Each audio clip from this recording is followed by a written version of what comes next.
Good afternoon, everybody. Warm greetings and a warm welcome. Before we begin, I would like to take a moment to honor the memory of a great leader, former Chief Minister of Haryana, Sri Om Prakash ji. The news of his sudden demise last evening has left the entire nation in shock.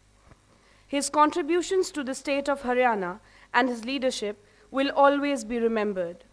His influence on Haryana's political landscape was profound, and his passing has left a deep void. We request everyone to stand in silence for 2 minutes as a mark of respect and homage for the departed soul.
Om Shanti. You all are requested to be seated, please. May we all continue to reflect upon his legacy and remarkable contribution and take forward the proceedings of the day. In the words of Sir APJ Abdul Kalam, learning gives creativity, creativity leads to thinking, thinking provides knowledge, and knowledge makes you great. And as educationalists and nation builders, he stated, we must strive to build the capacities of the spirit of inquiry, creativity, entrepreneurial and moral leadership among the learners and to be their role models. With the idea of watering the seed of learning day in and day out with the ingredients of quality, holistic growth, exposure, and making our learners world ready, I, Mahima Sindhi, and my co-host, Tanya Kukreja, on behalf of the entire MMDU familia, extend a hearty welcome to the galaxy of intellectuals, invited guests, faculty, and wonderful audience members. Well, my first and foremost duty on behalf of the entire MMU Trust is we welcome you all to the 107th Annual Conference of the Indian Economic Association, organized by MMDU Mullana. Luckily, the weather has aligned with our wishes. The sun and I bid you a warm greeting. In the halls of thought where ideas flow, we gather here to learn and grow. With minds alight and hearts that seek, we find the truths that make us speak. This, ladies and gentlemen, is the power of knowledge. We all shall seek and ensure throughout the 3-day action-packed conference here at our varsity. We are honored to acknowledge the presence of the revered dignitaries, distinguished members of MM Trust, and the philanthropists of change, their far-sighted vision and passion which continues to guide this university towards excellence in education and research. To our respected principals, heads, and professors, your tireless efforts and contributions are the cornerstone of this institution's success and its unwavering commitment to quality and innovation. We extend our deepest gratitude to each one of you for joining us and making this occasion truly, truly memorable. A big, heartfelt gratitude and warm welcome. As we dive into the proceedings of the day, where an ocean of learning awaits, it is my honor to introduce our esteemed dignitaries on the dais. Their presence here today is not only a source of inspiration, but also a testament of their extraordinary leadership and dedication in their fields. We are all in awe of your exemplary contributions and thank thee for taking time from our busy schedules. We look forward to the takeaways and golden dust that awaits. Ladies and gentlemen, let us give a big round of applause as the agents of change grace this occasion. Can we have a huge, huge, huge round of applause, everybody?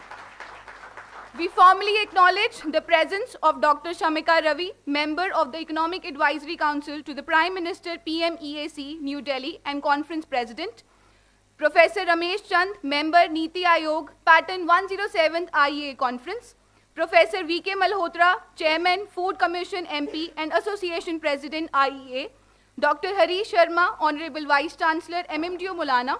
Professor D.K. Madan, Secretary, Indian Economic Association and Dean, International Affairs, Punjabi University, Patiala.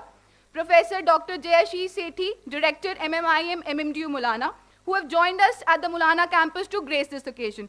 Thank you, sirs and ma'am. Warm greetings. Flowers, embodiment of divine warmth, innocence and peace. They reflect tender human feelings and emotions and are a unique expression of joy that their beauty radiates. Let us all honor the astounding presence of the esteemed dignitaries present with a floral welcome as token of our delight and respect. We owe to you for being a significant part of this abiding occasion. May I invite Deepa Malhotra, Coordinator, Central Region, to kindly present the token of gratitude to Dr. Shamika Ravi, Member of the Economic Advisory Council to the Prime Minister and Conference President, IEA. Ma'ams, please. Can we have a huge round of applause, everybody? Round of applause, everyone. Thank you. Thank you so much, ma'ams. Thank you, everybody. May I now invite Dr. Harish Sharma ji, Honorable Vice Chancellor, to present the token of gratitude to Professor Ramesh Chand, Member Niti Aayog. Sir, please. Can we have a huge round of applause, everyone?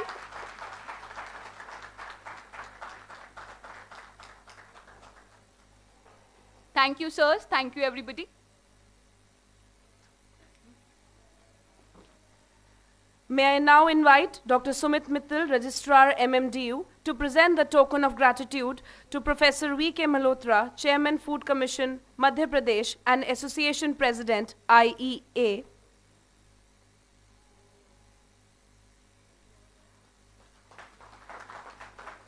Thank you, sirs. May I now request Dr. Jayashish Sethi, Director MMIM Mullana, to present the token of gratitude to Professor D.K. Madan, Secretary IEA and Dean International Affairs, Punjabi University, Patiala. Thank you, sirs. Thank you, everybody. May I now request Professor D.K. Madan, Secretary IEA and Dean International Affairs, Punjabi University, Patiala, to present the token of gratitude to Dr. Harish Sharma ji, Honorable Vice Chancellor, MMDU. Can we have a huge round of applause, everybody? And the applause should be louder.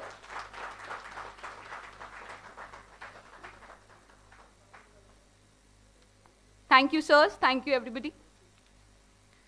We at MMDU take immense pride in our commitment to quality education, cutting-edge infrastructure, and global exposure that empowers students to excel in their chosen careers.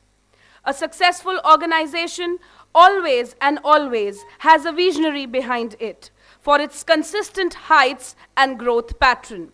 The backbone, the Ida Brewer, the philanthropist who have been striving for such value-added education for all and bridging this gap in reality.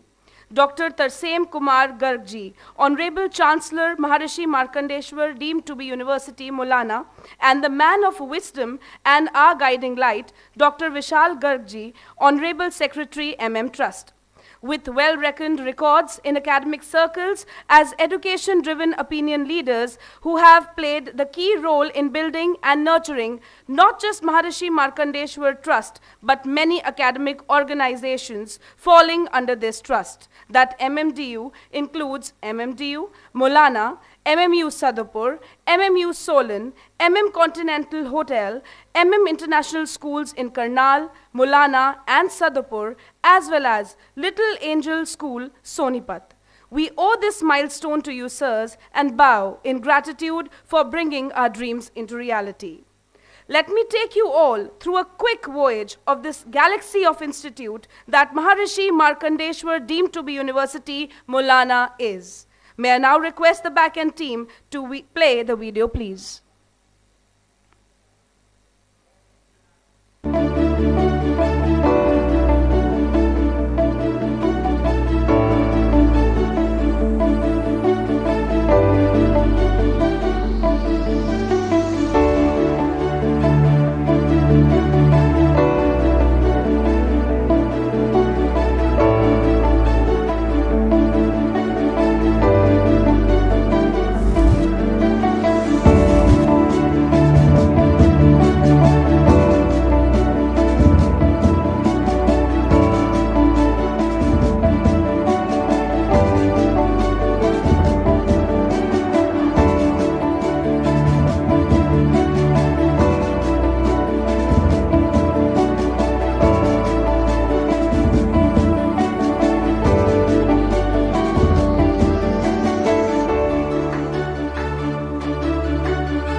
Thank you so much, everybody. I am sure, unlike me, everybody is proud to be a part of MMDU. So let's have a huge round of applause for MMDU and the organization and the kind of events that we bring to all of you. Can we have a louder applause, everybody? I see the audience is low on energy. Did we not have our food? Can we have a louder applause, everyone? Thank you so much. So they say lighting of the lamp is the sacrosanct way of beginning any auspicious occasion. Light stands for prosperity and abundance, symbolizing knowledge and eradication of the darkness of ignorance. Let us begin this occasion with the ceremonial lighting of the lamp. May we invite the respected dignitaries present on the dais for the lighting of the lamp. Sirs and ma'ams, please.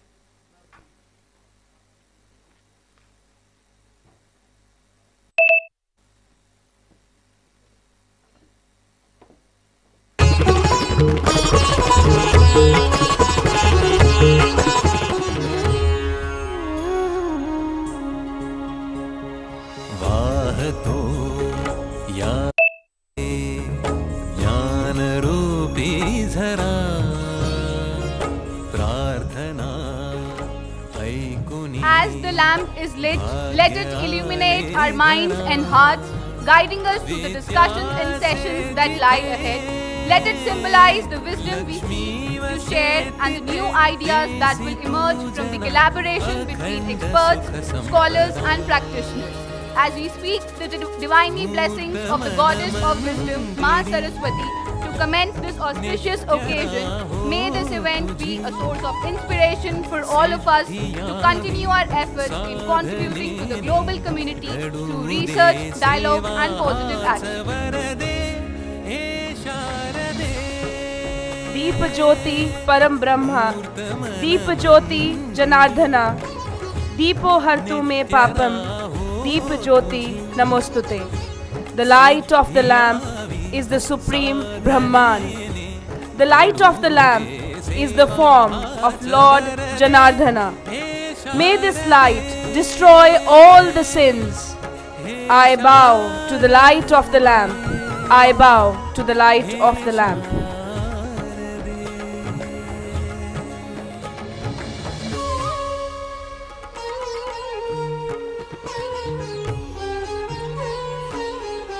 Thank you, ma'am and sirs.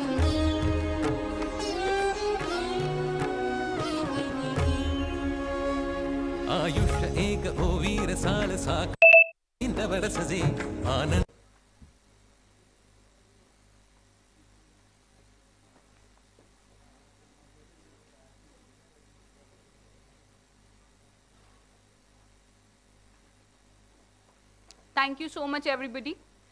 They say the successful culmination of any grand requires keen interest of the one whose knowledge is as deep as the ocean and heart as broad as the infinite skies.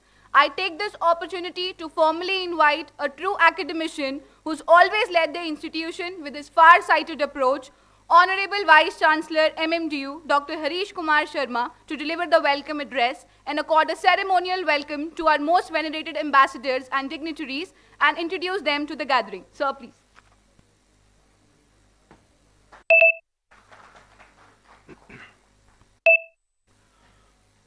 Honorable Dr. Shamika Ravi ji, Member, Economic Advisory Council to the Prime Minister and Conference President, Honorable Professor Ramesh Chand ji, Member Niti Aayog, Professor V.K. Malhotra ji, Chairman Food Commission Madhya Pradesh and Association President, Dr. D.K. Madan, Secretary, Indian Economic Association and Dean, International Affairs, Punjabi University, Dr. Jayashish Sethi, Director, MMIM, esteemed resource persons, EC members of IEA, delegates of the conference, deans, directors, principals, heads of the departments of various institutions, faculty and staff members, students, ladies and gentlemen.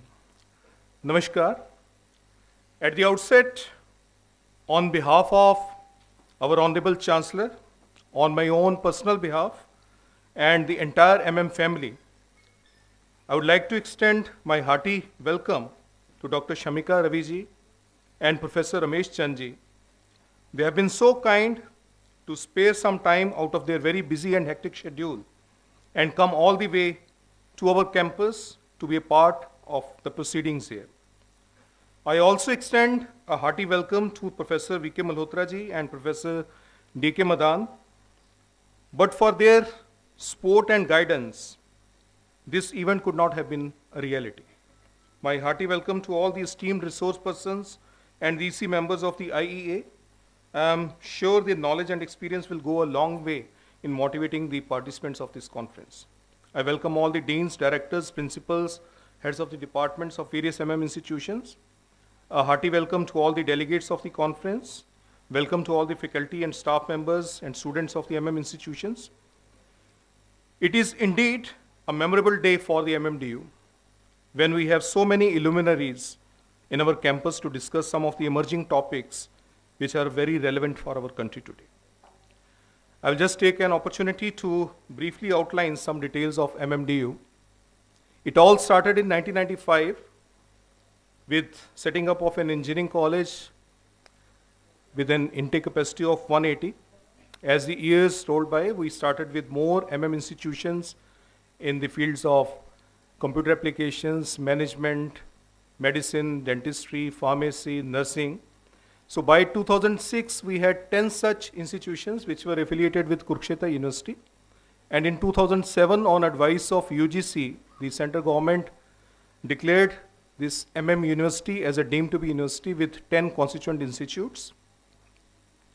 After the declaration of this deemed to be university status, we have introduced 2 more constituent institutes as Department of Law and Department of Agriculture with the approval of UGC. As on day, we have more than 13,000 students and around 1,000 faculty members. We are offering more than 130 UG, PG and doctor level programs in almost all the professional streams which I have mentioned here. Group has many firsts to its credit. We were the first to start with a self-financing engineering college in the state of Haryana. We were the first to start with a self-financing medical college in the state of Haryana as well as Himachal Pradesh. We were the first to get this deemed to be university status in the state of Haryana. MMDU has been accredited with the highest grade of A++ by NAC. We have been placed in top 100 universities of the country for 3 consecutive years now. Our 7 programs have been accredited by NBA. BSc Honours Agriculture program has been accredited by ICAR. The teaching hospital has been accredited by NABH and NABL. At the international front also, we have been ranked by QS as well as Times Higher Education in their various rankings. Recently, we were rated with platinum grade by QSI Gauge. I will urge all the visiting delegates to spare some time and visit our state-of-the-art facilities in our super specialty hospital the Advanced Clinical Simulation Center for the Health Science students, the Center for Skill and Entrepreneurship Development, the Centers of Excellence which have been established in MMDU. So we have probably the largest installation of the solar panels in the country with a capacity of 7,000 kilowatts. I'm really delighted that IEA has given us this opportunity to host the 107th annual conference. I'm sure the deliberations during this conference will be very rewarding for all the participants. A conference like this is very important, keeping in view the fact that we as a country are aspiring to be the third largest economy of the world by 2030 and a developed nation by 2047. When I was doing my PhD, my supervisor used to tell me that you will get the PhD only when it is on your mind, always you are thinking about it. So if we are having the targets of 2030 and 2047 on our mind always, and we discuss the issues and the remedies in the conferences like this, I'm sure that we will achieve these targets. Last but not the least, I will take this opportunity to convey my thanks to all the members of the organizing team and wish this conference a huge success. Thank you very much. Thank you for inspiring words, sir. Professor D.K. Madan, Secretary, Indian Economic Association, Dean, International Affairs, Punjabi University, Patiala, an exceptional educationalist with 25 plus years in research, 22 years in teaching, and 11 plus years in academic administration. Dr. Madan happens to be a life member of many academic bodies like IEA, ISLE, IIDS, ISCA, IAAS, IACIS. Through the IEA, Sir has played a pivotal role in promoting academic collaborations, fostering economic policy discussions, and advancing the field of economics in our country. May I now invite Professor D.K. Madan to enlighten us on the remarkable work of the IEA. Sir, please.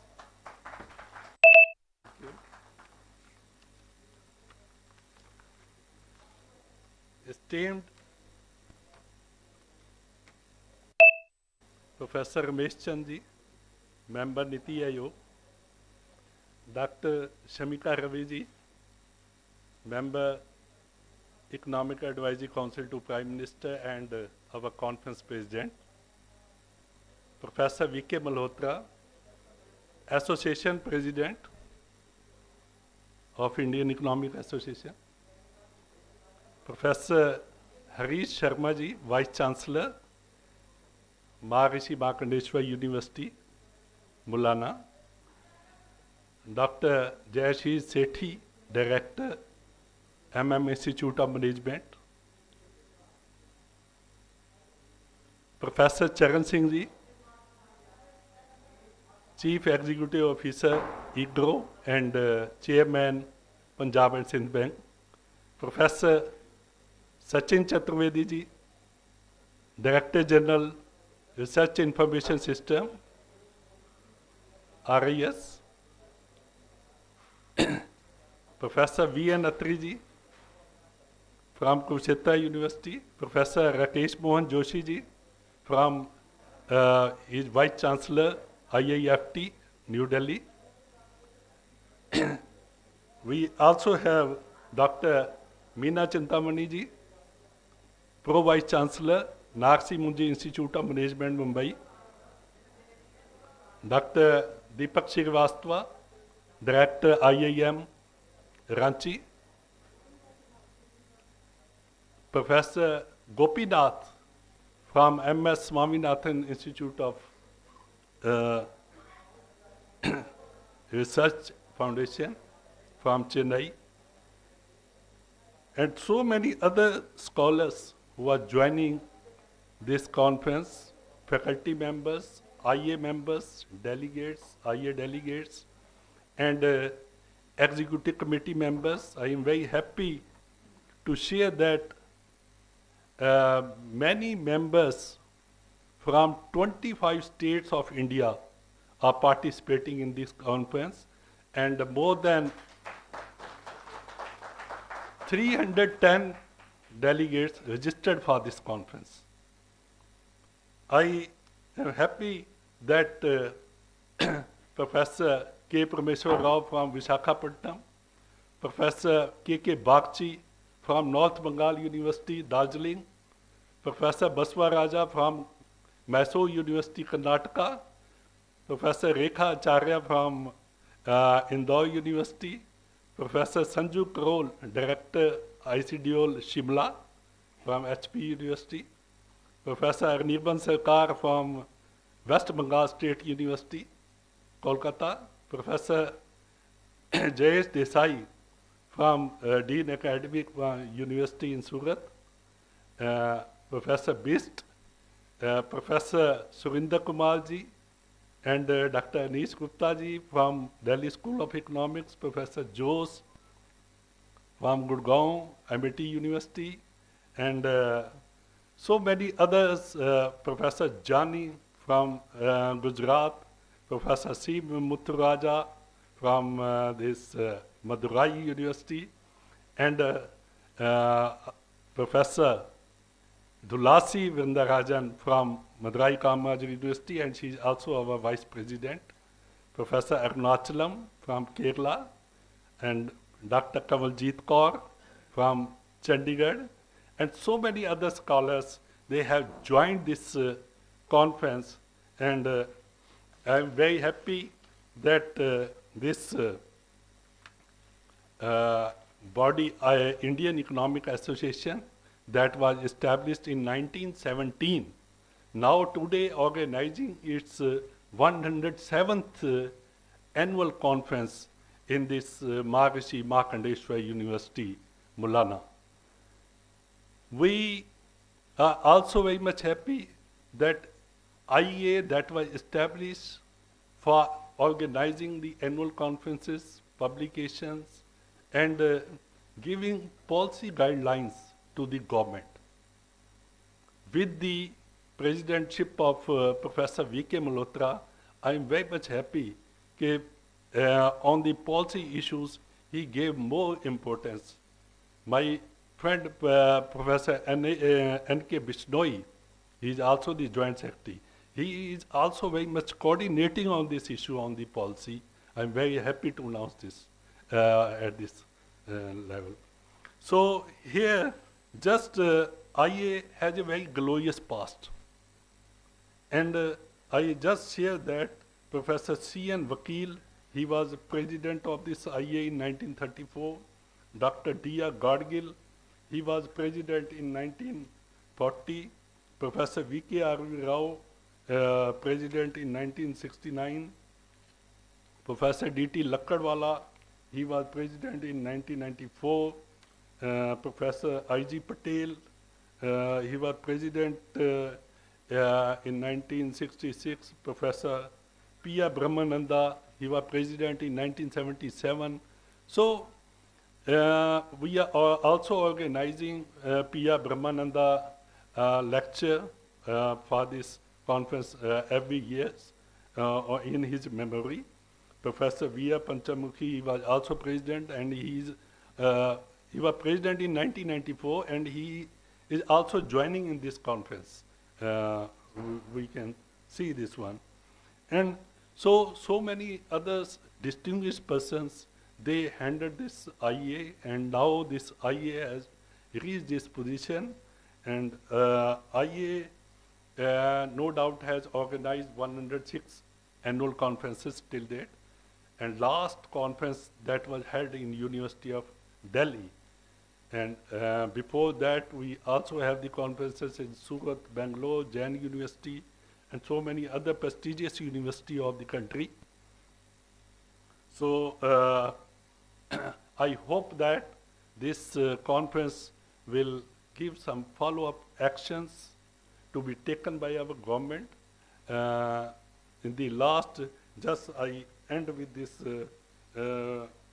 very small share in Hindi just, that is, कि तेरे ताश के पत्तों से महल नहीं बनता, ताश के पत्तों से महल नहीं बनता, नदी को रोकने से समुद्र नहीं बनता।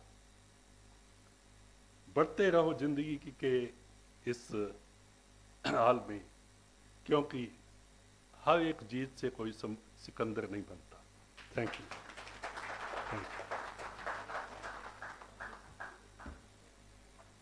Thank you for such great insight. Professor Malhotra, Chairman, National Food Security Commission, comes with a strong background in agricultural economics and rural development. Professor Malhotra has played a significant... Please.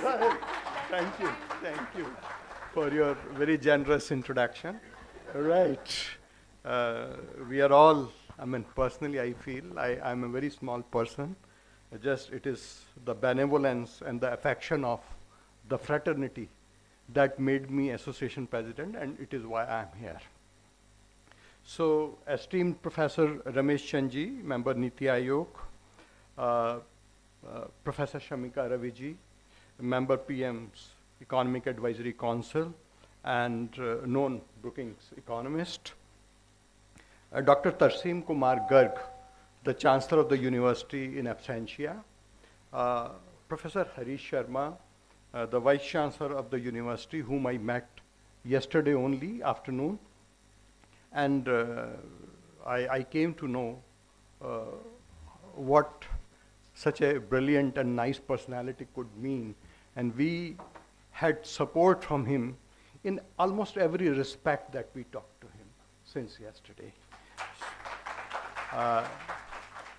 Dr. Jaya Ashish Sethi, director of this institute where this conference is being held. In fact, the venue for the inaugural was different one, but because of the sad demise of Sri Om Prakash ji, we had to finally shift the venue, and in whose memory we observed 2 minutes silence also. We have the presence of the registrar of the university. I do not know, there are many luminaries from the field of economics here, who to name and who not to name, in fact. Every person sitting here in first 2-3 rows is an institution in him or herself. So I'm not naming. So there are as many people, as many institutions, in fact, sitting here before us. So office bearers, executive committee members, and other members of IEA, faculty of the university, scholars, staff, fellow delegates of the conference, media persons, and very dear friends.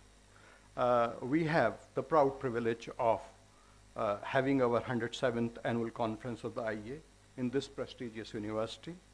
We had an idea about the prestige of the university here when a display was there, named after Maharishi Markandeshwar University. Named after Maharishi Markandeshwar, a highly revered sage who is said to have lived forever after Lord Shiva saved him from the god of death, Yama. Maharishi Markandeya is also known for Markandeya Puran, which is a dialogue between him and the sage Jaimini. Bhagavad Purana also includes chapters and parts of Markandeya's conversation. His name also figures, and his dialogues also figure in Mahabharata. The very name of the university speaks about the philosophy behind the very establishment of the university from 93 to 95 journeys, which we were just discussing, that how the trust came into existence in 93 and university finally got it going in 1995. And it got A++ grade, giving rise to platinum rating, having 71st rank among top universities in India, 35th among top medical colleges, 26th among top pharmacy colleges, finding place in the band of 601 to 800 in the Times University Rankings 2023, and in the band 201 to 250 in the world ranking for the young universities.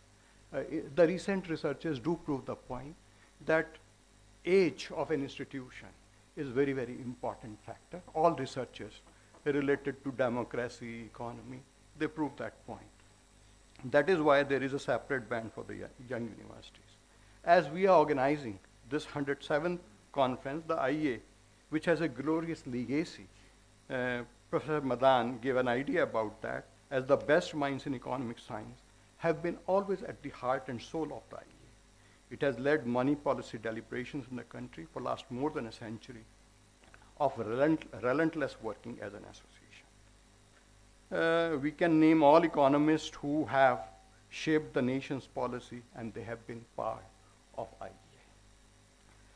The IEA is known for organizing such productive, thought-provoking seminars, conferences, and taking up publications in a very professional manner.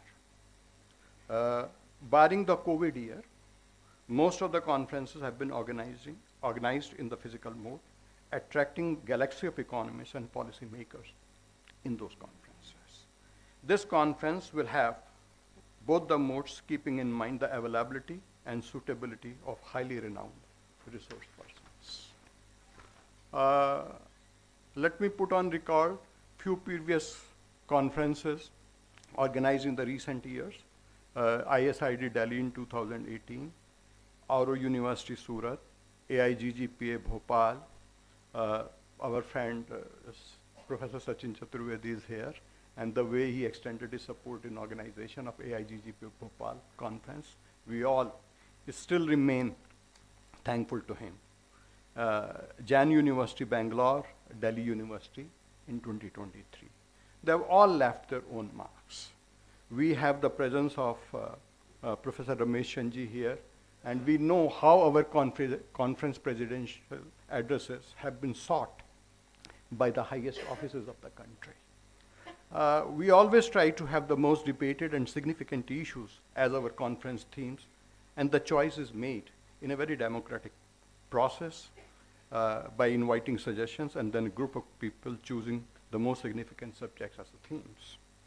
For this conference, we have perhaps the most pertinent issues before us and before the nation, questions, debate before us for deliberations over the next 3 days. As we have opportunity to listen from the best and the profound experts.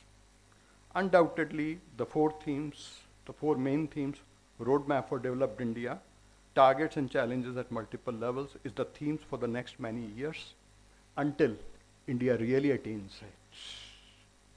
With our collective efforts, we all understand that we have potentials, growth rate, a good reservoir of the human resources, aspirations, and leadership also. What more should we be doing to achieve our goal in a very organized way and time-bound frame, where we feel like the real challenges shall come for discussions during the conference. Technological, theme 2 is technological development, skills, employment, and entrepreneurship. It is one of the most pressing issues before all economies of the world, including the developed ones, which used to consider that their unemployment is cyclical in nature only, but now they have been using different terms like skill-lagged unemployment. We too are looking at employment differently as startups, and MSMEs are showing us a different light today. Public sector may not give employment to all, and so options on employment front will need a different approach. Welfare and quality of life schemes, public infrastructure and governance. A lot of changes have taken place in terms of introducing efficiency in welfare schemes, public delivery systems, reducing intermediaries by introducing technology, e-governance, digital infrastructure, and yet governor issues do figure and need further resolution with an idea to zero tolerance towards leakages, malpractices, and maybe in days to come, inefficiencies. The fourth major theme is Indian knowledge contribution in economics. India has been the largest economy for a major part of the documented history of the world. It was leading light of the development in all aspects, be that architecture, city planning, building, shipbuilding, metallurgy, textile, armory, health, environment, literature, arts, etc. Our economic philosophy was not distant from the mission of the life, which rested on dharma, artha, kama, and moksha. Most of the scriptures have comprised of economic thoughts and our own prudent way of life expressed in Vasudhaiva Kutumbakam and Sai Itna Dijiye Jame Kutum Samay. We can look at the vast resources which were saved and invested on civilizational wealth, cultural wealth, and social wealth. I sometimes imagine if we could even today think of building structures like Ajanta Ellora, temples, or forts. The session dedicated to Haryana economy, we have a tradition of dedicating a session to the economy of the state where the conference is held, and thus a session on the Haryana economy.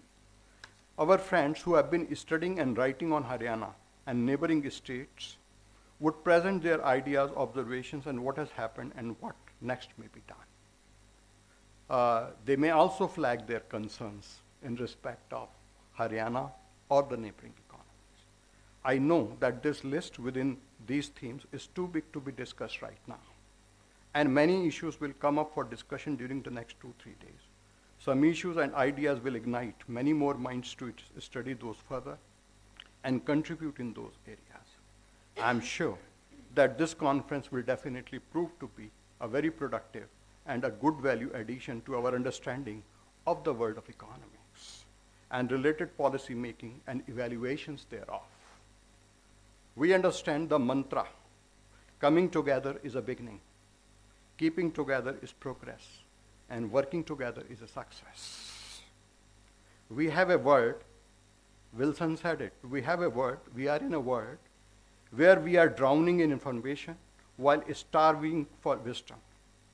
The world henceforth will be run by synthesizers, people able to put together the right information at the right time, think critically about it, and make important choices wisely. I'm thankful to all of you for such a patient listening. So thanks to the host institution, thanks to the entire IEA team, and thanks to one and all.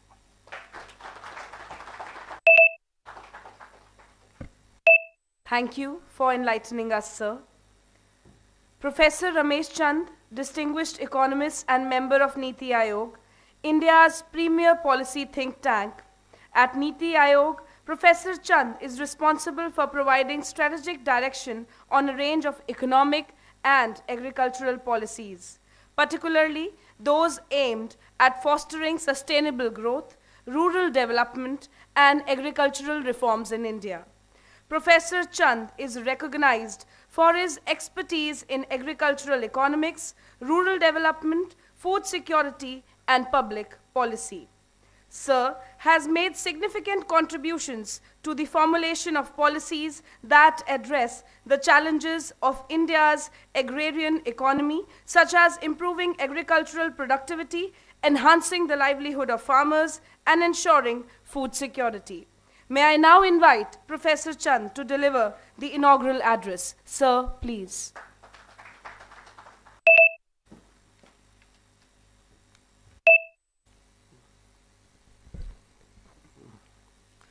Good afternoon to all. I joined the anchor in paying tribute to the great son of state of Haryana, Sri R.S. Chautala ji, who left for heavenly abode last night. And I just want to share with you one of the interaction which I had with Sri Chautala ji. It was in, I do not remember year exactly, it was during his last term of Chief Ministers, I think around 2003 or 4, that government of Haryana wanted to set up a sugar factory, but there was some debate about desirability of having sugar factory in Haryana. The secretary at that time was Dr. Multani, who had some background in PAU, and he could somehow see my work, and he contacted me that can you prepare a short report or note for Chief Minister giving positive side and negative side of taking this decision to set up sugar factory in state of Haryana. So I looked at literature, I looked at water situation in Haryana, because as you all know, sugarcane is a water guzzling crop, and Haryana is water stressed states. And also looked at positive side, that stability of return from sugarcane, very stable crop compared to other crops. So I looked at all those things, and on balance, it turns out that I felt that Haryana has a better option than sugarcane. So this is something which, in my view, is not worth pursuing. Then I submitted that report. Multani Saab again contacted me. He said, if you can come to Chandigarh, CM Saab wanted to interact with you on your note. So he took me to his chamber in the secretariat, and he received me with the usual warmth and charm, smile on his face. Not any kind of sign of that he was in any disagreement with what I was saying, or I was not trying to fulfill what politically he wanted to do it. So he asked me for why I do not favor this decision of Haryana government to set up a sugar factory. So I told him that in my view, Haryana being in the vicinity of capital, it will do much better if you diversify towards vegetables. Fruit, I was not very convinced. Still, I am not very convinced about the potential of fruit in Punjab and Haryana. But I strongly pleaded for going for expansion of vegetable cultivation in Haryana rather than encouraging cultivation of sugarcane. He gave me two reasons to just drive the point home, and also probably tell me that economists sometimes don't see many things which are important, but which do not form part of the routine kind of criteria of economists. He just shared with me. He first thought I didn't know anything, but to make him comfortable, I told him I come from a farming family and I know about farming, so he can talk with confidence. So he just said that then you will be knowing that all sections of society do not prefer to grow vegetable. There are some cultural issues in state of Haryana for growing vegetable. At that time, he said there are particular kind of people who do very well, but many other people do consider it below their dignity to grow crops like vegetable. This is the first reason he just gave to me. Then the second reason he gave to me, he said, सब्जियां उगाने के लिए आपको market की नब्ज़ पकड़नी पड़ती है और वो बहुत मुश्किल है. I mean, both the reason which he gave were so strong that they had message for me that whenever we evaluate different options, there are consideration beyond standard confines of benefit cost analysis which need to be taken. So I feel that this is the occasion for me to share my interaction with that great leaders of Haryana. Coming to this conference of Indian Economic Association, you know that in India we have now multiple association in all the discipline conferences, multiple conferences in all the discipline. Even in my own area of agriculture economics, we have 4 national level bodies which organize this conference. So I used to attend so many conferences, but Malhotra Saab invited me in 2018 when they organized this conference in ISID, Delhi, Institute for Studies in Industrial Development, to deliver some special lecture on the second day in the afternoon. And since then, I have been regularly attending this conference, and I want to share with you the reasons for my loyalty and my decision that why every year I'm coming for this conference, that when I attended the first conference, I found that the theme which they have chosen and the way they were organizing discourse, they were different than what I found in other conferences organized by similar associations.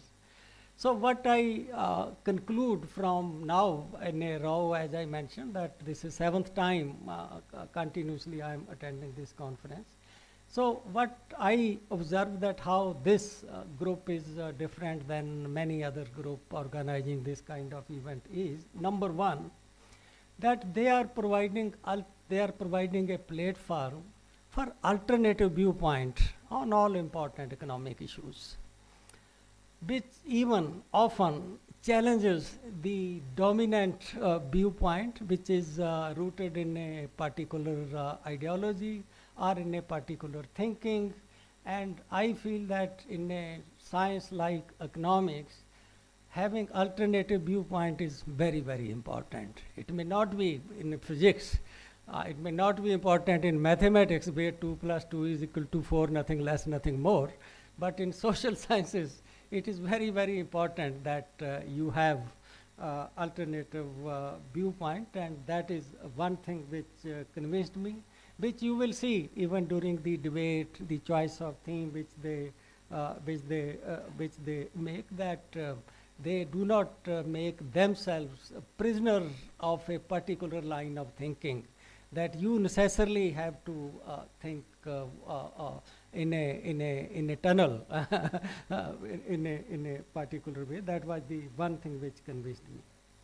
Second is, I also found that this conference promote and encourage the viewpoint and ideas which are rooted in reality of India, and which are also rooted in ethos of India's civilization, our ancient knowledge. These days we are talking of reviving Indian knowledge, because it is important to give confidence to our people as we want to become developed country. If you become developed country, you become rich, but you don't have confidence, then something remains missing.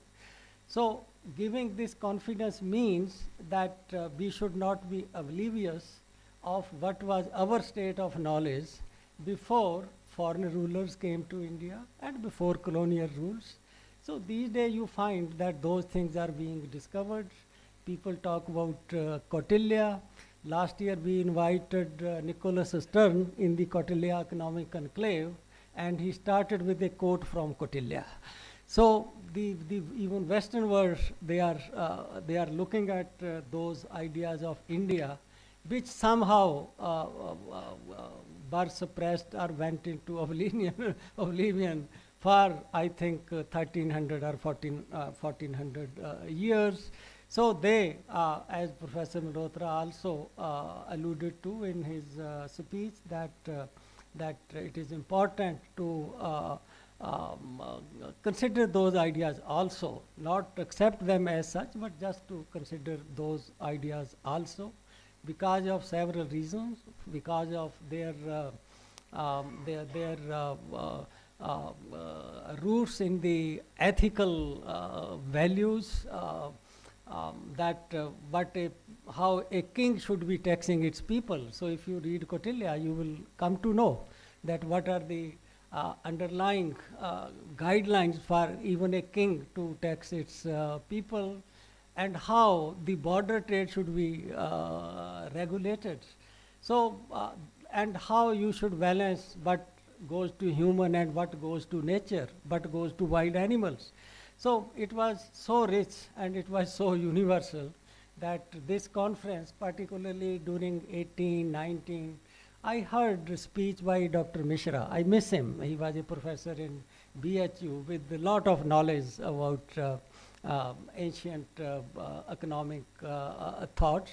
But I find that somehow those kind of ideas which were dismissed or ridiculed in other kind of conferences, but in this conference they were valued. So that was the third reason for me to value this conference and come to this conference. And one more reason that when we are developing the alternative idea, it has become very important to see whether the Western concepts and Western ideas in economics, not that they are bad. I'm just talking about accepting those as such without looking at whether हमारी कसौटी जो reality की है India की उस पे they fit best or they do not fit. So how the problem of contemporary words are being addressed by the Western concepts. Even in the West now, voice is rising against many of the Western economic thought that they do not provide best explanation, they do not provide best idea about things to come, nor do they provide best solution for problem in hand. So just to take integrated view, view that is human-centric, view that is based on, as Malhotra ji said, that not only promoting welfare of one section or one country, universal welfare, need for those kind of things. But just some problem which comes to my mind where I find that Western concepts are miserably failing, which underscore the need for coming with country problem specific alternative explanation, very, very important. Just 2-3 examples I want to share with you. And I am saying with open mind, I will accept criticism of those with open mind. If some of you do not agree, I would love to discuss that and know your viewpoint. First is, if you look at structure of world economy, the Western concept tells us, beginning with Arthur Lewis, that as economy progress, share of agriculture decline, share of industry increases.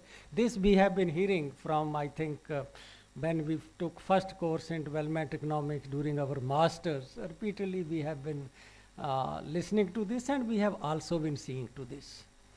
But if you look at what happened in last say 16-17 years, that kind of trend has reversed. After global financial crisis, you find that manufacturing has been growing at slower rate than growth rate in agriculture. So in world economy, share of agriculture between 2007 and 2023 has increased from 3% to 4.2%, a big increase of 30%. So what about the Western economic thought which said that when world developed, the structural formation, structural transformation will happen in this way? It is happening other way. Is it that the world has stopped developing? Is it that growth is not happening? Or is it that in the Western concept there was a strong bias against agriculture, which created large number of problems, including problem of employment, etc.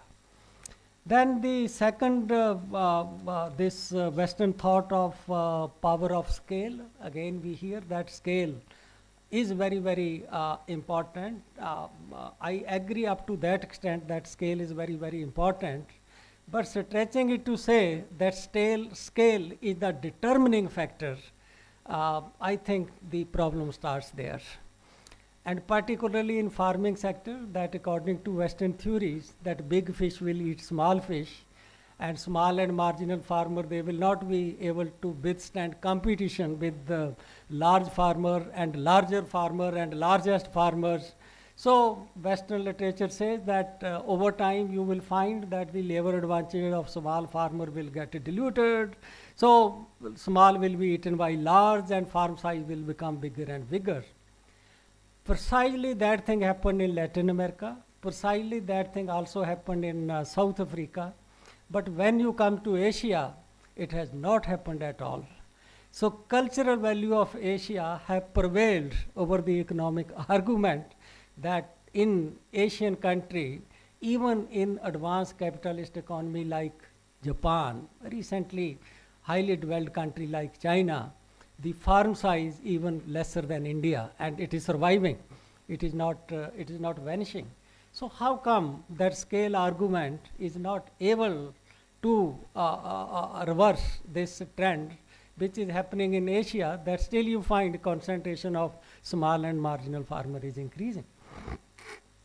Also, if you talk to many Western people, they can't come to terms to understand that how an Indian farmer keeping one cow and one buffalo find that keeping them is commercially, it may be non-viable, but it is not uneconomic.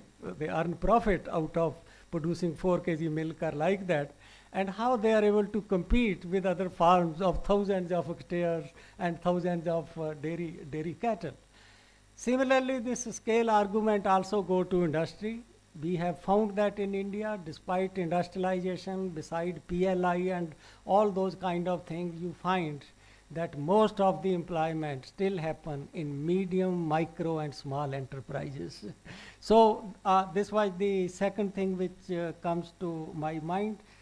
There are two other kind of things, but Dr. Malhotra, I hope I am not eating into time of conference president. Can I take another 3-4 minutes? And Shamika, with your permission as well. Thank you, thank you. The third argument which I want to make is, I wrote some paper on this, that was that in 2013, around that time, Professor Angus Deaton, who got Nobel Prize, and John Dress, they came with a paper on hunger and undernutrition in India. And they came with this finding that in India, more than 60% of population is undernourished and it is hungry.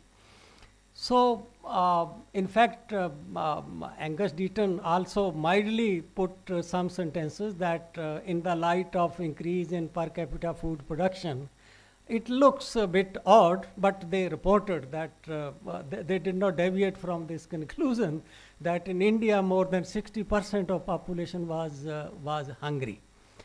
Then I wrote a paper again after that paper, precisely to look at this reason, because I was feeling worried that when in India per capita food production between the time when Angus and Deaton wrote that paper, that they used 11-12 data, 11-12, and 1970, per capita food production increased by 65%.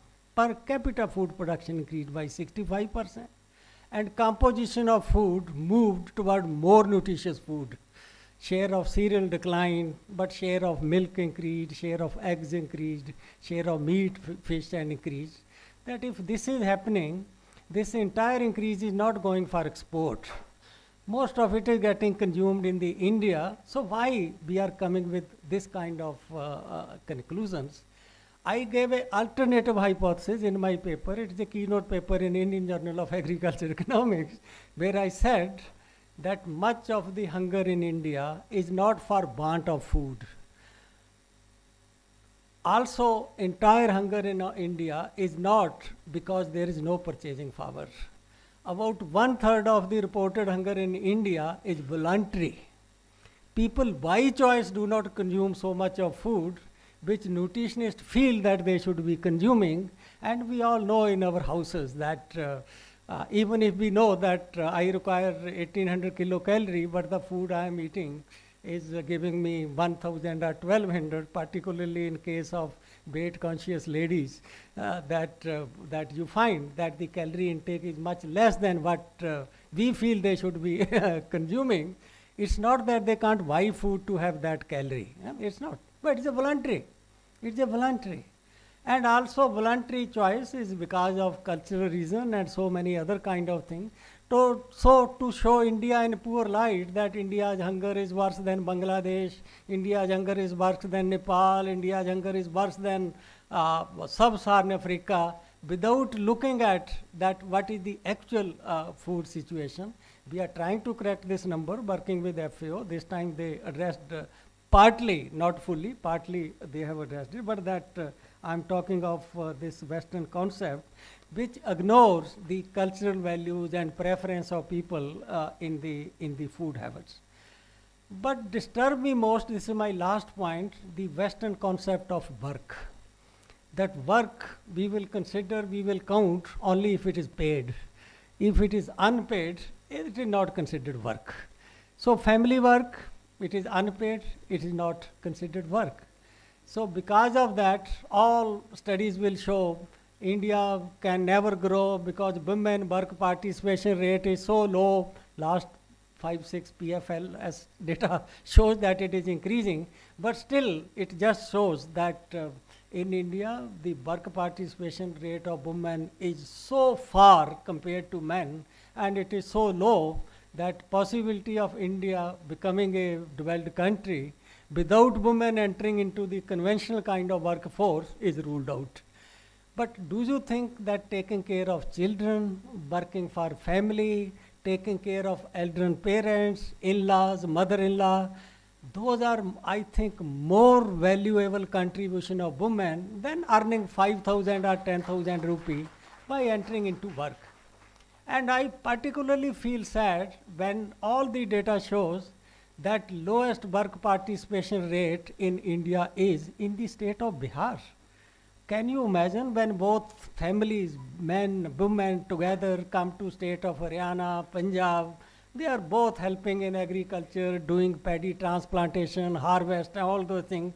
But conclusion saying that the work participation rate of women in Bihar is not even 15%. I feel very much disturbed that Western concept, and I think we need our own kind of some work on this definition of work. And I will suggest to Dr. Malhotra and other office bearer of this association, if we can take it seriously and in the next conference, we can have this theme, alternative measurement of work, particularly this work by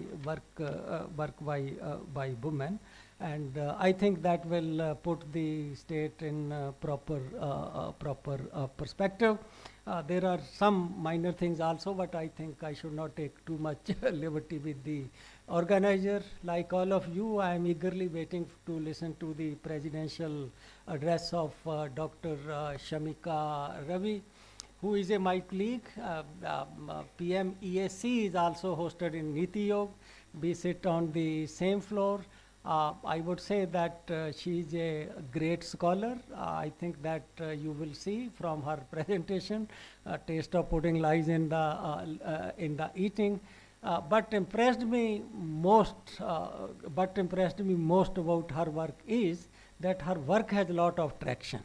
She selects the problem of real words, what concerns society, and does work on those kind of things.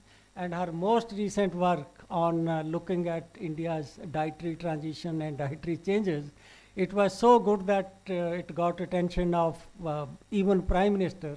And about 1.5 months back, she was asked to make a presentation, not only to cabinet, but to entire council of ministers. So since I was also present, so I know that wonderful work she's just doing. So I also eagerly look to the lecture by Shamika Ravi ji. And the last point which I want to make is again, which reflect that how IEA is working differently. Normally you will find that these kind of conferences are organized by public sector institutions. But last 6 years I found, I think 3 conferences were organized in private institutes. This is very important because if we want to achieve our goal of literacy, if we want to reach the goal of technical power, that ratio of engineer to population, ratio of doctor to population, I think then public sector alone can't do it. So involvement of private institution like this university, Maharishi Markandeya ji University, is very, very important. I really feel happy that private sector in education field is rising to the occasion. They are not only filling the gap, in many respects they are doing much better than average public sector institutions. And I think this conference will further bring visibility to very important role which private sector is playing in the field of education. So thank you very much, Professor Malhotra, for inviting me and share my thoughts with you. Thank you, everyone. Thank you so much, sir, for your pearls of wisdom. So, ladies and gentlemen, Dr. Shamika Ravi, the words of praises as rightly put by Professor Chan. So, let me formally take it forward.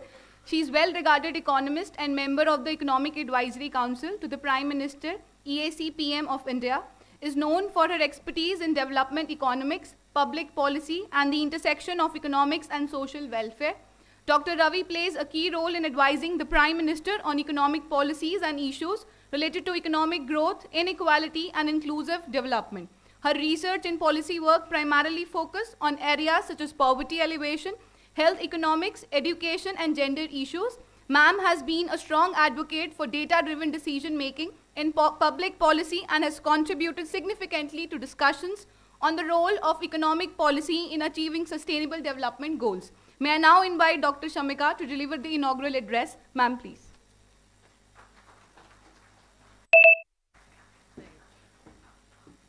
My presentation. Thank you all. Namaskar. I second everything on private universities. Dr. Chand, I'm so glad you mentioned it because often Delhi's view of things is quite limited. But you know, the whole idea of Vikasit Bharat, which is what I'm going to talk about today, private sector has a very large role to play. It is not, particularly in the higher education sector, which is fundamentally about training the next generation of scholars and researchers and therefore knowledge builders. The public sector has its role, but I think private sector is where a lot of the future growth and innovation also lies. So thank you very much to the host institution, thank you very much, to the Indian Economic Association for this very gracious invite. Will you give me a clicker or are you going to do this the Sarkari way? Okay, fine. Let's start. Let's go to the next. Acha. So what I'm going to talk about, and generally you've got a sense, so we are going to bring data to the big questions. Okay? The whole idea of, you know, the economy, Indian economy is not just the fastest growing that you have heard, but it's relatively young and dynamic, which means the real world situation is changing every year. The reality on the ground is so dynamic that as policymakers, if you're sitting and trying to come up with the right recommendation, you are likely to be a few years behind the reality on the ground. How do I motivate that? Let me motivate by saying that, you know, in our census, of course, census 2011, if I ask you a simple question, how urban is India? As per census 2011, the reflex answer is 35%. If you are generous and you are pragmatic, you are likely to say maybe 40-45%. The fact is, India today, if you look at satellite data, if you look at the kind of work people do, because to be urban, you should be doing non-farming. The definitions are very well set. India is anywhere between 65 and 70% urban. So in reality, our economy is at least a decade ahead of our administration.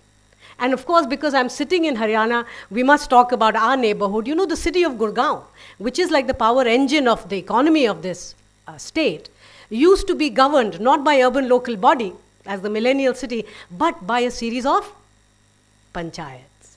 Now, can you imagine millennial city being governed and administered through what are fundamentally rural, village institutions? And that gives you a sense of why administration has to have latest data, latest evidence to really come up with policy which is correct or appropriate, right? So we are going to, I'm going to present 4 sets of points. I'll start by first talking about what Professor Ramesh Chand also talked about. What is happening to India's consumption? It's been 10 years and now we have consumption data at the household level. So we are in a position to see how Indians on an average are consuming. And it has changed a lot. And that I'm going to do using the NSS data. The second is what is happening to labor force participation, because there is an entire industry of research and scholarship that was built on the declining female labor force participation in India from 2004 1965 to 1617. And there are lots of papers, and I'm sure as economists, many of you would have read it. But what does the PLFS tell us? It's been some 7, 8 years. So what is the latest evidence? The third question is, I want to give you a sense of new kinds of data also. Of course, a lot of our survey data, and they are very good quality data. They are good data sets also in terms of the kind of innovation happening in data collection itself, within the government, also outside. But there are fantastic new data, particularly if you look at satellite imagery.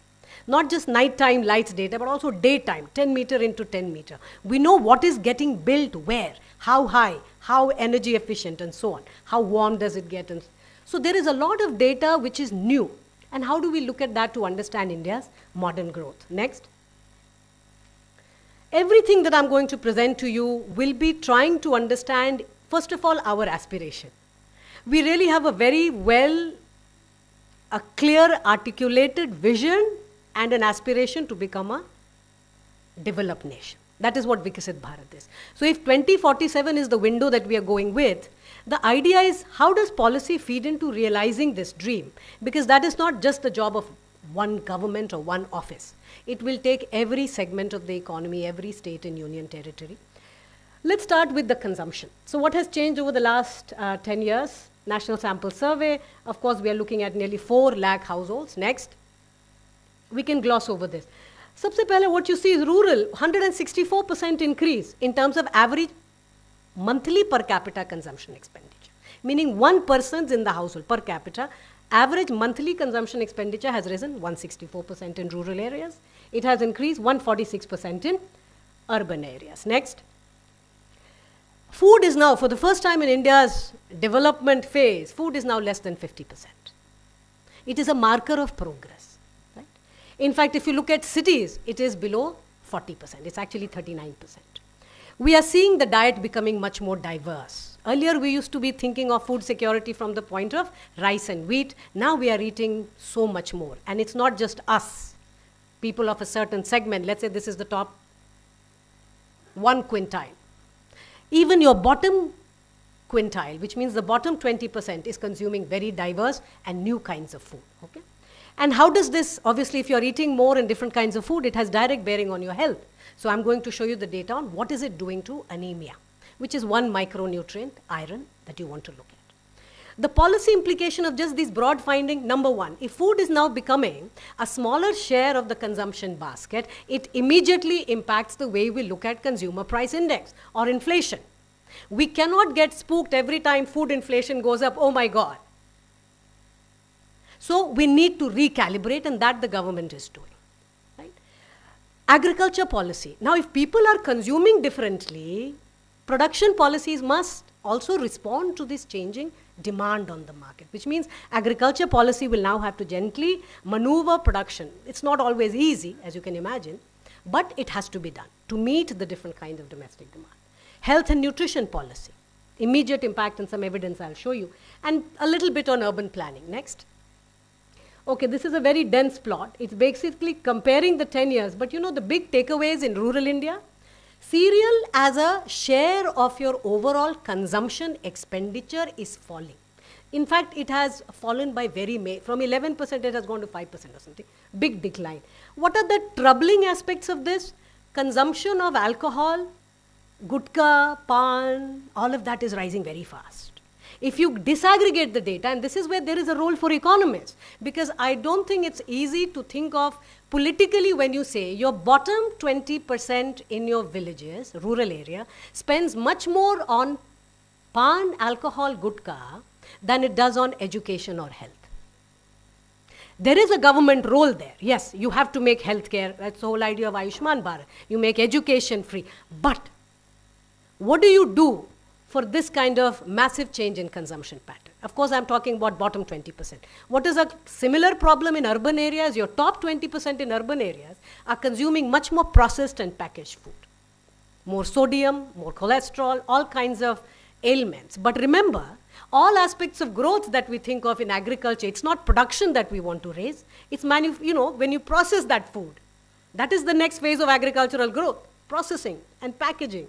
So now you're thinking as economists, ये तो बड़ा confusing है, because on one side your growth lies in processing and packaging and making things more durable, freeing up women's time.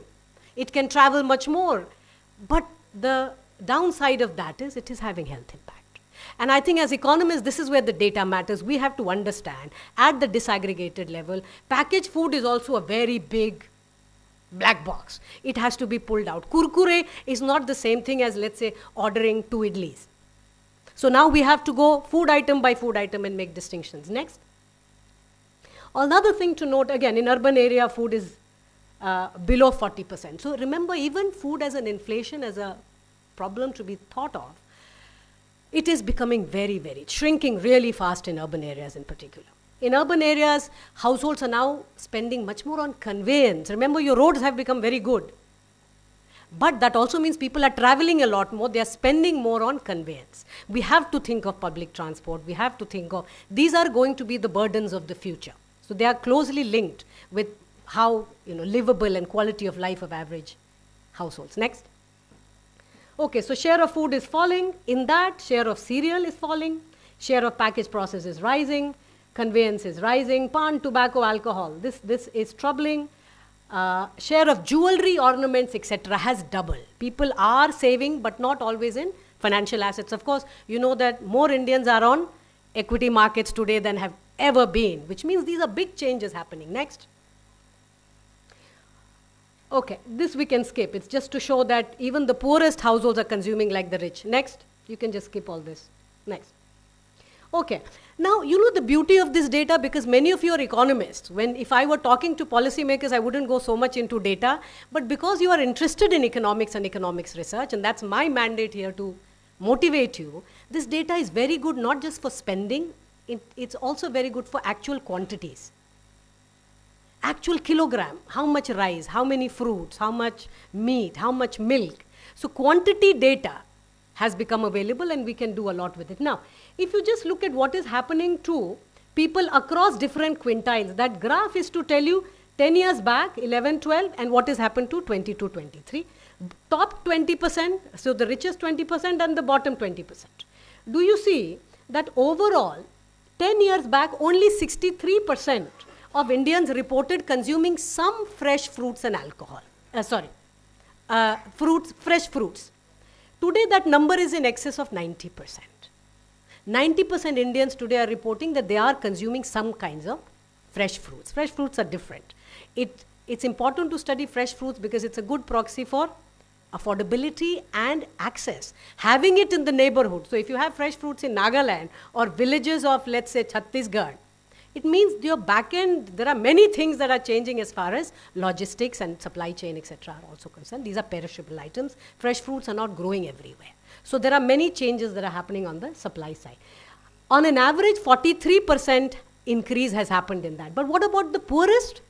In the poorest segment, only 44% used to eat some form of fresh fruits. Today that number is 82%. You have seen an 86% increase. Your biggest increase are happening at the bottom of the pyramid. Next. What about the quantity, actual kilograms? 10 years back, they were consuming 1.9 kilogram on an average. Today it is 2.7 kilogram, which means, and this is per capita by the way, per person, 42% increase in quantity. So you're not just spending more, you're actually consuming more. What about the bottom 20%? There's an 87% increase in the quantity consumed. Are you also seeing, and I can show you this for multiple kinds of food, everybody's consuming more, but your poorest are consuming much more. So there is also a decline in consumption inequality as far as many kinds of food items are concerned. Next. Same thing you will see for urban India. Next. Where are the biggest increase? The biggest increase is happening in your remote parts of the country and northeastern states. These are the places where the biggest push of infrastructure has happened. The cold storage change, right? The entire supply chain. That is what you see the kind of expansion happening. Next. Same story for milk and milk products. Of course, milk relative to fruits, fresh fruits is lesser because we've had an operation flood and a mission run for some time now. But on average, 16% increase. And for the poorest, of course, the increase is much more. Next. Quantity, the same story. The poorest segments are seeing biggest increase. Next. Eggs, fish and meat. despite the fact that many of you might believe India is becoming more vegetarian, if you are on social media, that's not true at all. Indians today are consuming a lot more eggs, fish and meat than they have in the past. 25% increase in terms of number of people consuming, 36% increase amongst the bottom poorest percent. Next. What about quantity? 45% increase in the quantity of eggs, fish and meat overall. Amongst the poorest section, it's 80% increase. All right, so we are eating more. Next. Cereals. Now, cereals is a bit odd because what people are doing are consuming less. This is cooked in the house. Okay, this is that data. Now, cooking wise, meaning the amount of rice actually getting cooked is 2 kilo less per person per month. So, Indians on an average are consuming, at least in terms of cooking in the house, 2 kilo less. That's a big increase per person. So, if you're a household of 5, 10 kilo fewer, right, lesser. This is a big change, but it's expected because you can't be eating more rice, wheat and vegetables. You are substituting away from carbohydrates into more, the higher nutrients, right? Next. And again, keep looking at the relative difference of the poorest and the richest. Huh? Quantity cereal, even urban India, it's again similar reduction. Next. So food grain. Now, there is something remarkable happening as far as the food grains program in India is concerned. A very simple way, simplistic way to look at it is 80% of Indians are being given, well, it's 60%, so 80 crore people are being given free food grains. It's a matter of shame. You'll hear sometimes, why are we giving, if people are so better off, why are we giving so much free food grains? Number one, because you have a lot of food grains. As Professor Ramesh Chand told you, our production of cereals has risen a lot. We have a lot. And sometimes it's best to give away because the cost of storage and movement, etc., distribution is far, far more costly. What you have effectively done is you have fiscalized the food plate, which means people are now saving what they would otherwise have spent on food grains, and that spending is being channeled into other kinds of food items. This is called fiscalization. The government is paying for food grains, you have improved your spending on everything else because you have saved in terms of food grains. Next. Seasonality. This is such a remarkable finding. If you see, these are the 12 months of the year. 10 years back, do you see that consumption of fresh fruits, again, seasonality matters for fresh fruits. Do you see that in the summer months, because summer is when in India we get more fresh fruits because mangoes and lychees and there are lots of seasonal fruits. You're seeing the number of people, 72, 73% in the summers, otherwise it would be 50s, 60s. Winter months, we didn't have as much. So there is great degree of seasonality you saw 10 years back. What about now? Look at the second panel. It's a straight line. 90% people are getting fresh fruit throughout the year. The seasonality has been overcome, but why? Not because we only like fruits in summers. Now it is available around the year. This is what logistics and back-end supply chain improvements and what infrastructure is doing to our consumption. Next. Now, very quickly, let us look at what impact is it having on iron. Anemia is what I'm interested in, the study. And I recommend to those of you interested in this, please download and read the study. It's a very comprehensive. We look at multiple micronutrients. In terms of iron, next. If you look at cereals, happen to be a very large source of iron because we fortify cereals also, right? We put iron in cereal. Now, across all the quintile group, 9.9 milligram of cereals. Iron is received from cereal. But if you remove cereal, then on an average, a person is consuming only 4.5 milligram, right? Next, cereals are the most important source of iron for India, in urban as well as rural India. So that is the first story. Cereals are the biggest source of iron because we are fortified. Next. If you look at diversity, however, how many more different kinds of food, and the measure we use is a Shannon index. Shannon index is, we borrow from study of biosphere where you see how many kinds of species reside in a locality. And when species run away, there is attrition. When pigeons come, they drive away other birds. So these are very good measures that you use from different kinds of discipline and you bring into economics. Here we are seeing in the food plate, what are the different sources of iron?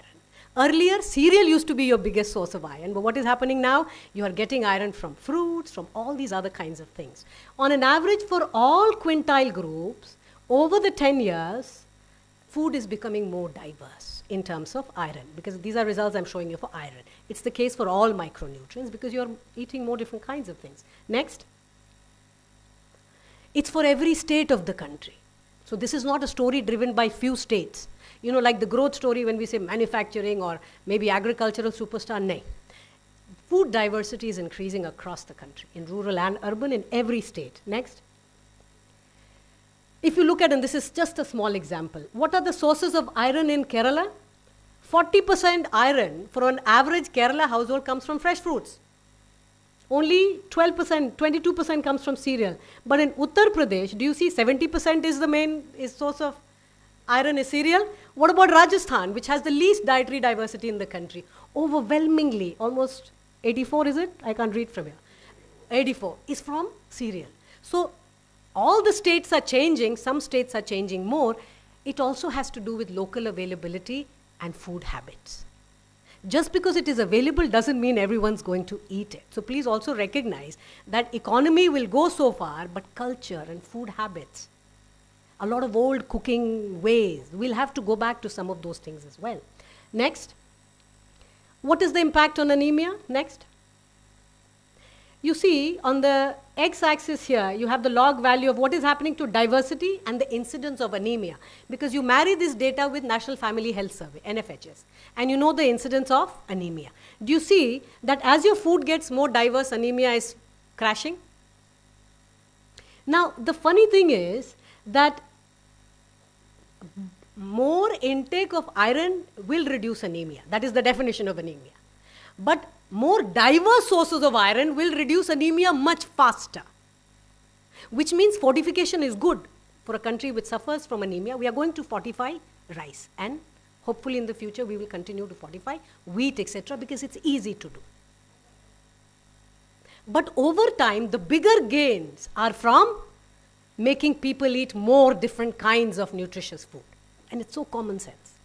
That's what economic growth is all about. Next. Okay. There is another measure of what is, again, it's the same data. People are less vulnerable health-wise.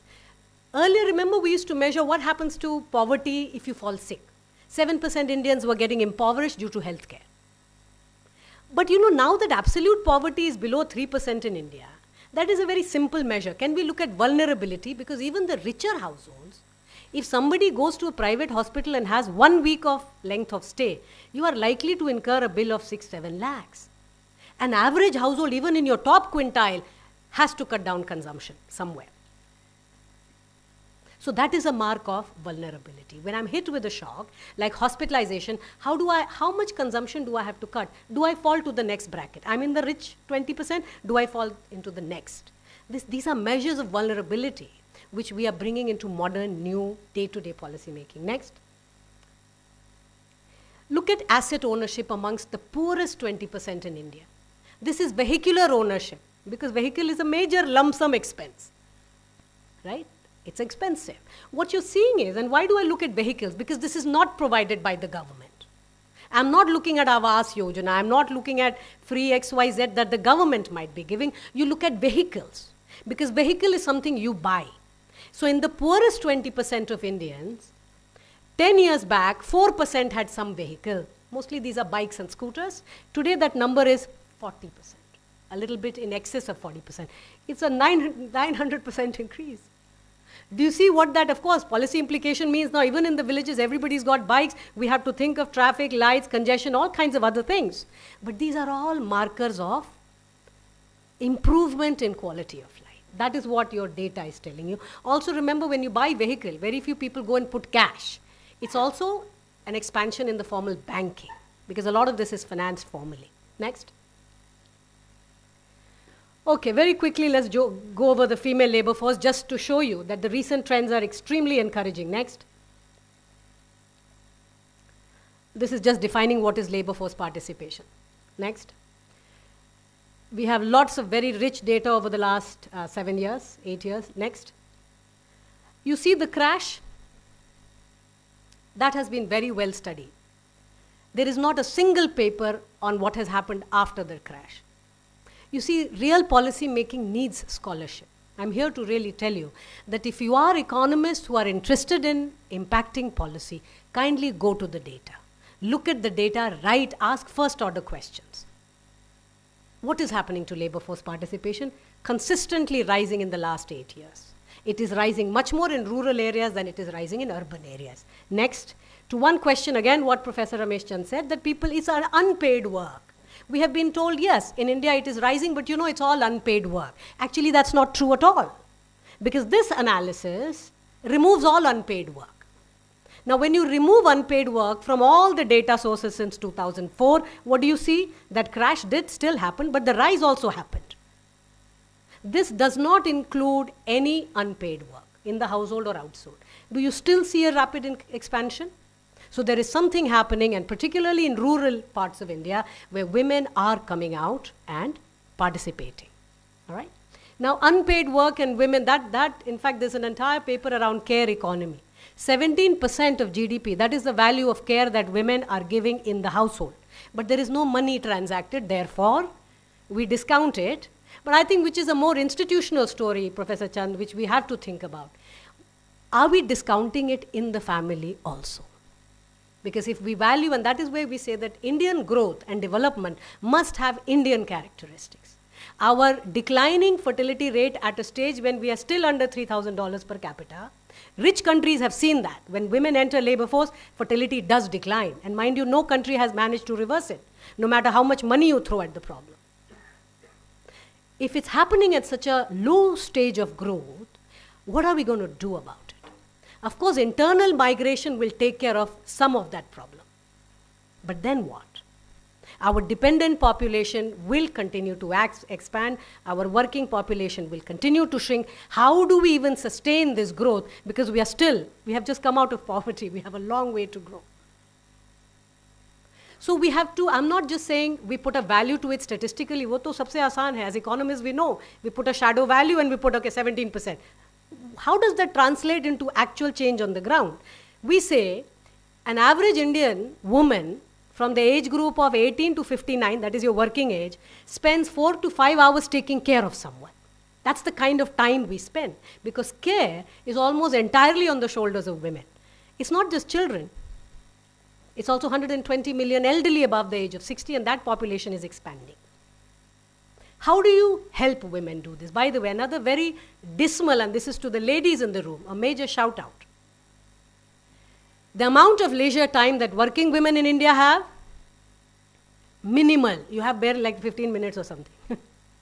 So then what are you looking at? It's mental health. You're looking at depression. You have no leisure time. How is that even sustainable? Because you're working outside and you're working in the house. The point is, if you don't value this, this will get reflected in the form of crashing fertility. We'll have to value it, and we will have to reduce the costs for women. Next. The increase is everywhere. This is just to tell you it's in rural India, all over. Next. Urban India, all over. Next.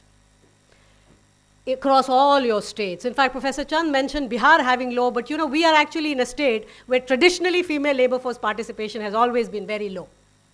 Punjab and Haryana, richest states of the country, for so many years, labor force participation of women, historically very low.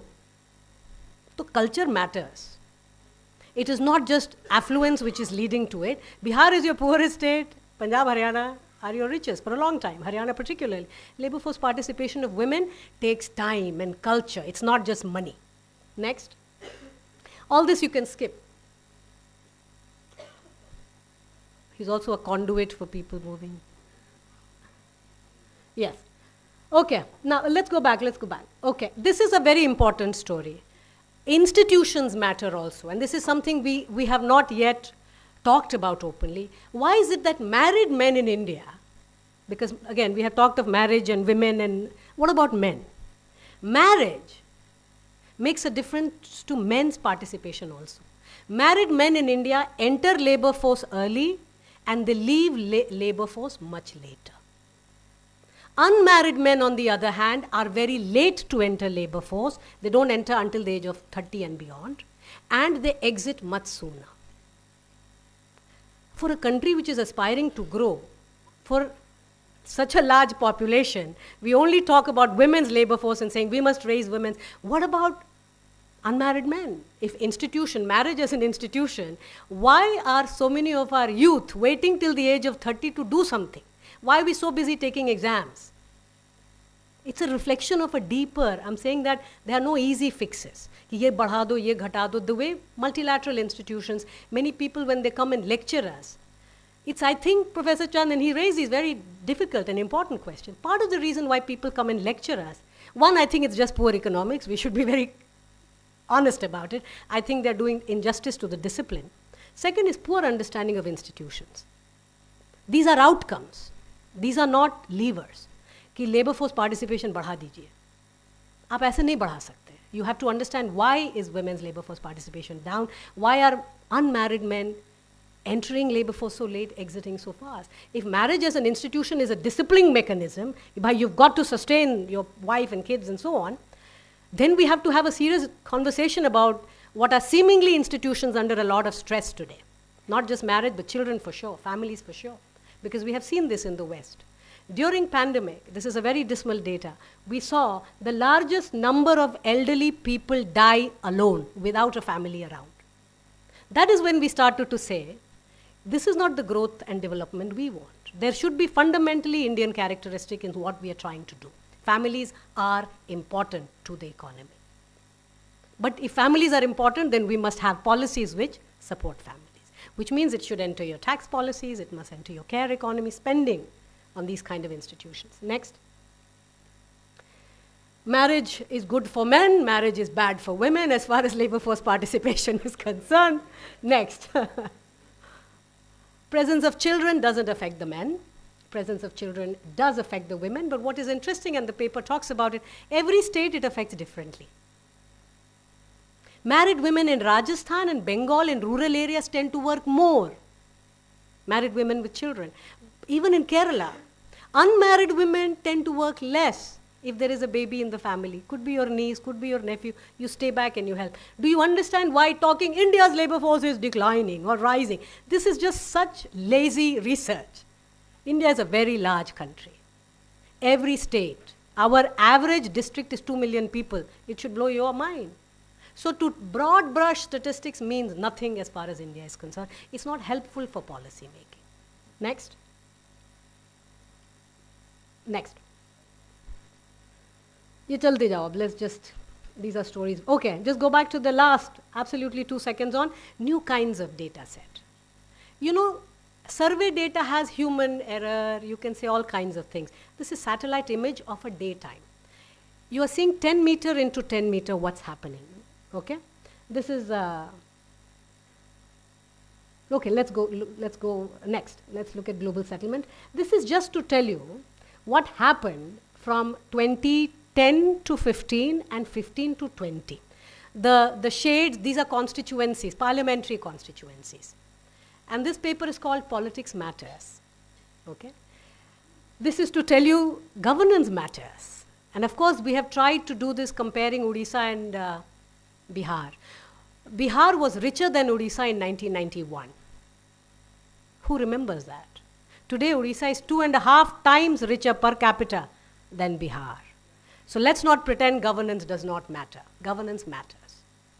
In fact, a new case study we are publishing is to say Uttarakhand and Himachal. Himachal was much poorer, 50% poorer. Today, Himachal has overtaken, Uttarakhand has overtaken Himachal in what, 20 years? Per capita wise. Governance matters, policies matter. Growth is not something that just happens or Delhi will do growth. Growth is very localized. This is to tell you each of your parliamentary constituencies after 2015 have had much higher growth in terms of built up area. Next.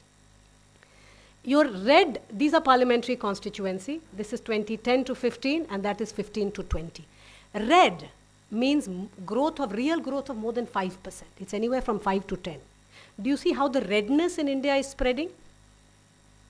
Your local, so India's growth is 6%, 7%. That is just macro indicator. My constituency, my district, how is that growing? That is what is relevant at a local level as far as both your parliamentary system of democracy, your representatives should be able to tell you or give you growth. your administrator, your district collector should be concerned.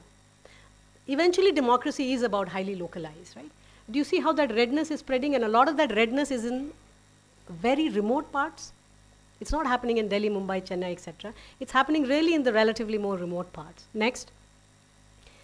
On the x-axis here, you have the least developed parts, meaning very remote to most remote on the x-axis. On the y-axis, you are seeing the kind of growth you are seeing. Do you see that your highest growth is in the least developed parts of the country? It's a negative relationship. But that's your infrastructure push. When you have border roads expanding, your roads are going for the first time to new areas, electrification is happening mostly in rural and remote parts. This is what inclusive development from an infrastructure point of view or a housing policy, etc. looks like. Next, I think that might be the end. This is again, you can go all the way down to subdivisions, okay? And again, at subdivision, it looks even more impressive. The graph is obviously very dense because suddenly you have a lot of observations. It's no longer just 545 constituencies. Next. Same, biggest growth is happening in your most remote, underdeveloped. Moving forward, this is absolutely to just wrap up and to see what am I doing here and why did I accept to come here and spend 3 days? It's because policy making, let me assure you, the government doesn't have the wherewithal to do all the research that is, in fact, do most research. It lies outside the government. It really lies in the scholarly community. Economists have a very distinct identity because of the training as a discipline that we receive. That's why it's a social science. We have to do a lot more research because the country needs a lot more real-time knowledge, highly localized knowledge, all right? I think part of the effort right now is how do we enhance not just the training capabilities, because many of you are also professors and teachers. I've been teaching for 22 years now. It's also important for you to grow the next generation of scholars. But research and knowledge creation for better policy making is very, very important and largely rests on your shoulders. Otherwise, this space, the way we see it, is being, I think we have abdicated some of our core responsibility as scholars in the society to mostly consulting firms. And that, from a long-term perspective, is not an acceptable outcome because we know what the job for consultants are. They're giving you short-term fixes. They're giving you quick, nice PowerPoint presentations. I think eventually that is the larger responsibility we have as economists to society, and particularly for one which aspires to be Vikasit and developed in such a narrow frame of time. So thank you very much. I look forward to meeting each of you over the next 3 days.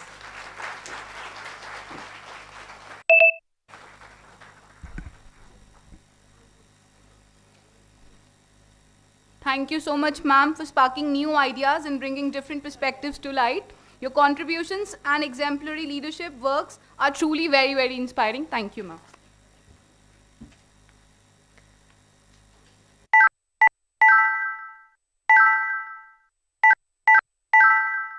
Slip into oblivion, but a word of appreciation, a word of indelibly etched its presence in our minds.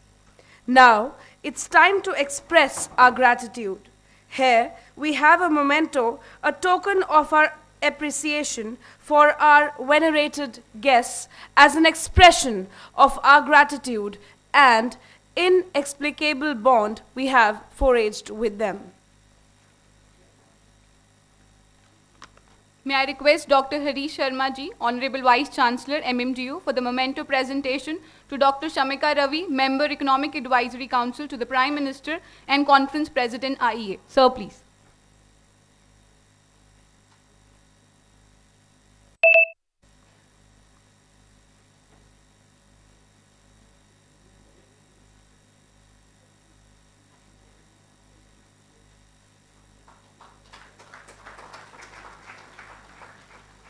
Can we have a huge round of applause?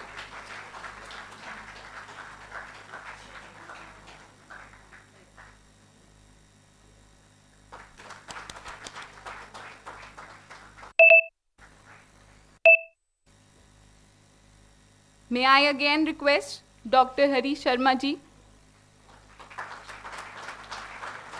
Can we have a louder applause, everyone?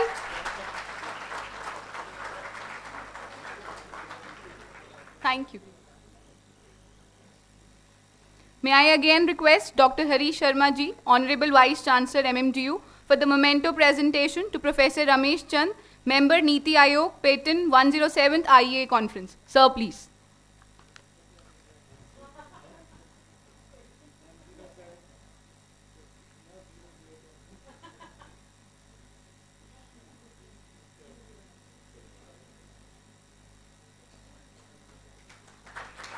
Can we have a huge round of applause, everyone?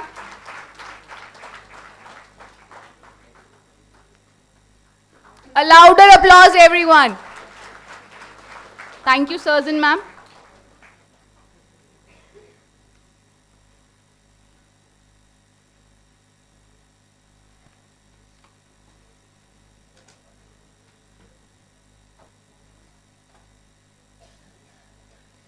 May I now call upon another pillar and backbone behind this successful event, a visionary and a great leader in the field of management education, whose journey has nothing been short of inspiring, Dr. Jaya Ashish Sethi, Director MMIM, to deliver the thank you address. Sir, please.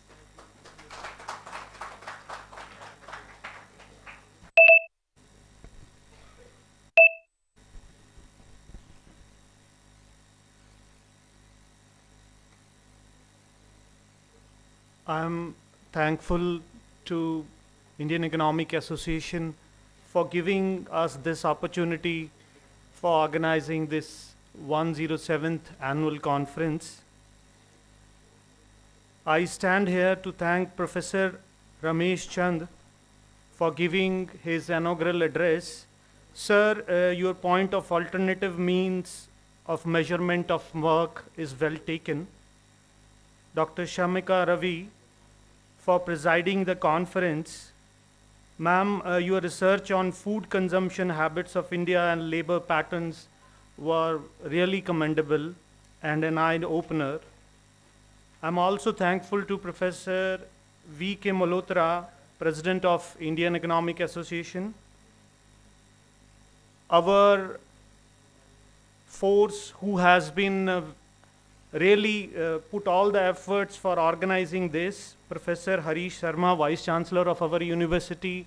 Sir, without your encouragement, we won't have been able to do this. Professor D.K. Madan, Secretary of Indian Economic Association. Sir, your trust on us for giving us this conference has led us to the success of this conference. Thank you very much. Now, I am also thankful to all the others experts who have been here, traveling all the way from India, nooks and corners coming here. All the delegates, my faculty members, fellow faculty members, they have been putting all the work through all these days, all non-teaching staff, all the students, and all others who have been directly, indirectly participative in this conference. Thank you, one and all.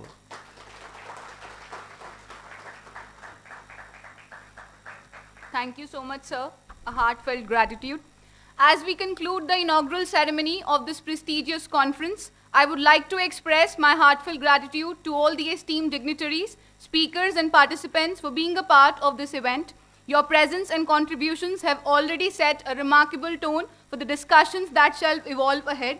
We are excited about the insightful sessions, collaborations, and ideas that will unfold in the coming days.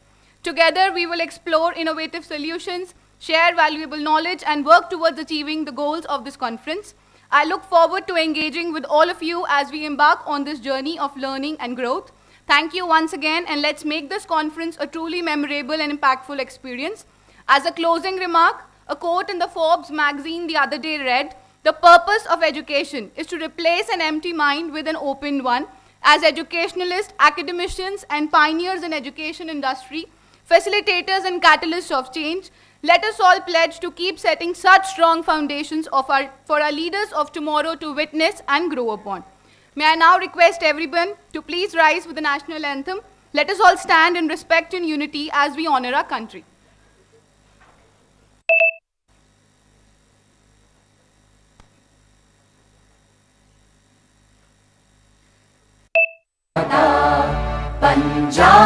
Sindhu Gujarat Maratha Dravid Utkal बंगा विंध्य हिमाचल यमुना गंगा उच्चल जलधि तरंगा तव शुभ नामे जागे तव शुभ आशीष मागे गाहे तव जय गाथा जन गण मंगलदायक जय हे भारत भाग्य विधाता जय हे जय हे जय हे जय जय जय जय हे।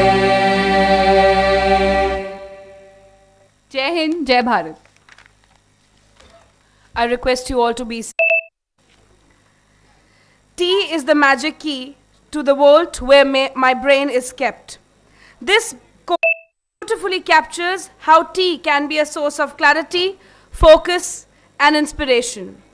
I, Tanya Kukreja, and my co-host Mahima Sindhi officially signing off. And there is a special announcement, ladies and gentlemen. We have a very special lecture at 6 on India at 100 by Professor Krishnamurthy Subramaniam, revered and solicitous Executive Director at IMF and former Chief Economic Advisor to Government of India. Everyone is requested to kindly be seated by 5:50 p.m. in the seminar hall. And I request everyone to kindly proceed for high tea and do some chai pe charcha. Thank you, ladies and gentlemen. Thank you everybody for being such a wonderful audience. Thank you.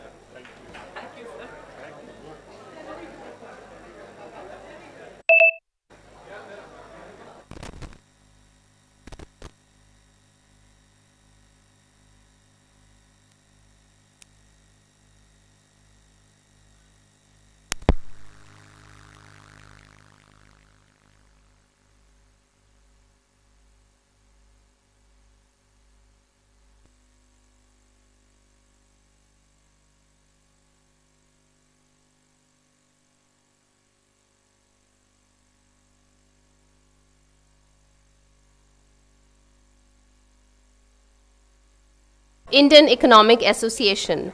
I am Dr. Naz, your today's host for plenary session. Along with me is my co-host Ms. Shivani Arora, and we'll be hosting our evening plenary session.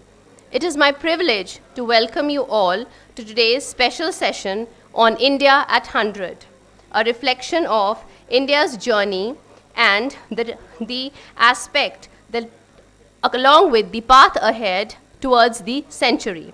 The session promises to be an insightful exploration of India's transformation over the last 100 years and the role we will have to play in shaping the last century. I am honored to introduce our distinguished panel for today's session. First, I would like to introduce and give a warm welcome to Professor Ramesh Chand, who will be chairing today's session. Professor Chand is a renowned expert in the field of agriculture, economics, and policy.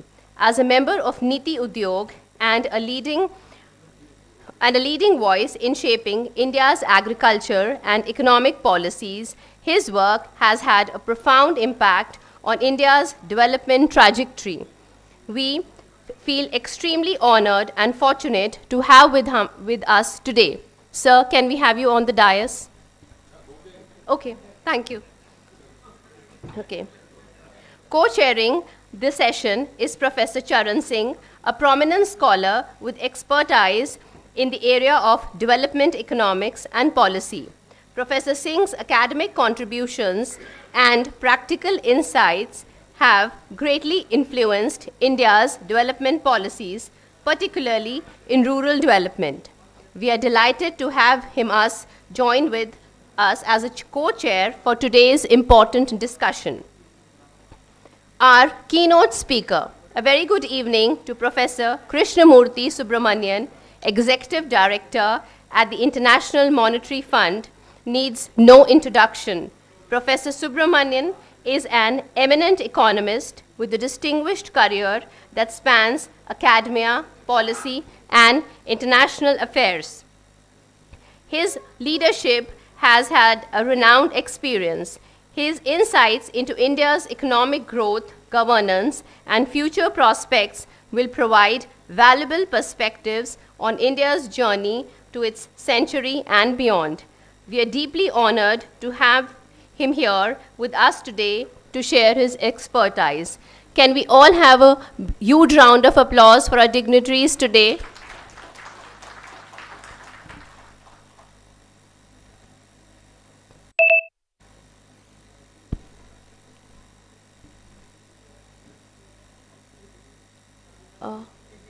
Sir, Professor Subramanian, am I audible? Yes, you were audible, but in between, there was some connectivity issue from your side, I guess. Okay. So, am I audible? Yes, sir, you're audible. Can we begin with the session? Yes. Okay.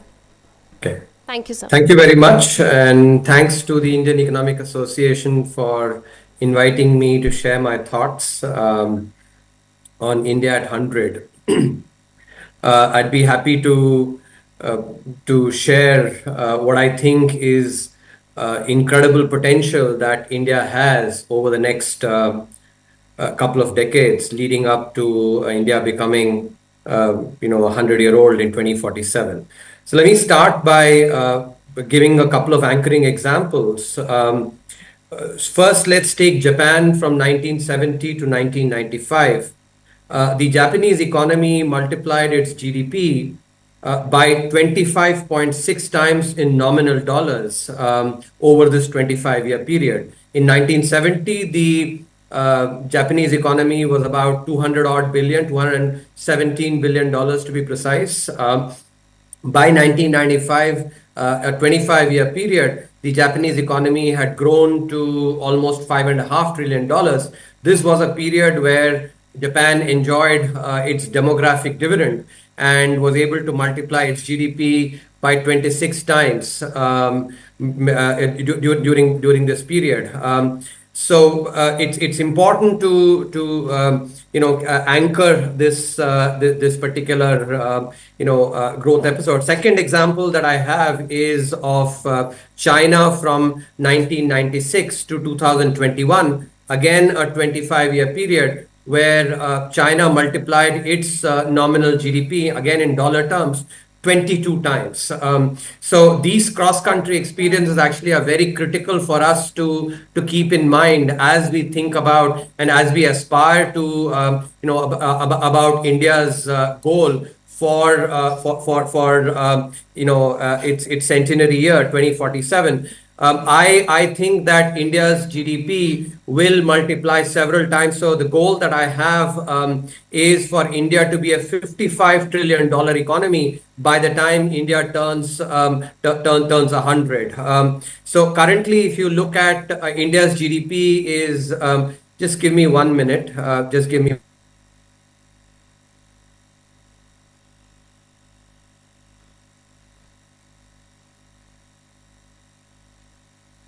So India's GDP is, if you look at 2023, it is 3.28 trillion.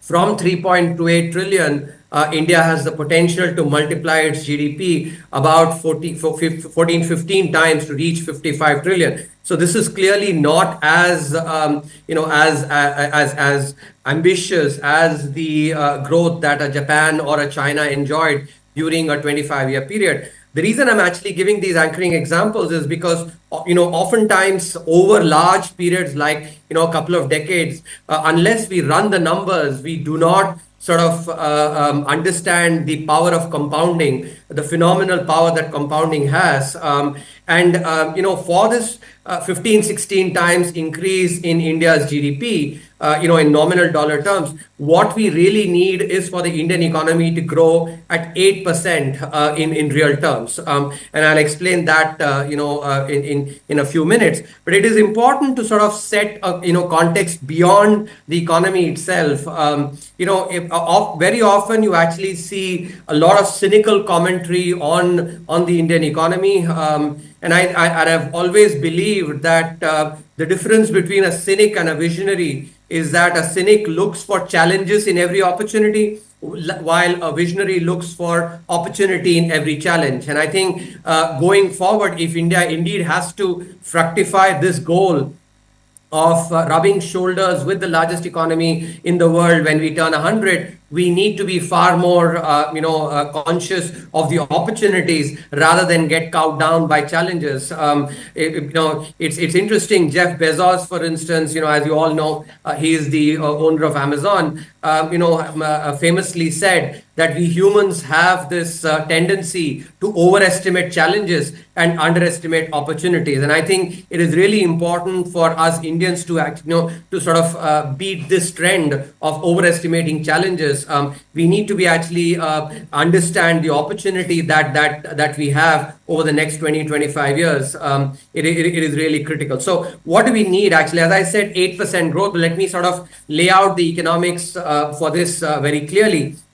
So when one thinks about nominal growth in dollar terms, we have to break that out into nominal growth in rupees and the rate of depreciation that is likely to prevail.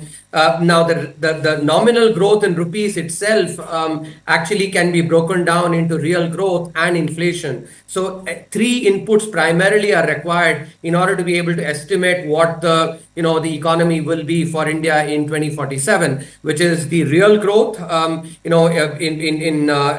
rupees, inflation, so real growth plus inflation, that gives you your nominal growth, and the rate of currency depreciation. Those are the three inputs that we need in order to actually assess what is a likely rate of growth in nominal dollars, and thereby what is the likely size of the Indian economy in 2047. So I've covered this in great detail in the book across 27 chapters, which I will not have time to go through in all its entirety. But let me just share some of the big picture thoughts on this. So India actually has the potential to grow at 8% in real terms from here on, and I'll explain that why we can indeed grow at 8%. Some of you may have the question, what about things like law of diminishing returns, or what about the baseline from which we have to grow? But some of you may say, if you look at historical growth from 1991 onwards,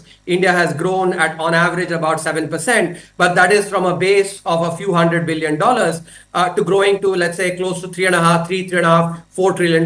Growing at 7% is fine. But, what about from here on growing, to 5 trillion, 10 trillion and beyond, with a higher base? Is it possible for India to grow at 8%? That's a very legitimate question. I will address that, as I explain what are the sources of growth that can lead to 8% growth. The second is inflation. And here, if you look at in 2016, India implemented the inflation targeting regime, and that is something that is really, it's a very important, a seminal moment in India's macroeconomic, path. And when India's economic history will be written, when we turn 100, it will be written then. 2016 will be marked out as a seminal moment because that is when India implemented the inflation targeting regime. And if you compare the data, this is an economist audience, so I'm sure you know that the inflation targeting regime basically requires the central bank to target inflation at 4% plus minus 2%. So from 2% to 6% is a range that is basically required for the central bank to target. So if you look at the data up until 2016, on average, inflation in India, has been closer to 7.5%, from 1991 to 2016, with phases where inflation has been in double digit, especially if you look, post the global financial crisis. India's inflation actually for 1.5 years, every month inflation was in double digits, and there are other periods where inflation has been lower, but on average inflation had been 7.5%. But post 2016, if you look at the average up until March 2024, which is what the data that I looked at in order to actually estimate this, inflation has declined from 7.5% to 5%, and that is really critical because this average of inflation of 5% from 2016 to 2024 has prevailed, despite despite COVID, the supply side shock that was created, despite the Ukraine war, which was also a supply side shock. Combination of this at a time when advanced economies have faced anywhere between 2.5 times to 4 times their historical average inflation. India has had actually, significantly lower inflation during this period, so 5%. And therefore, it is a very reasonable expectation that going forward as well, 5% inflation is what is likely to be obtained. In fact, it's quite likely it'll be a little lower than that. So 5%, in my opinion, is conservative, because if you look at it another way, in the 2% to 6% band, 4% plus minus 2%, 5% is on the higher side, which factors in some times when, let's say, there will be overheating of the economy, when growth is, let's say, higher than potential, and that may lead to higher inflation. So 5% is a very reasonable estimate for inflation. The third input is actually what is the likely rate of depreciation, going to be going forward. Again, if you look at the data from 1991 till 2016, or, on average, if you look at the rupee has depreciated by around 3.5%, per annum during this period. But it is very important to understand conceptually that higher inflation for the rupee actually will translate into higher depreciation of the currency. This is something that is really critical, and let me explain this conceptually. You all know very well that inflation actually leads to higher rate of erosion in the purchasing power of the currency. It's, for instance, if let's say inflation is 7.5%, then if I have 100 rupees today in my pockets, I can buy goods and services worth 100 rupees today. But next year, I can buy goods and services only worth 92 rupees and 50 paise because of 7.5% inflation. In contrast, in the US, where inflation has been on average 2%, if I have $100 today, I can buy goods and services worth $100, but next year I can buy goods and services worth $98. So if you compare, from the decline from 100 to 92.5 when inflation is 7.5% versus 2% for the US, 100 to 98, you can clearly see that the erosion in the value of the rupee, because of higher inflation is higher. Now, ignoring the real appreciation or depreciation, which itself comes from real, per capita growth, that part I'm not getting into. I've done it in the book. I've modeled it, using the Balassa-Samuelson effect. But, for the purpose of this talk, let's not get into those intricacies. Let's focus just on the impact of inflation. So, conceptually, higher inflation leads to higher erosion in the value of the currency, and therefore the currency has to depreciate more in order for the purchasing power to be retained. As a result, ceteris paribus, the domestic currency basically facing higher inflation leads to higher depreciation of the currency. And this is the fundamental credo in international economics. Now, using this concept, if I actually, let's say, apply it to the fact that up until 2016, inflation was 7.5%. That has declined to 5% since then. The decline of from 7.5 to 5% will actually translate 1-for-1 into about a 2.5% decrease in the rate of depreciation.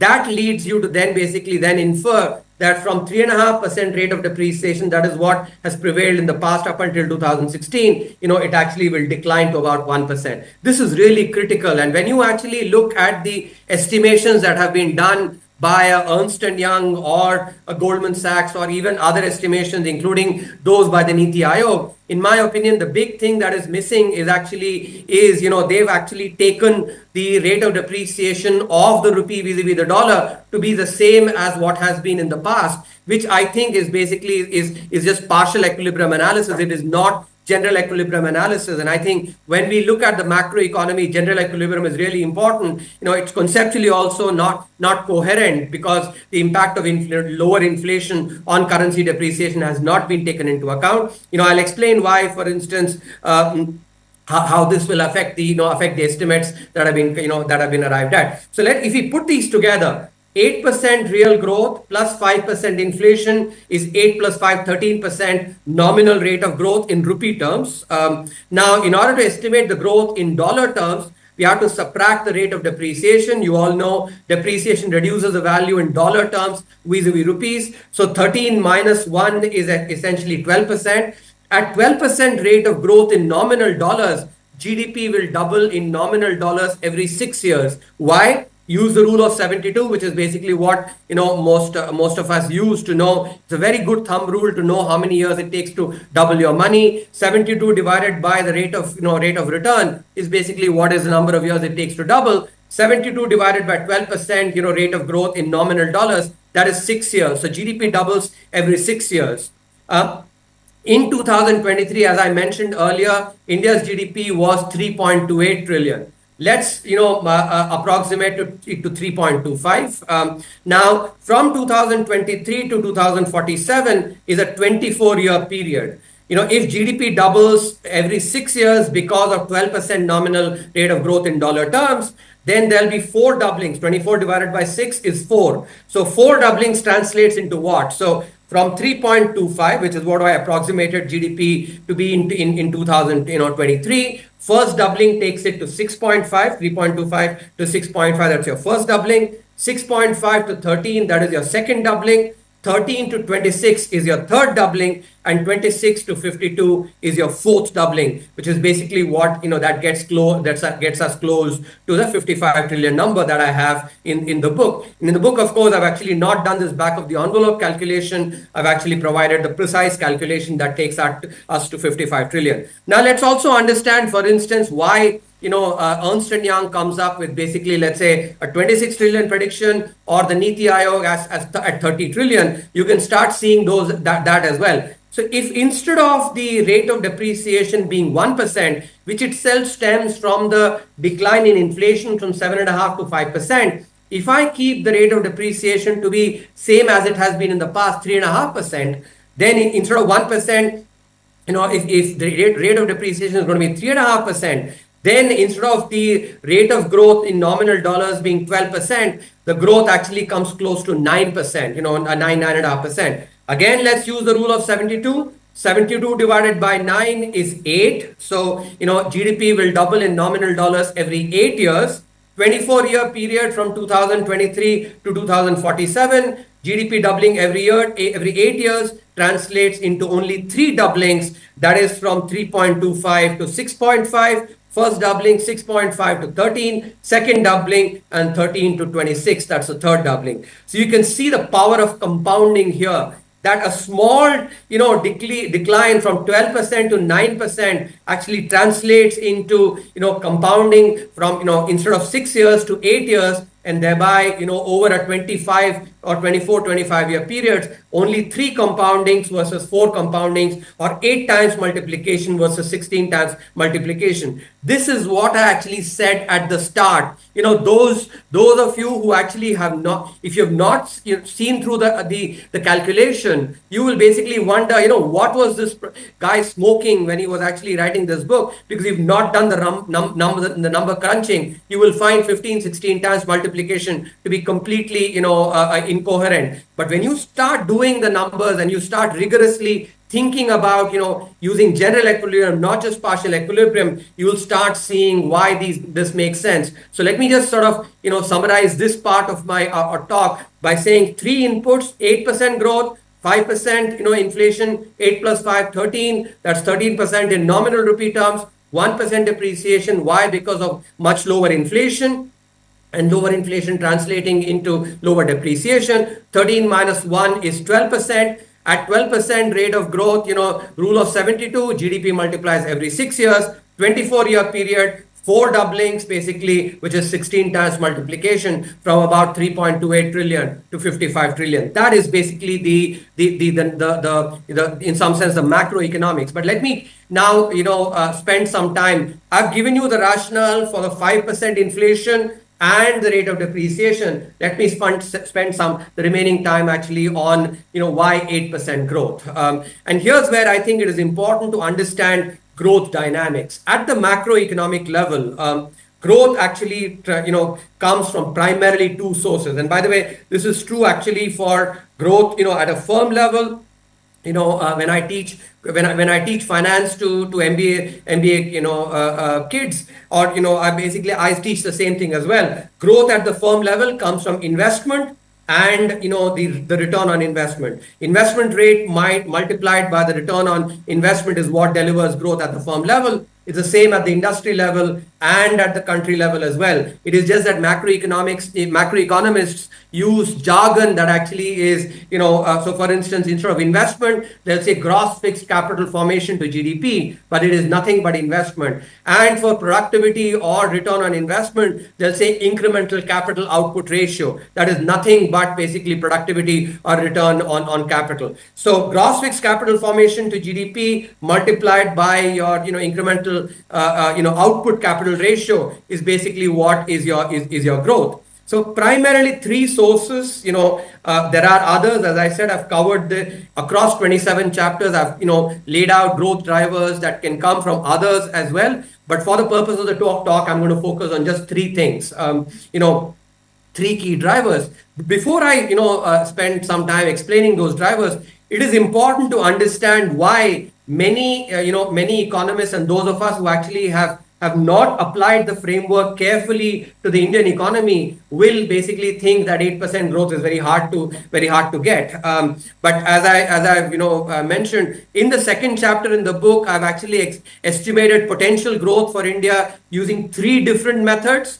I've used the solo growth model, which is a workhorse for basically, estimating growth. But, you assume in the solo growth model, you assume the same production function for the entire economy. I've also used the C. Rangarajan, EPW paper, where he actually uses a disaggregated, structural model, where you basically model investment and productivity at each sectoral level, the 8 sectors that MOSPI uses, for sectoral estimation. So I've done that. That's a second approach. And I've used all the statistical techniques, including the Kalman filter, and others to actually estimate across these 3 techniques, which actually give us different views in some sense, therefore a 360-degree view of potential growth, because each of these approaches covers for inadequacies in one another. I estimate that India indeed has the growth, has the potential to grow at 8%. In fact, we can grow at greater than 8% as well, but, median, we can certainly grow at 8%.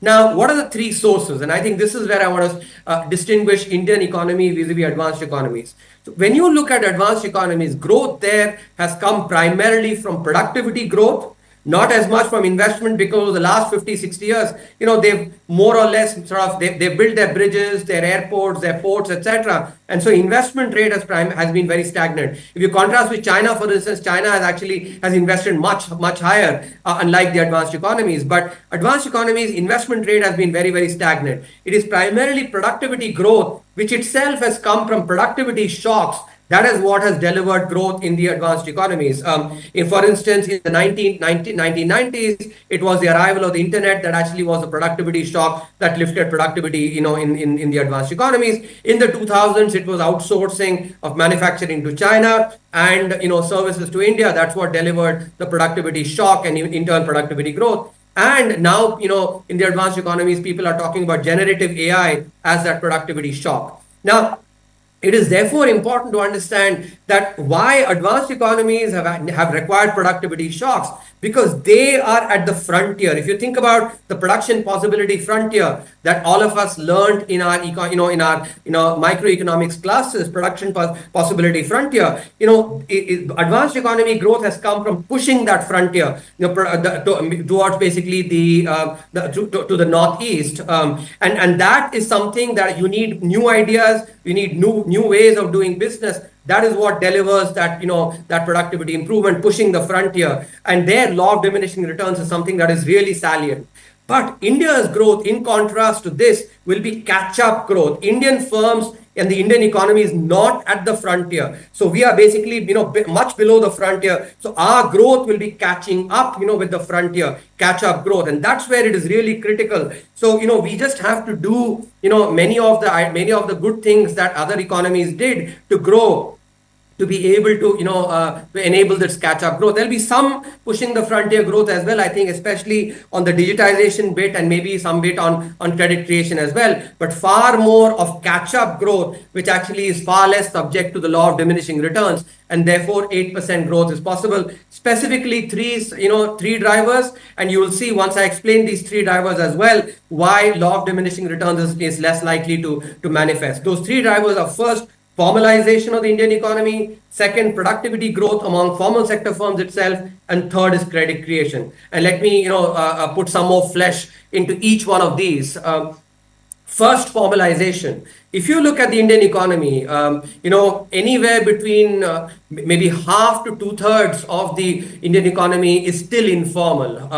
As basically there's been greater investment in public digital infrastructure, far more digitization, the economy is starting to get more and more formal. And as formalization happens, both your investment rate and the return on capital both increase, because one of the things that economists, I think agree on unanimously is that formal sector firms are far more productive than, informal sector firms. And formal sector firms basically can access credit from the formal financial sector, thereby basically increase their investment as well. So that's the first source.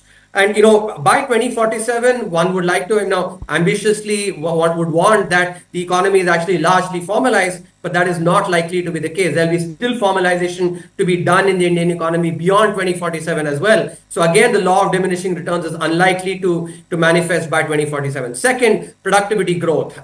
Here, if you see the typical Indian firm is again, half as productive or maybe 1/3 as productive as the American, German, or the Japanese counterpart. They will basically catch up on productivity. And here, two key, drivers that I want to, focus on. One is innovation. Second is entrepreneurship, both of which actually will drive the productivity growth in the formal sector firms. On innovation, if you look at, using the Global Innovation Index, for these, I'm basically not, I'm not using government data, I'm using the global indices to actually ensure that in some of you who may actually have, questions about that, you basically can avoid those questions. So if you look at the Global Innovation Index, India used to be ranked 85th in 2015. The latest rankings that have come out in 2024, India is ranked 39th. So from 85th to 39th is phenomenal momentum in innovation. Of course, if you ask me, am I happy being India being the 39th? No, of course not. The fifth largest economy in the world has to aspire to be part of the top 20 and then maybe top 15 or top 10 in the world on innovation. But that is something, which we basically should aspire to and work towards. But the momentum that we've had, in the last decade is something that is unmistakable, and that will actually spur productivity growth. Second, if you look at entrepreneurship, and here again, I'm going to use World Bank data, our sister, institution actually on Penn Street in Washington, D.C. If you look at World Bank data from 2004 to 2014, the rate of new firm creation was 3.2%. Since then, from 2014 onwards, same World Bank data, the rate of new firm creation is orders of magnitude higher. And so, clearly as a result, the third largest entrepreneurial ecosystem, more than 120 unicorns have been created. And entrepreneurship enables productivity growth, because not only is it the case that the entrepreneurial firm itself comes up with new ways of doing business and brings in new products and services, but it actually pushes incumbents as well. It's as if incumbents actually, when there is greater entrepreneurship, incumbents have to run faster on a treadmill in order to stay where they are. And that basically also spurs innovation. And if you again look at the third source of data, which basically is reflective of the momentum on productivity growth, total factor productivity growth using Penn World Tables data. If you look at TFP, from 2002 to 2013, Penn World Tables data shows that rate of productivity growth, TFP growth in India was 1.3% per annum. From 2002 to 2013, 1.3%. From 2014 onwards, if you look at, rate of productivity growth is 2.7% per annum. So 2.7 versus 1.3. In other words, rate of productivity growth has been more than double, from 2014 onwards. And I'm sure all of you actually can correlate that it is the result of many of the reforms that have been implemented, especially the IBC, which really affects the quality of capital allocation in the economy. So the third driver is credit creation. Again, let me actually, lay out some data for you to actually ponder over. If you look at the ratio of private credit to GDP, private credit is credit that is given to individuals and to companies. The ratio of private credit to GDP is actually indicative of how much credit penetration is there in the economy. 2020 data, the world average for private credit to GDP is actually 150%. 2020, 150%. What is the ratio for India? 58%. I want you to reflect on this. World average, 150%. And India 58%. So clearly there's a huge runway for credit growth to happen, credit to go into actually asset creation, into new business creation, into entrepreneurship, into innovation, into manufacturing, and thereby enable both investment, higher investment and productivity growth. So these, of course, are just the three drivers that I've mentioned. I've not talked about digitization. I've not talked about human capital, enhancing the quality of human capital, which is basically through investments in healthcare, education, which I've covered in the book. What about, about administrative reforms? That is something that is really critical. That will also actually enable productivity growth from basically improving bureaucratic efficiency. Judicial reform, that is also another source. Actually, RegTech, for instance, there are many ideas actually, and which I've not covered. So in some sense, if you see, there are many low-hanging fruits that India can pluck, for enabling 8% growth. But there are fruits that are actually hanging at middle and higher levels as well, which also India can continue to pluck in the next 25 years, provided we have the will to actually to implement the reforms. So if we can do that, there is no hesitation in my mind that India indeed has the potential to grow at 8%, and thereby actually become a $55 trillion economy. So by that time, as I said, this is in nominal dollars. The US economy would be about 60 trillion plus. Remember, this is, and I've covered this, I've mentioned this very clearly in the book, which is these are actually aspects that don't, account for discontinuities that can happen. Nobody can actually account for potential discontinuities because discontinuities are unknown unknowns, the unknowns that you can't even think about actually at this point in time. Obviously, that would affect the path of, let's say, US or an Indian economy. To account for that, I have actually in the book also covered two other scenarios where India grows at 7% or 6% as well. If we grow at 7%, we'll be about 40 trillion. If we grow at about 6%, we'll be close to 30 trillion, about $28 trillion. That is what will it be? What will our GDP per capita be? We will be about $40,000 GDP per capita if we are.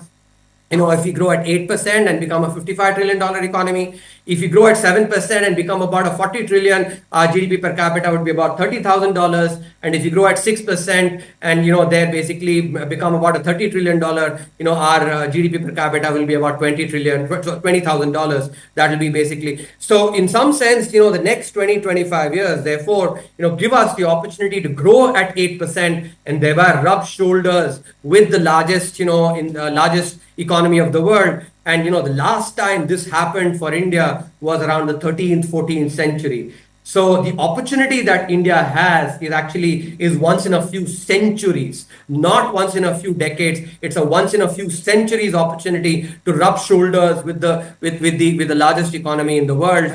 In cricketing terms, the way Sunil Gavaskar actually had talked about Sachin Tendulkar in 1993, Sunil Gavaskar had said, by looking at performance in the past, he said that if Sachin doesn't end by the time he finishes his career with at least 40 international hundreds, and 15,000 international runs, then I would be disappointed. I'm no Sunil Gavaskar for sure, neither of cricket nor of anything else. But by assessing, looking at India's past performance, and thereby estimating its potential, I have no hesitation in saying that India has the potential to be the Sachin Tendulkar of the global economy. There's a more important lesson in there, which is that just because Sunil Gavaskar assessed Sachin Tendulkar's potential, Sachin did not go to score 100 international hundreds and about 30,000 international runs. He worked hard for it. And India will have to work hard as well, especially states will have to do a lot of reforms if India has to grow at 8% and thereby become a $55 trillion economy, rubbing shoulders with the largest in the world and thereby be the Sachin Tendulkar of the global economy.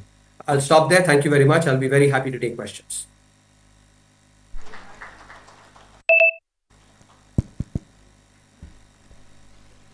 I will do. Okay. Good morning, Dr. Krishnamurthy, and thank you very much for a brilliant presentation on India at I think true with the spirit in the country that we want to do great things during Amrit Kal. So Dr. Subramaniam, I think, shared his optimism with all of us that this is not a wish list. This is something which is doable, and I see his confidence that this is not something which is doable, but this is something which India will do. So really, thank you very much for your optimism. Well, friends, we could not follow particular sequence that as a session chair, I was required to introduce Dr. Subramanian, but I think because of this camera not properly focused on the anchor, so something slightly got changed. Though Dr. Subramanian is not new to this group, but still occasion required that I say a few things about him. Dr. Subramaniam is a rare combination of academic qualification, like he is graduate from IIT Kanpur, then he is MBA from IIM Calcutta, and then PhD from University of Chicago. So I think this combination of knowledge of technology, knowledge of management, and knowledge of economy has combined together to produce a brilliant economist. He has worked in a large number of organizations in India where he handled real things, not that theoretical kind of work in economics, where he handled real things. His last posting in India was as a chief economic advisor in the Ministry of Finance, Government of India from year 2018 to 2021. We often interacted during that period. I was most impressed by the quality of economic survey which he produced during those 3 years. I think they are worth reading, particularly for young scholars, that how he does not make single statement without number crunching, without presenting that what are the facts behind whatever he is saying or whatever is his deduction or inference. So I think worth reading those 3 economic survey. And also you will be knowing that chief economic advisor is entrusted with the challenging task of preparing budgets, balancing all kind of interest, growth, equity, subsidy, investments, one state versus other states. But he did all those things very admirably. I was closed door to see to his performance. So he did those things admirably and with confidence. And I think based on his contribution, rare contribution as chief economic advisor, if I may say, I think rewarded may not be proper word. He was tipped for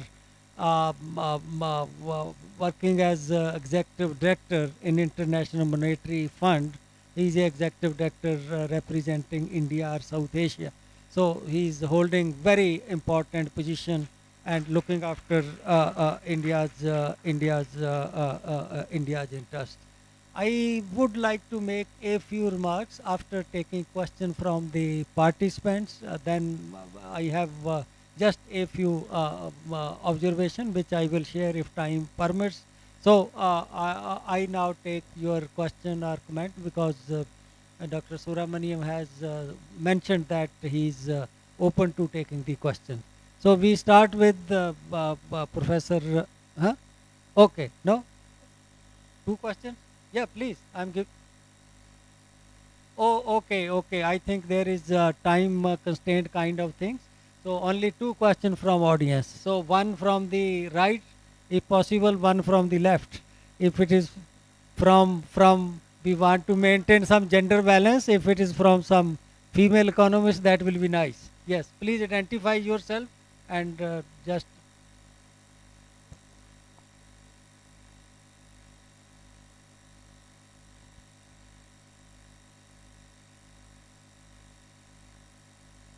I am Dr. Muthuraja from Madurai, Tamil Nadu, American College.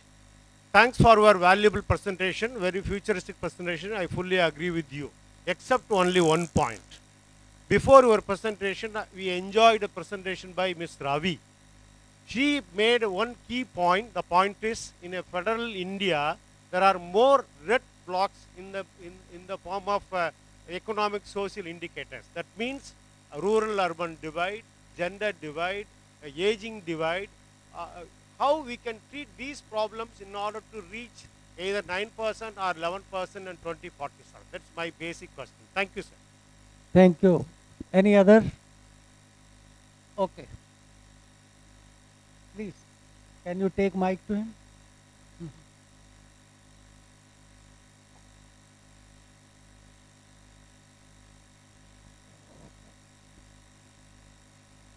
I am Professor Bijay Kumar Singh from Manipur University. And I can't hear you actually. Your voice, you need to be louder. Maybe take the mic closer. Yeah. I am Professor Bijay Kumar Singh from Manipur University.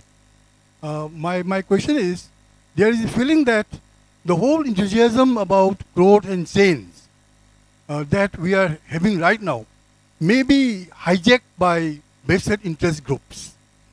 So, is that going to affect the whole exercise or not? So, what do you feel about that? Thank you. Okay. Should should I respond?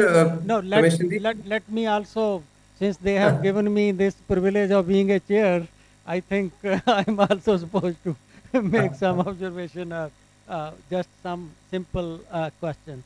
So, Dr. Suramaniam, this confusion about talking of 2047 in nominal terms and real terms is creating some confusions. You are very clear in your mind that in nominal terms, you feel that India's economy will rise to 55 trillion. So, can you just share with us that in real terms, where do you expect it to be? Assuming some inflation in dollar 1.2 or whatever, because I have found some people talking about some numbers based on that, but I want to know what is your sense in real terms. Second is, since you are so good at number, if you can briefly share with this group, by 2047, broadly what will be the structure of Indian economy, what share of agriculture in GDP, what share of agriculture in employment, and what share of manufacturing in both these things. So that aspect, if you have some idea about this. Then I appreciate your optimism, but some people raise this question. I don't call them pessimist, but they raise this genuine question that when Japan and China achieved 20 times or 25 times in nominal terms, they were not facing the kind of global environment which India is facing. They were facing global environment when global economy was rising 3%, 5%, but now global economy is rising at a very, very low rate. Do you think these global situation can be a headwind for India's economy to move ahead? Lastly, about ICOR, incremental capital output ratio, you also just mentioned about it. I raised this point in Chief Secretary Conference, which Prime Minister chairs last week. I just raised it that central government and all states, they are talking of where will be our GDP. Like UP is talking, we will have 1 billion GDP. Very soon they are talking like this. So I raised this question to some of the states that may I know what is your plan to bring the corresponding investment to achieve this kind of things. I think India need to be sensitized on that if you want economy of $50 trillion and assuming that ICOR is 5, you require investment of 250 trillion. That is very, very important. Without that, this is not going to happen. So if we can have some idea from you, what kind of ICOR you are presuming, based on which we can calculate what will be the total investment needed. But I would say that very brilliant presentation, and I look forward to your book, India 2047. Dr. Subramaniam, I also have with me Professor Charan Singh, who is a co-chair, but I think after you respond to these questions, he will make some concluding 1 or 2 statements. Over to you. Sure. Thank you very much, Ramesh Chandi. Actually, firstly, for your very, very kind remarks, kind introductory to, introduction. And now let me take on, let me answer your questions first, and then actually I'll go to the other 2 questions. You may have to remind me, in case I actually sort of lose the sequence of the questions that was.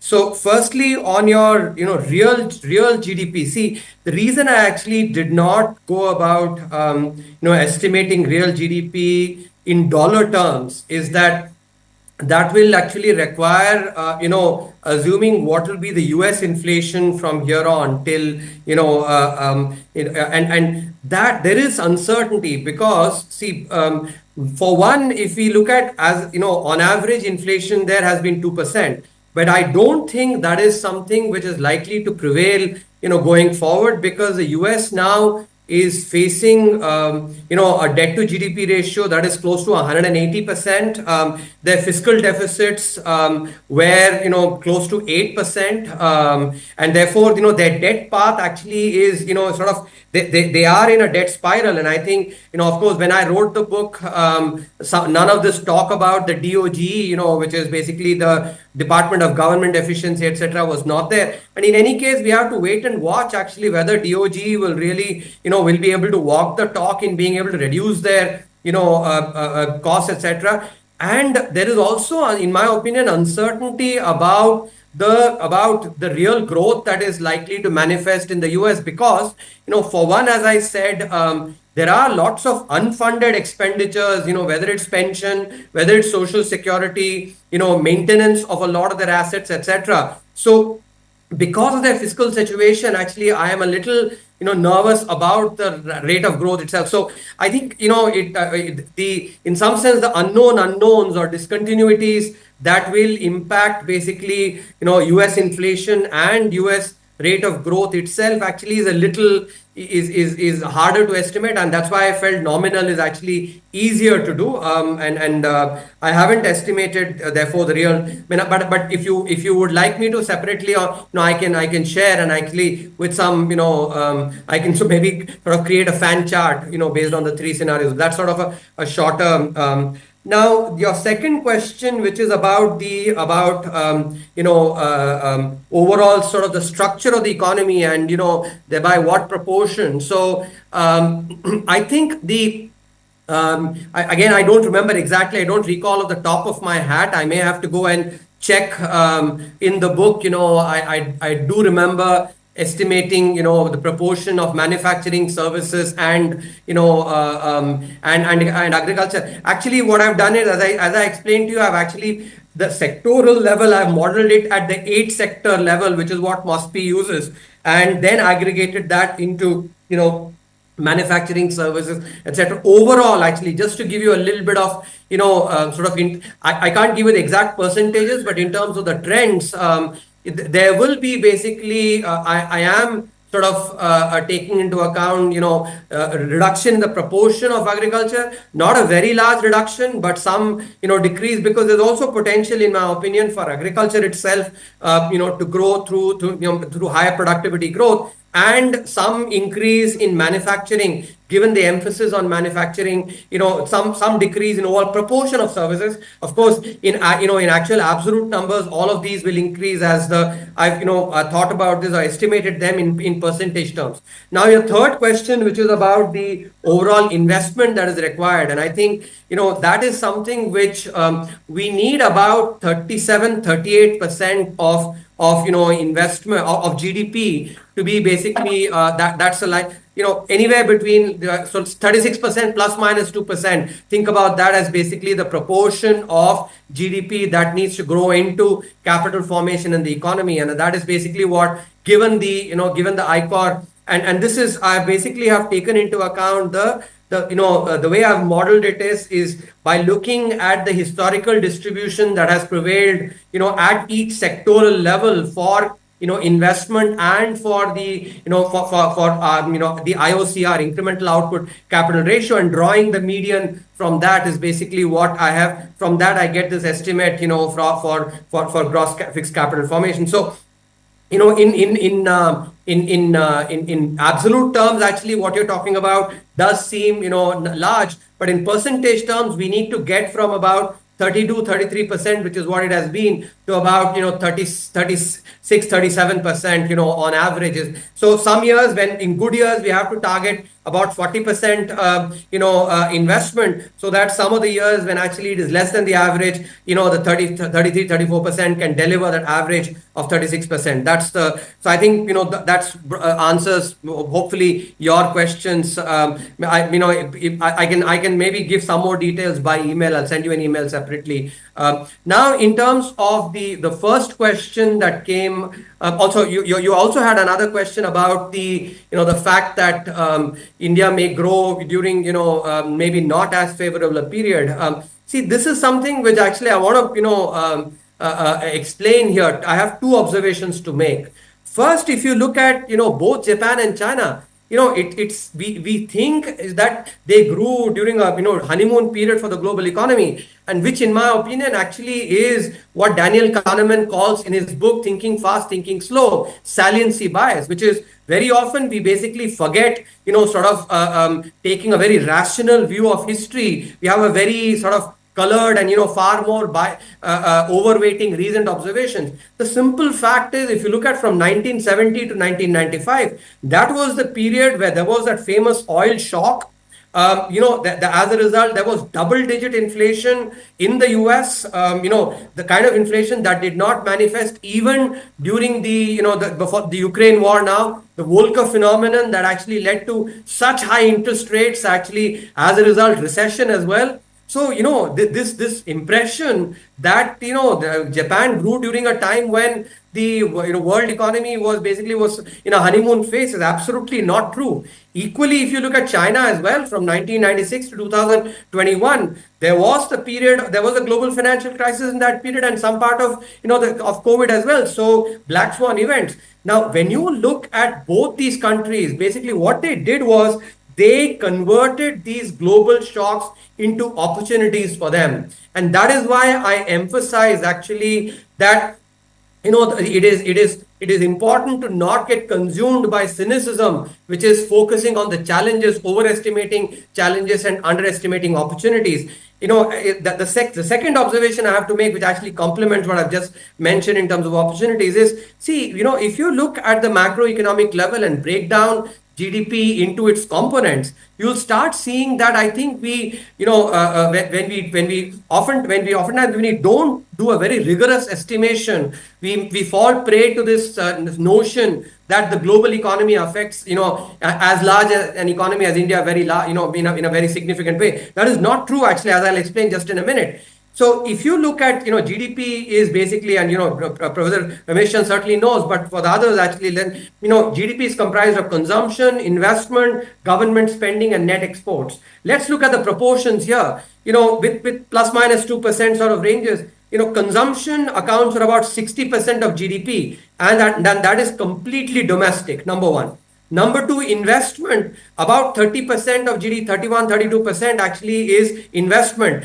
FDI is only 1.5% of GDP. So even if, let's say, FDI were to increase maybe double or triple, 4.5%, even then, lion's share of investment is domestic. So which is basically, that is, so 60 plus 30, that is domestic. And then government spending is, of course, endogenous, that is domestic as well.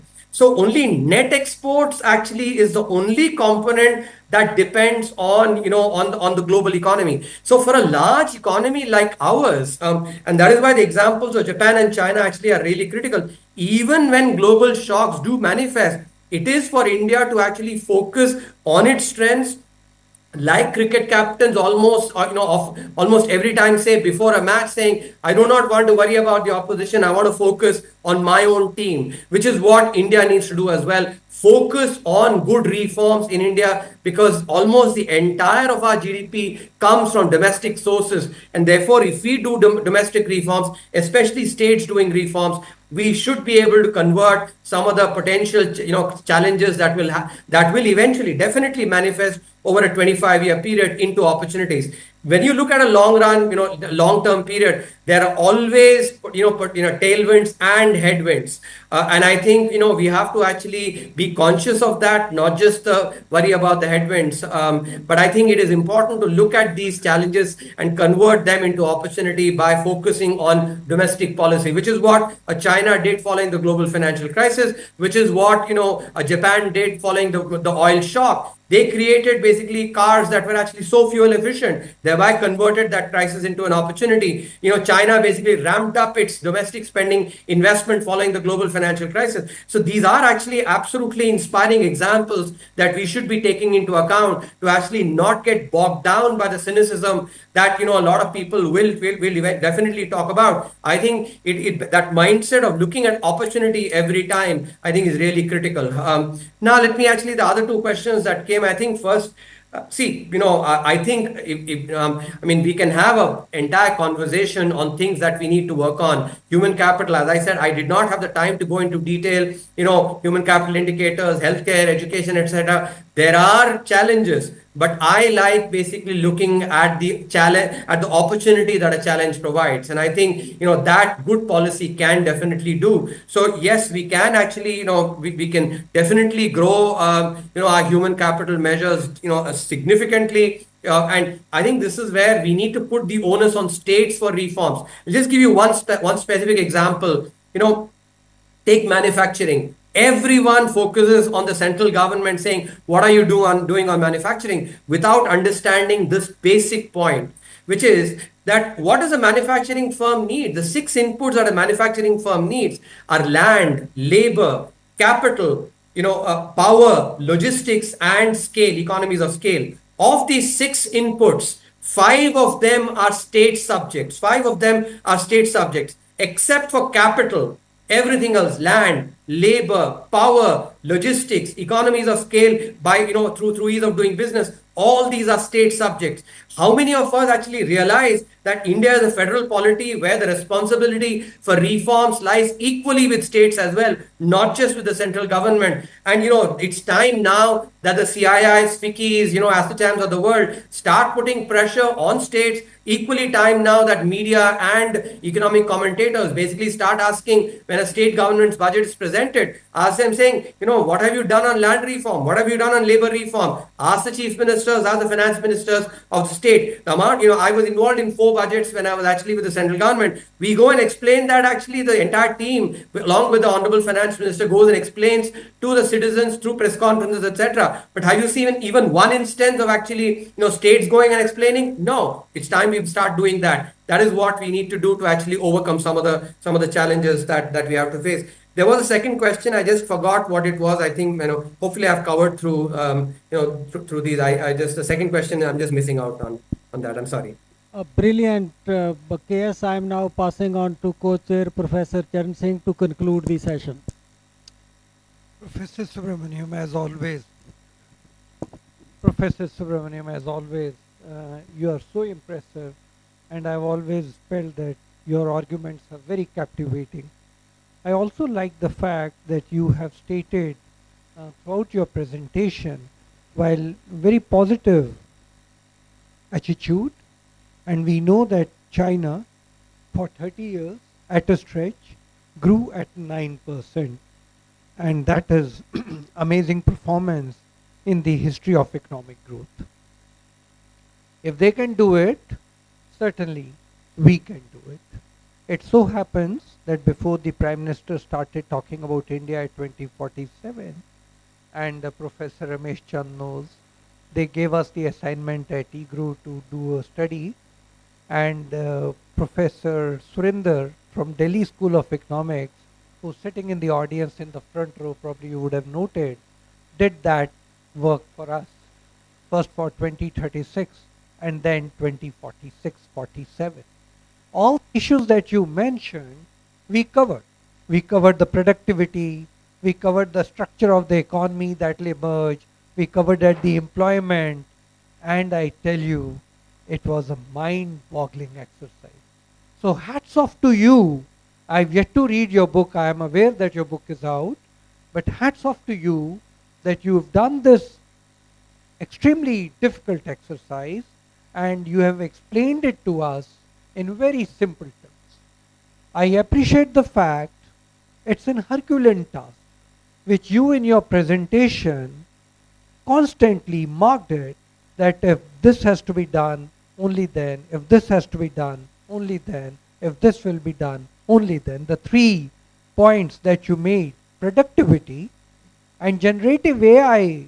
When I was speaking to Michael Spence, and he spent about an hour and a half, we have his whole talk on the IGRO Foundation. When I was talking to him, he said, probably you will have to take a call, otherwise it can be disruptive. When you talk of formalization of the financial sector, we attempted it through demonetization, and your own work on demonetization, which is so beautifully written in Times and Mint, we all appreciated it, but you know what finally turned up. Of course, in the GST collections, very positive results are emerging, but I'm still not sure what will happen on the pace of formalization. On the credit market, I totally agree with you. The world average 150, we are at 58. A long distance to cover. In the next session, of course, you won't have time to join, but we are looking at the roadmap and I'm going to cover this issue. How are we going to reach that credit market? It's another challenge. And then, of course, the state's biggest challenge, and the way you elaborated, very right. I myself feel all the big work is done by the center. Be it before COVID, be it during COVID, be it after COVID. Where are the states? So if India becomes a $50 trillion economy, or a 30, or a 55, will states not benefit? And if states still do not have a vision or have not given a clarion call as the Prime Minister has given, then how will we make it?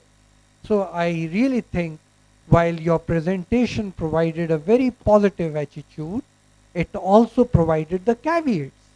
And that is what I think is a pragmatic scholar's presentation, where he or she thinks this is doable. If China can do it 9%, why can't we? So the pragmatic economist would think it's doable, but it is foremost and important that the pitfalls and the caveats are also marked. And you have done it so elegantly. We thank you. I'm very much aware of the short notice on which we invited you, and it's your gracious self who agreed to come at this short notice and deliver this fantastic talk that you have done for us. Thank you very much. Thank you. Thank you, sir. Valuable insights. We value your pearls of wisdom, your insight, and your positive outlook, and your total deep India's growth prospectus. We highly appreciate your presence today. Ladies and gentlemen, can we have a big round of applause for Professor Subramanian? Thank you, sir.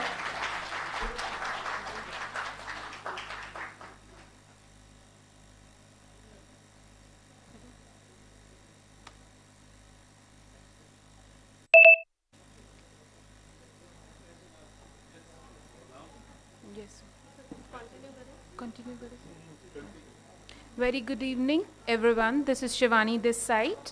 First of all, I would like to tell you that we are going to start with our preliminary sessions. It is my great pleasure to welcome you to the plenary session on Roadmap for Developed India, Target and Challenges at Multiple Levels. As we stand on the brink of India's centenary of independence, it is an opportune moment to reflect on where we have been, where we are, and where we are headed. This session will address on the most pressing question for the nation: how can we move towards becoming a developed nation in the next few decades? India, with its vast demographic diversity, is currently at a critical juncture. The roadmap for a developed India will not be linear. It will involve overcoming numerous challenges at multiple levels: economic, social, and infrastructural and environmental levels. Achieving our target will require coordinated efforts for policymakers, industry leaders, academics, and citizens alike. It is therefore a great honor to introduce our distinguished chair for this session, Professor Shamika Ravi ma'am, a renowned economist and a leading voice in shaping India's economic policies. Professor Ravi is known for her deep insight into India's economic development and her focus on inclusive growth. Her work on economic policy, particularly in the area of health, education, and gender, has been influential, and we are privileged to have her lead today's session. Welcome you, ma'am. Our key major speakers for this session will be: first, privileged to have Professor P. Arunachalam as a key speaker today. Professor Arunachalam is a renowned academician currently with Indian Institute of Advanced Studies, Shimla. Professor Arunachalam has made significant contributions to our understanding of Indian developmental challenges and the policies needed for sustainable growth. I welcome you, sir, and respect to please address the session, sir.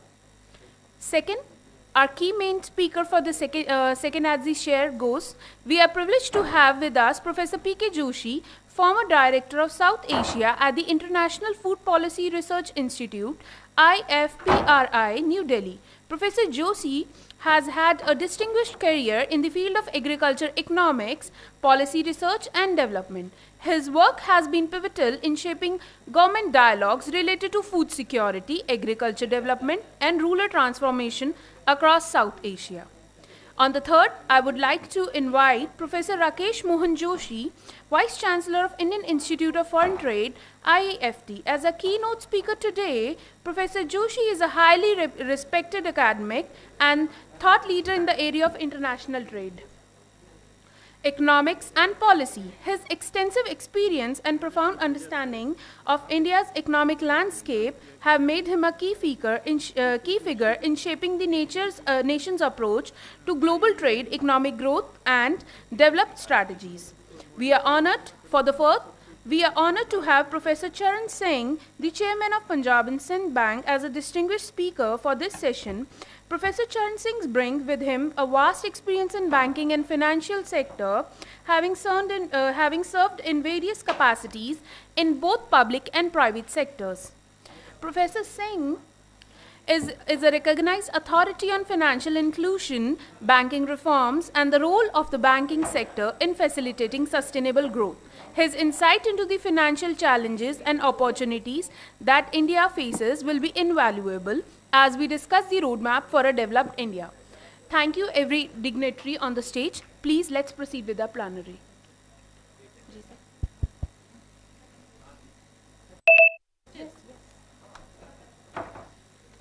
Let's get the last speaker. Let's get the last guest, Professor Sachin Chatterjee. As an Indian economist and a prominent figure in the field of international development, he is a member of the Research and Information System for Developing Countries, RIS, a New Delhi-based think tank that focuses on the socio-economic issues of developing countries. RIS is involved in research related to international economic cooperation, development policies, and the promotion of South-South cooperation. Thank you, sir. Thank you on the stage. Namaskar, everyone. Let's get to it. Without any further delay. I think we are running maybe 20 minutes behind. So, and I know we are also coming between you and your dinner. what we will do is, perhaps we will start with you, Professor Charan Singh. You know, this is a very, this session can be thought of from multiple perspectives. It's good we have 5 speakers on the dais, which means I don't have to speak very much.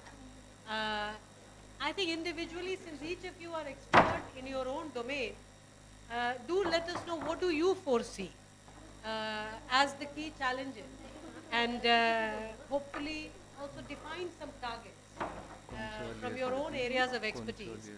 And then we'll have a second round where we'll have one round perhaps of cross-questioning even within the panel, and then we can go to the audience. Professor Charan Singh ji, if we can start with you, please.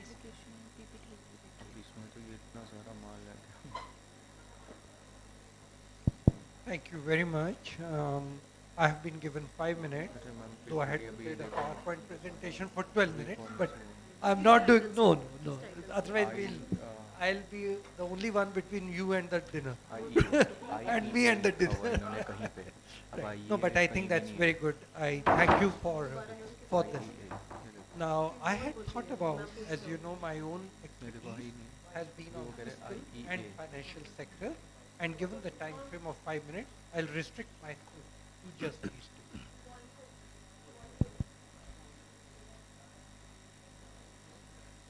So the topic that we are handling is the roadmap for developed India, targets and challenges at multiple levels. And as the chairperson has told us, I'd like to identify a few challenges. The first one, first I would like to speak about the roadmap till 2047. Now my own feeling has been, and this is where I think we as economists as a tribe need to really focus on, that on 2047, when the Prime Minister of the country gives a challenge of Viksit Bharat, how many of us have done really some projections and in different sectors? In fact, I had an opportunity, as I mentioned in the previous session, that for the Niti Aayog given this task, and I must tell you that in the academic profession, as economist, I did not get much support. So the point I am making is, while the political authority in the country is giving us a challenge as economists, to my mind, we have not stood up that test. That's the first challenge, according to me, that we economists are not thinking beyond 5 years. We, in fact, it's the IMF which has made projections for us for the next 5 years, and the projections which IMF has made are 6% on real terms. We may stretch it to 6.5.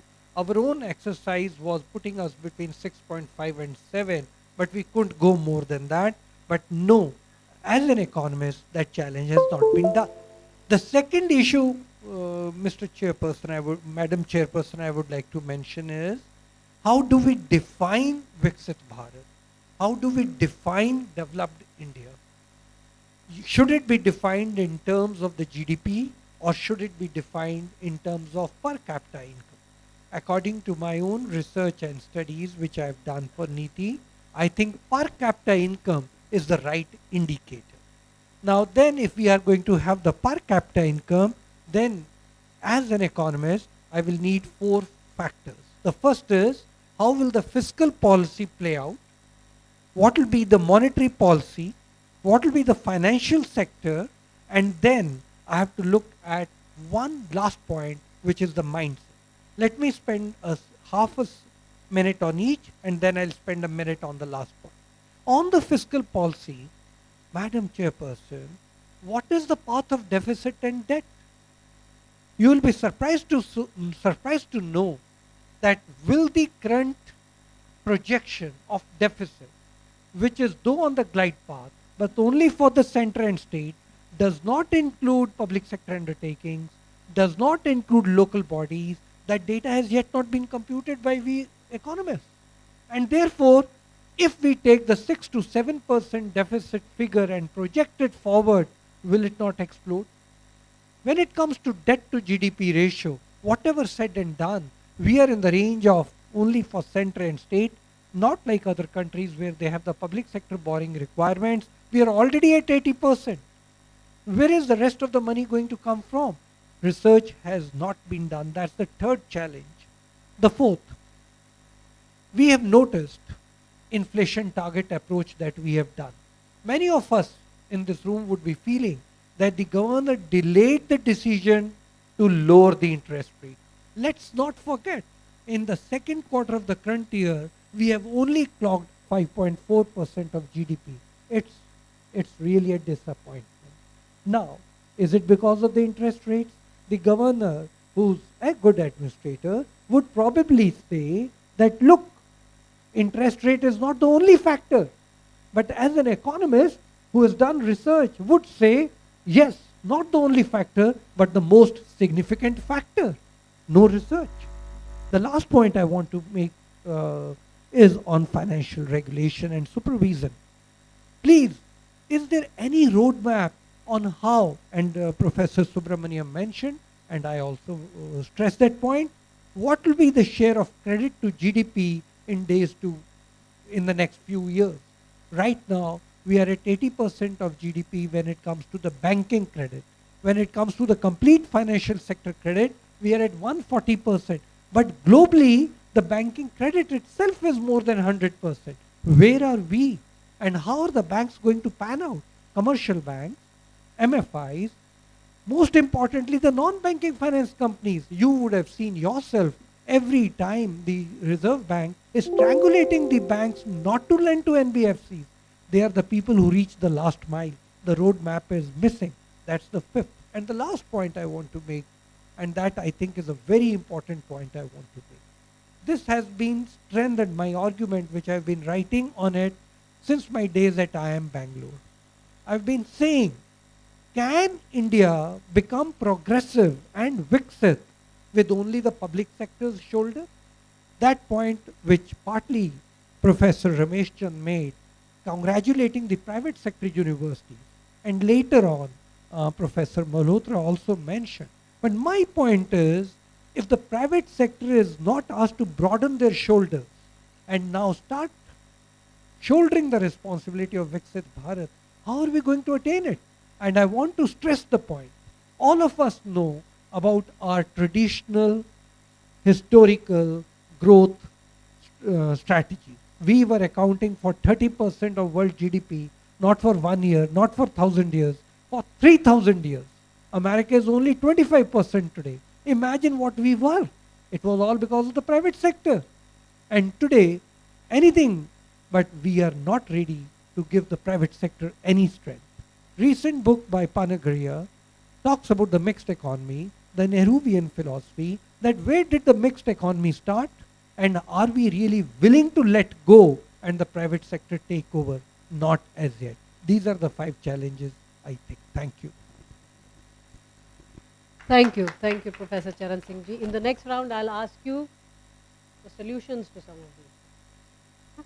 So if we may come to you, Professor Arunachala.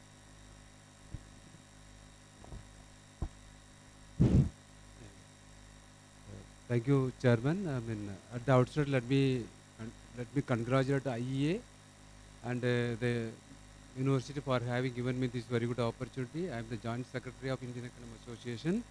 At present, I am doing research work on Amirkal, the vision of Government of India for next 25 years and how to reach the Viksit Bharat in 2047.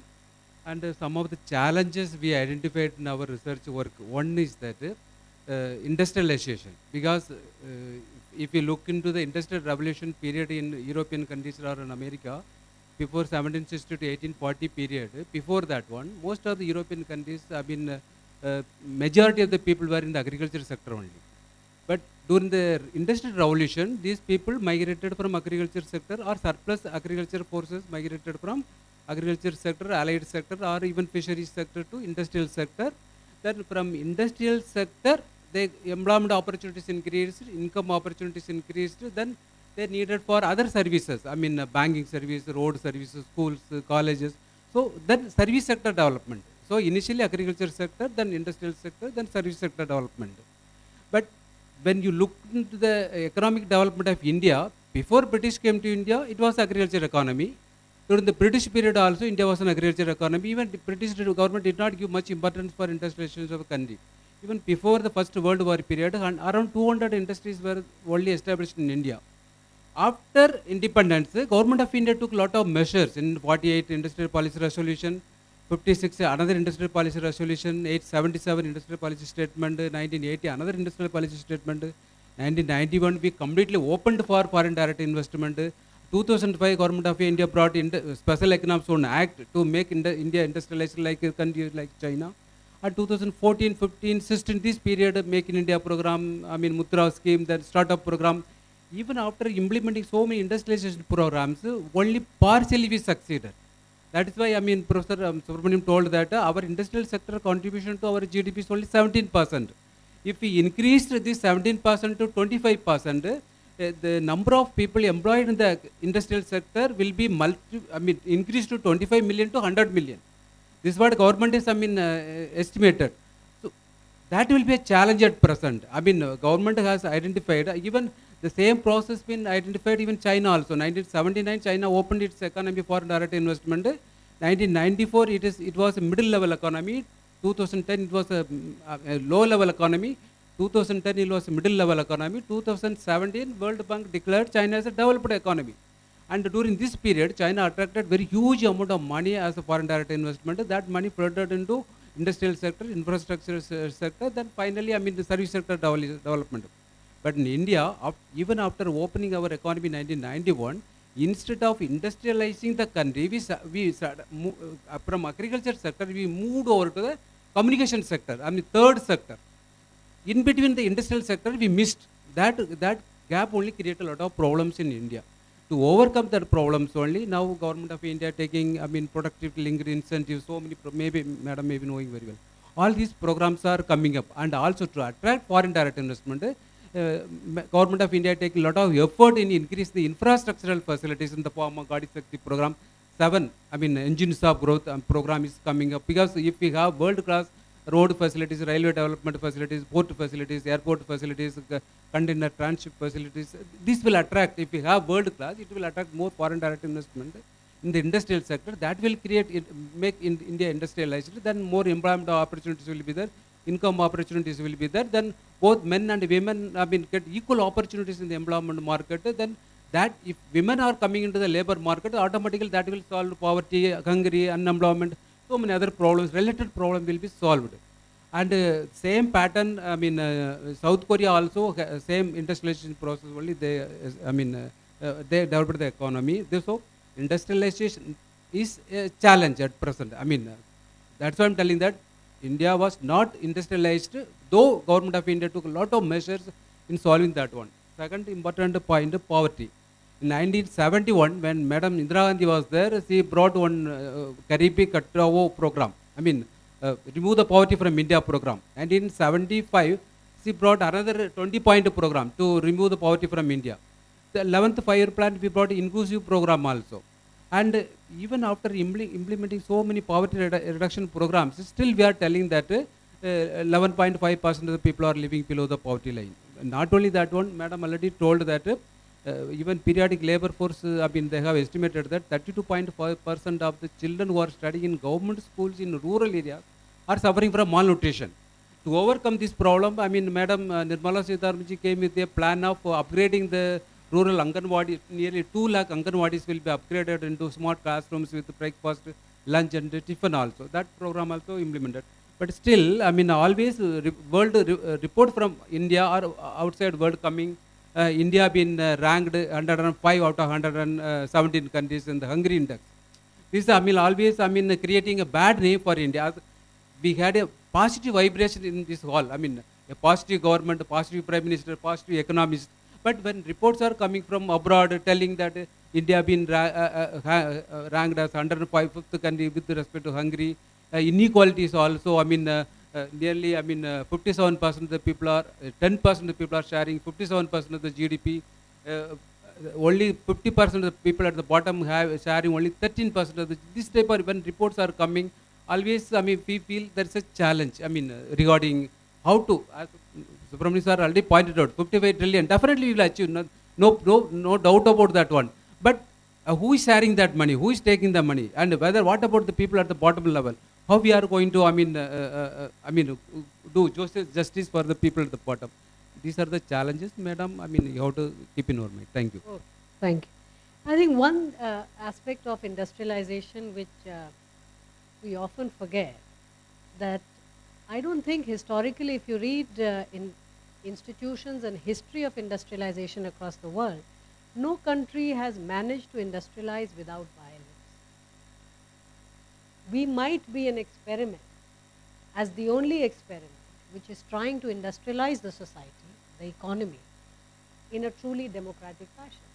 So if the conversation on the late industrializing nations, including Japan, Korea, Taiwan, China, the two aspects which we must remember, we can't just simply copy them, because one, we are democrats.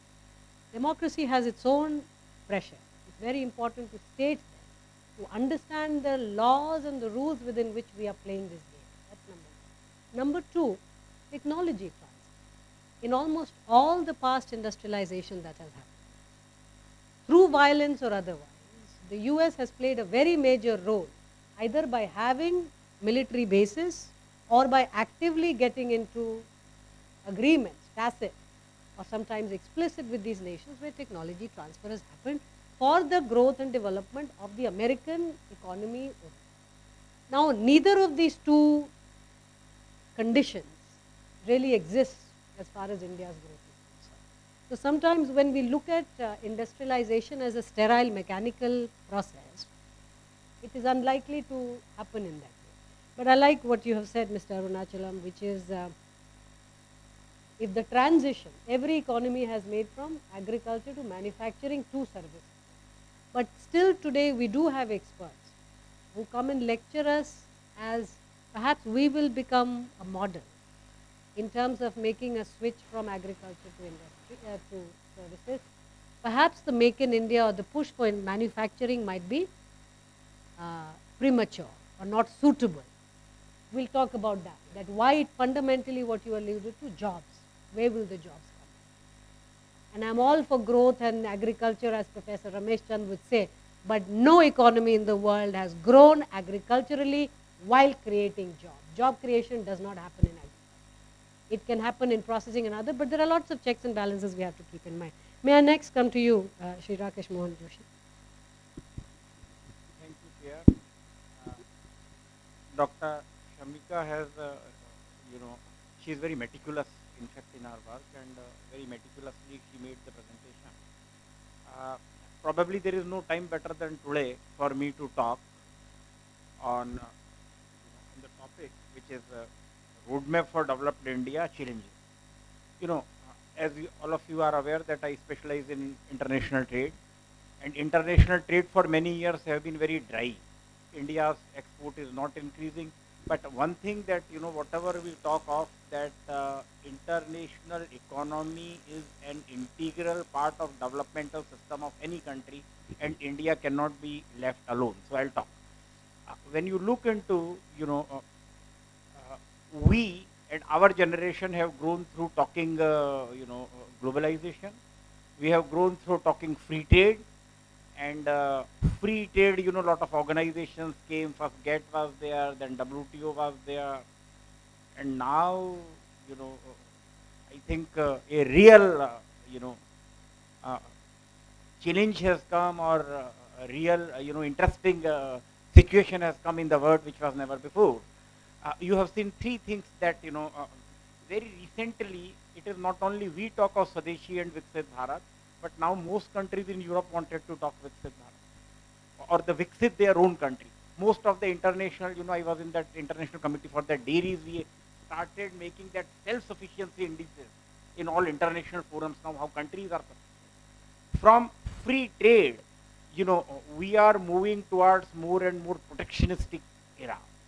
And, you may counter me, which I think if I talk like most economists will love to hate me, because they have got a lot of prizes in doing award-winning research papers that free trade is good for you. The world has spent, billions of dollars on free trade, including agriculture. Agriculture I get differently. But if you distrust me, I've got a great supporter, Donald Trump. He says America first.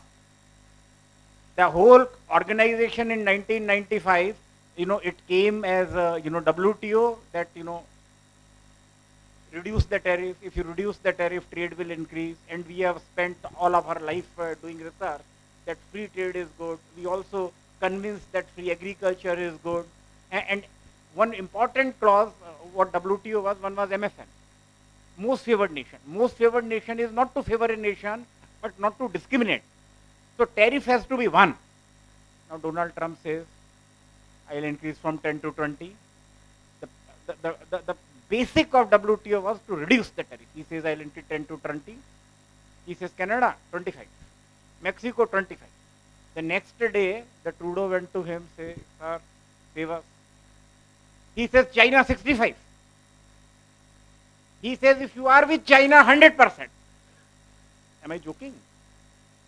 And another thing on WTO was the dispute settlement mechanism. Dysfunctional. America made it dysfunctional. After Doha round, what has happened? You have done research, so you tell me one more. Now, and he does not mince a word by saying that, America first. This he used to say earlier also. When, Narendra Modi went to that IMF, he said, Vasudhaiva Kutumbakam.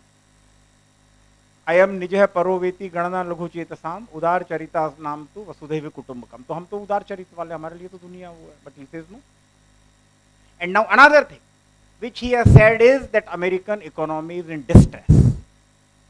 39 to 40% of the voting in America has come only on his promise to reform or transform the economy. And therefore, I think I'm so happy to be with economists today, that I think now today is the time for you, how we navigate India under the new challenges emerging. Now, how much tariff will be there, we do not know now. Nobody knows. But it has created ripples. And please understand, economics, I repeat, economics cannot be separated with politics. What masters say, we follow. वो कहते हैं कि free trade अच्छा है तो हम कहते हैं फ्री ट्रेड पे रिसर्च करते हैं. वो कहते हैं फ्री ट्रेड को रेस्ट्रिक्ट कर दो. I am not talking India, America. And please understand the free trade or open borders is a bad word.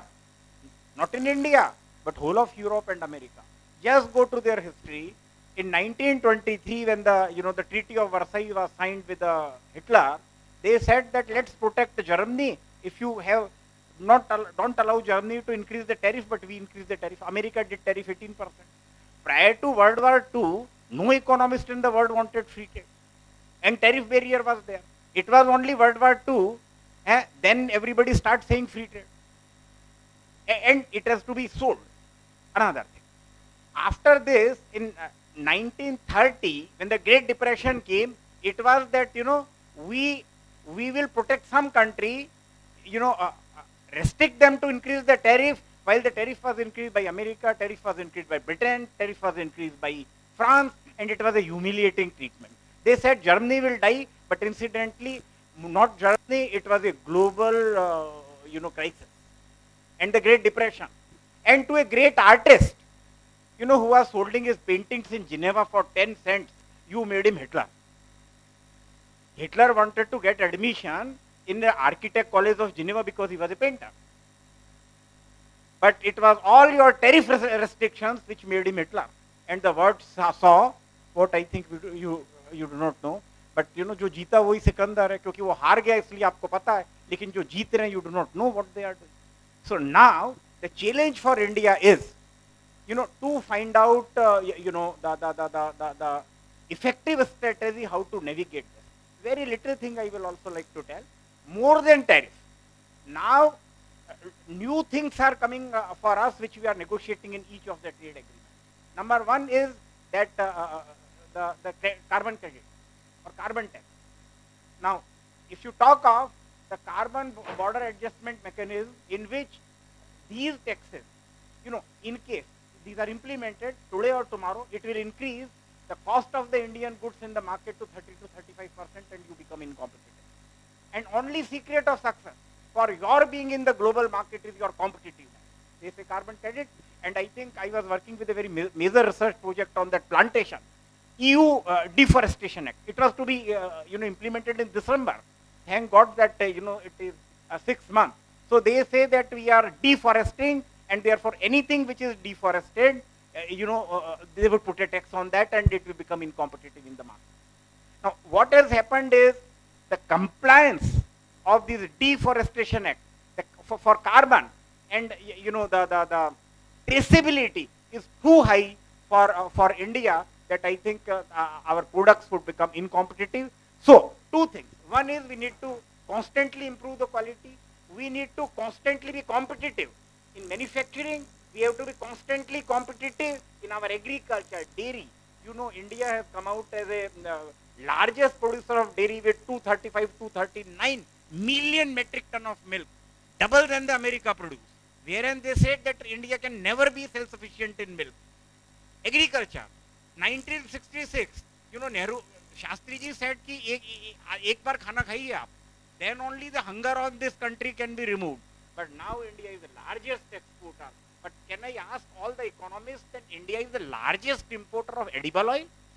ये कोई पेट्रोलियम तो नहीं है कि आप नहीं निकाल सकते हो. India is the largest exporter, 70% of of walnut, this almond, walnut, apple, and with 48 plus 48 to minus 48 temperature, there is no horticulture crop that we cannot make.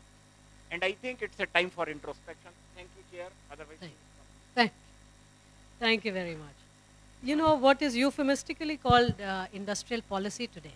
Every country in the world today is practicing what is called industrial policy. It's basically protectionism, because eventually I think as economists, and this is where I will constantly continue to talk about institutions, there is nothing called free trade if you realize that particularly trade in products are also linked with livelihoods. And what we have seen with the OECD nations after WTO is overall there was growth, but the way growth is distributed, where you basically shifted all the jobs in manufacturing to China, and you enjoyed a sustained 20-year period of cheaper imports or a non-polluting imports, because you fundamentally shifted your polluting factories or production to China and perhaps other parts of Asia. The loss of jobs in democracies is not acceptable. And that is what you're seeing in the Western European nations, that free trade came with a very heavy price, which is loss of livelihoods, and hence you saw political upheaval. The reason, and milk becomes a very important sector for us, is because we have lakhs and lakhs of farmers that are dependent, and hence entering a trade agreement when their livelihoods are at stake cannot be wished away, even though the overall gains from trade might be high. I think it's very important to then think of institutions, particularly livelihoods, when you think of industrial policy. I will come back to you, Professor Joshi, because we must talk more about carbon tax. Increasingly, we will have to think of financial instruments. We will have to think of benchmarks. But again, to the researchers in the room, there is almost no research happening in India. Hence, we are borrowing a lot of these benchmarks which are getting established, mostly in the European nations, because they are always the first mover when it comes to writing regulations. And this has happened even in this case, so I'll come back to this. If I may move to Professor P.K. Joshi. Good evening. Thank you very much. First of all, my sincere thanks to Indian Economic Association for inviting me for this important panel discussion. I'll be talking on agriculture-related issues. Agriculture, is confronted with numerous challenges, but I have listed 5 broad challenges. From my perspective, they are high-priority challenges. One is the land holding. The size of land holding is very, very small in India. It is almost reached to 1 hectare, and it is further declining. There are projections that over the years, the land holding will be around may be around 0.4 or 0.5 hectare. In many of these states right now, the land holding, average size of land holding is 0.4. So these small holders, they cannot take the advantage of economies of scale. So they are in a very disadvantageous position because their transaction costs are very, very high. So from my perspective, this is one of the biggest challenge in Indian agriculture. Second is the markets. The markets are fragmented. they are inefficient, and they are unorganized. And because of this, again the farmer is in disadvantageous position because he is not able to get the right remunerative price in the market. The third most important challenge from my perspective is the degradation of soil and water resources. The soil health is declining, water table is falling down, and many places water table is coming up. So again affecting the agriculture productivity and also the farmer's income. And fourth, which is very, very important, is the climate change and associated challenges. The slight rise in the temperature is adversely affecting the productivity. You have seen this year the slight rise in temperature during February has affected the wheat productivity. So the climate change is affecting agriculture production and farmers' income. And fifth, which is at the macro level, is low investment in agriculture. So low investment in agriculture, both at the farm level it is lower, at the market level it is low investment, and at the national level also it is the investment in agriculture is very, very, very, very low. These are the 4-5 broad challenges which I have listed. And there are huge opportunities also from agriculture which can significantly contribute in making India a developed nation. One is that the demand for food is growing alarmingly, not only in India but at the global level also. So we may become a major exporter in years to come. So the food exporter in years to come. So this is one big opportunity for us. The second is demand for value-added product is also increasing. Processed commodities, we are more inclined to have processed commodities, value-added products, not only in India but globally. So if we target this area, we may again become contribute significantly in developing India. And third is demand for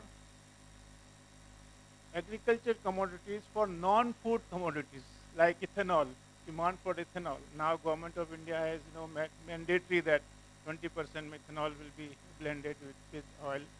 And also the beauty products. So agriculture commodities are also contributing to non-food commodities. So there is a huge demand also. It's a very attractive industry which is emerging. And fifth is as mentioned about the carbon credit. It also contributes significantly in absorbing carbon. The carbon sequestration in agriculture in soil can be used as an opportunity years to come. So what are the targets?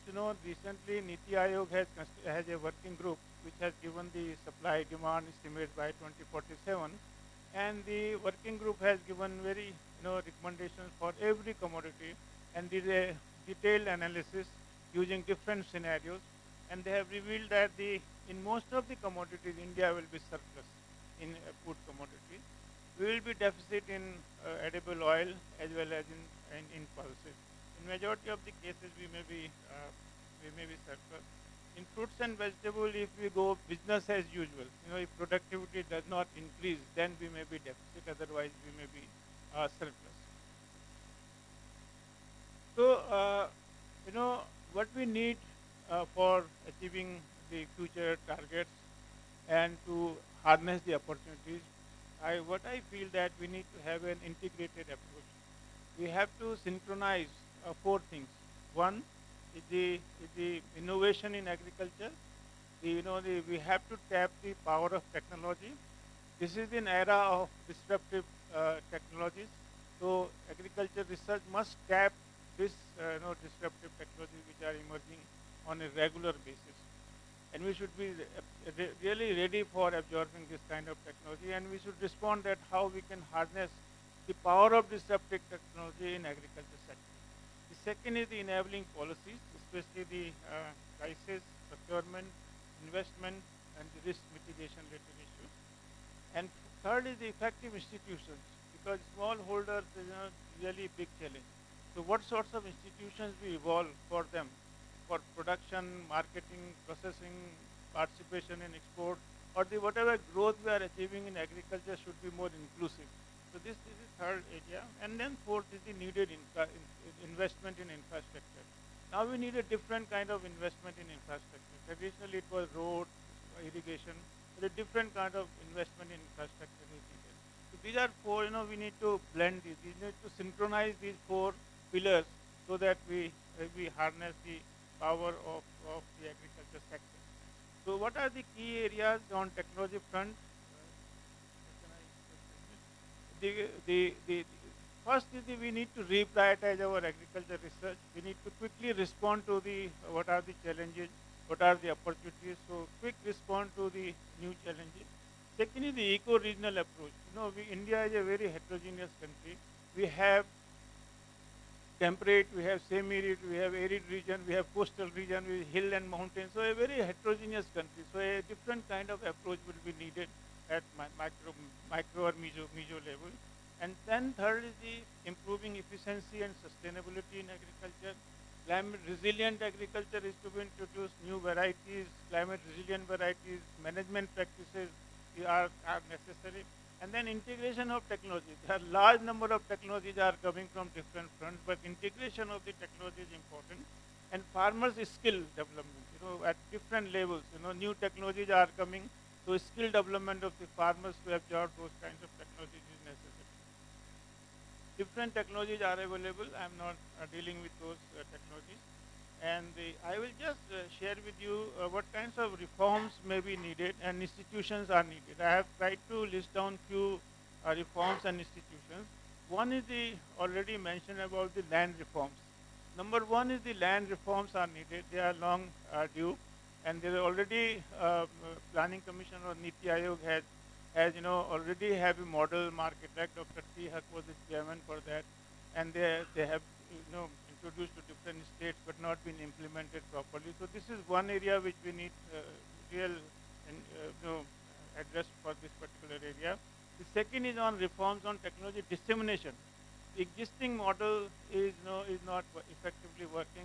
Everyone is dependent on the Krishi Vigyan Kendras, which do not have the mandate of large-scale extension. The reforms in extension and maybe the virtual extension using the social media will be very, very important. Then reviewing the role of Commission for Agricultural Cost Prices. So they only fix the prices, but the mandate now is to be changed. And then there is a lot of demand for creating National Agriculture Development Council on the pattern of the Financial Commission.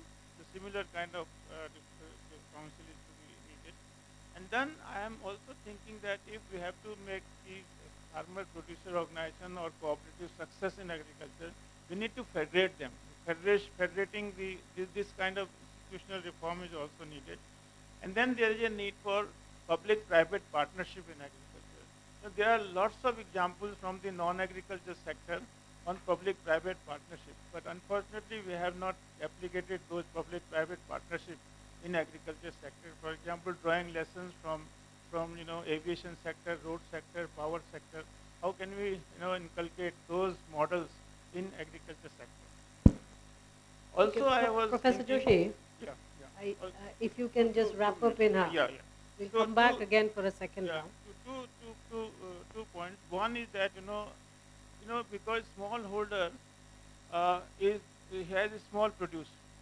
So I was proposing that we need to establish an agri-commodities storage management and regulatory authority on the pattern of the SEBI. For example, we all do not participate in the share market, but we buy the mutual funds. So someone is operating for us. So similarly, can smallholder, some agency can work for a smallholder for storage and his disposal of his produce. So a kind of we need to debate on this. We need to discuss on it how a mutual fund kind of mechanism can be evolved in this one. And then national mission on automation and digitization and agriculture is necessary.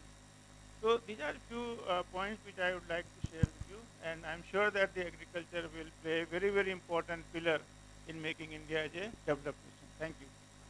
Thank you, Professor Joshi. When we come back to you in the next round, we also want you to think of the fact that our states are so varied in their agroclimatic, etc. What kind of experimentation might be already going on? Meaning, the chances are that some of these recommendations that you have suggested, some aspects of this might already be underway in some states. If you could also just let us, inform us, educate us on that, I think that might be useful. Finally, we'll come to Sachin Chaturvedi. Sachin, what keeps you awake at night? What worries you about the targets and the challenges? Thank you. Thanks, Shamika. Let me at the outset thank Indian Economic Association, Professor Malhotra, for this opportunity. Today, Shamika, you and Professor Ramesh Chand have given this very comprehensive set of addresses. I think first and foremost, as Indian Economic Association, we should revisit the very definition of our understanding of economics. What economics should look like. What is economics? And there we need to come out of excessive compartmentalization of the profession of economics. And there, I think we need to bring back the idea of comprehensive approach to our development. And as a development economist, I don't think if you can really address any challenge of future without addressing 5 major challenges. Climate change certainly is one. The idea of losing water, food, health, biodiversity are some of the challenges. And if you see the latest intergovernmental report on science and biodiversity, you find that world has lost $20 trillion because we have lost on these fronts. And the idea is, when we hate Western philosophy, when we hate Western theory, the pedagogy we are not changing. The pedagogy of economic teaching in our universities, in our departments, the way we are researching, the nature of models we are teaching to our students, that has to go through a major change. Indian Economic Association would have to take a lead. If India has to become a developed India, India would have to become India first. We have completely disconnected our philosophy, our idea of comprehensive thinking in economics profession. And that's where the idea of compartmentalization has come in. I think future challenges, but the 5 that I just mentioned, are somewhere where you need technology, you need finance, you need all other dimensions. But 3 important things, Shamika, are the major issues for us for future. And first and foremost is localization of development. We are seeing too much of macro without understanding macroeconomics at all. Economy is best at the local level. Subbu was saying that no one has done. I don't know whether he saw in Madhya Pradesh. Professor Malhotra would tell you, in Madhya Pradesh, as Deputy Chairman of the Planning Commission of Madhya Pradesh was the only state where we could produce economic survey of the quality that a state should produce. We could produce the district level GDP calculations. Now, how many states are doing? How many states have the statistical commission? So first and foremost, our effort and endeavor should be localization of development. And second, it cannot happen without communities. We need to bring communities up front. These 2 issues are extremely important, localization and communities. Because communities, somehow we think that caste system is bad, we are secular. Are Baba, that reflects the cultural ethos of communities.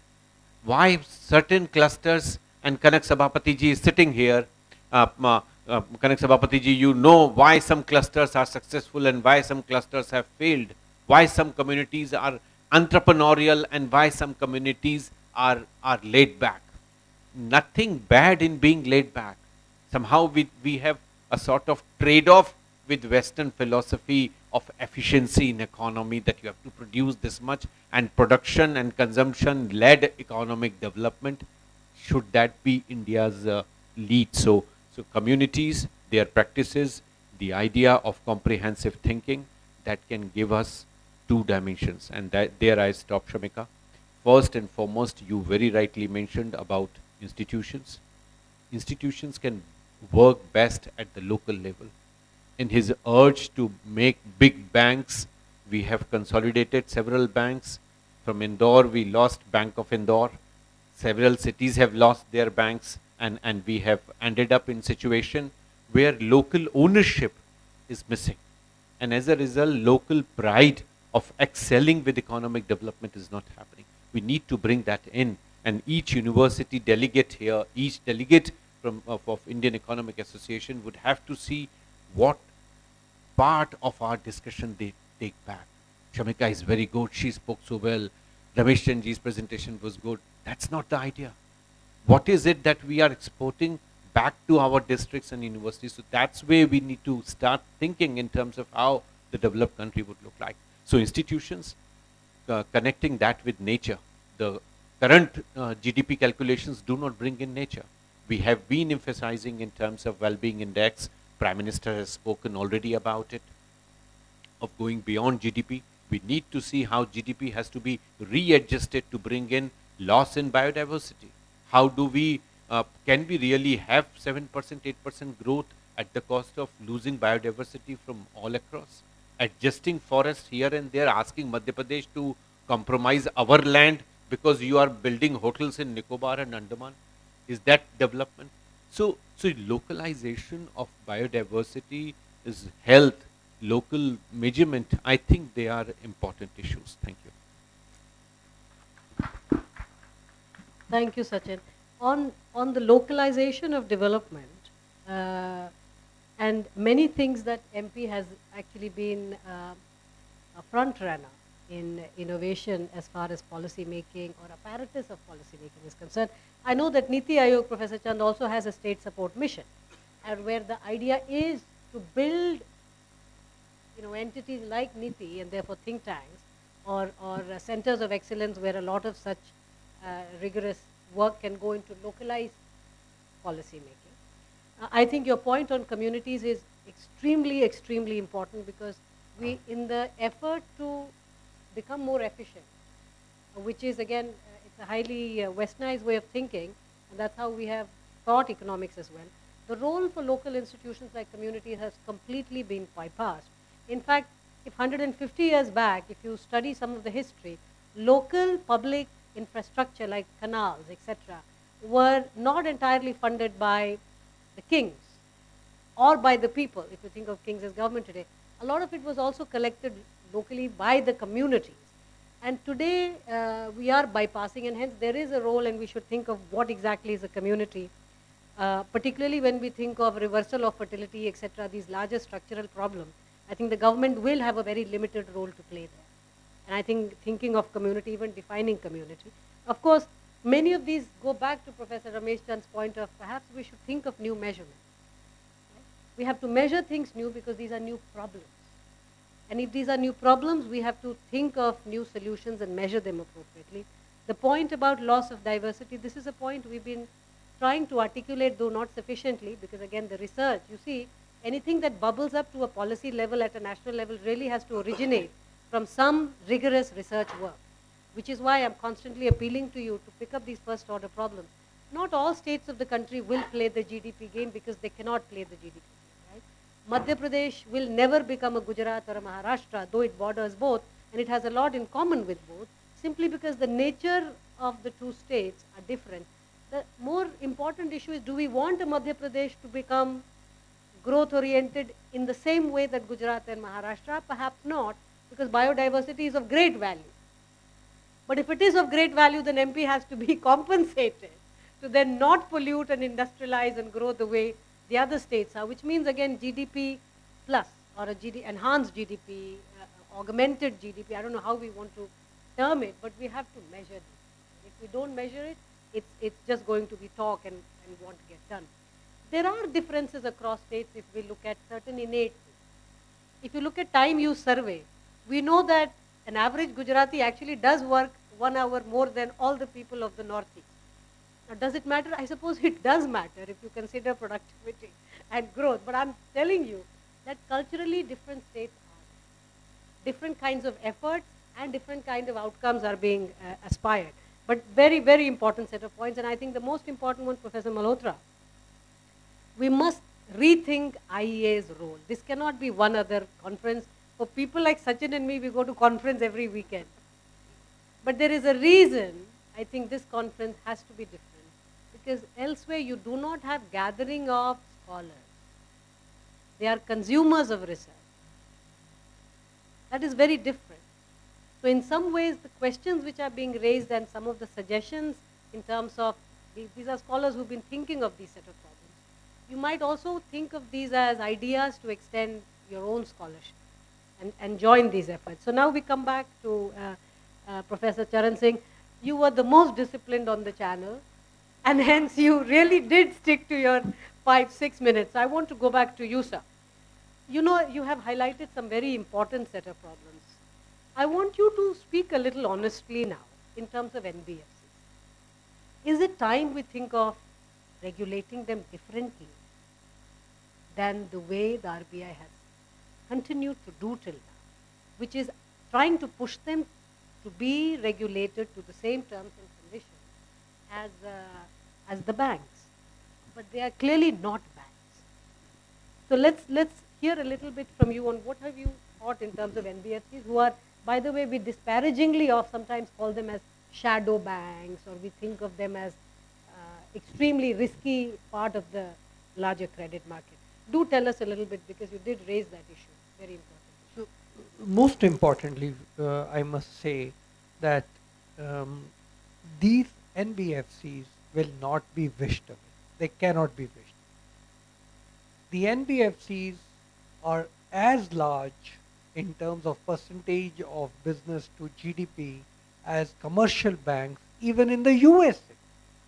So if we are thinking of wishing them away, strangulating them, that's not going to happen. They serve a very important purpose. They go to the last mile. Commercial banks will not lend to those people where NBFCs go. Therefore, if we cannot wish them, we have to now think what best we can do. In UK, the Vickers Commission, in the USA, the Walkers Commission, both of them said we need to ring fence the banks, but none of them said that strangulate the NBFCs. So I do not know what are we attempting at. Now, if we accept this assumption that going forward for Viksit Bharat, we will need NBFCs, then the issue is what shape and structure these NBFCs should be. Now, this brings me to another issue related directly to it, which I had mentioned, that the financial sector in the country, is it ready to support the Viksit Bharat? Whatever be the Viksit Bharat, 55 trillion, 30 trillion, we are at 3 trillion now. We already see the stress at in the financial sector. Are we prepared? Have we thought through? To my mind, as yet, no. Then, the rest of the world has experimented with the twin peak model. UK has a twin peak model. Australia has a twin peak model. Other countries are experimenting with a twin peak model.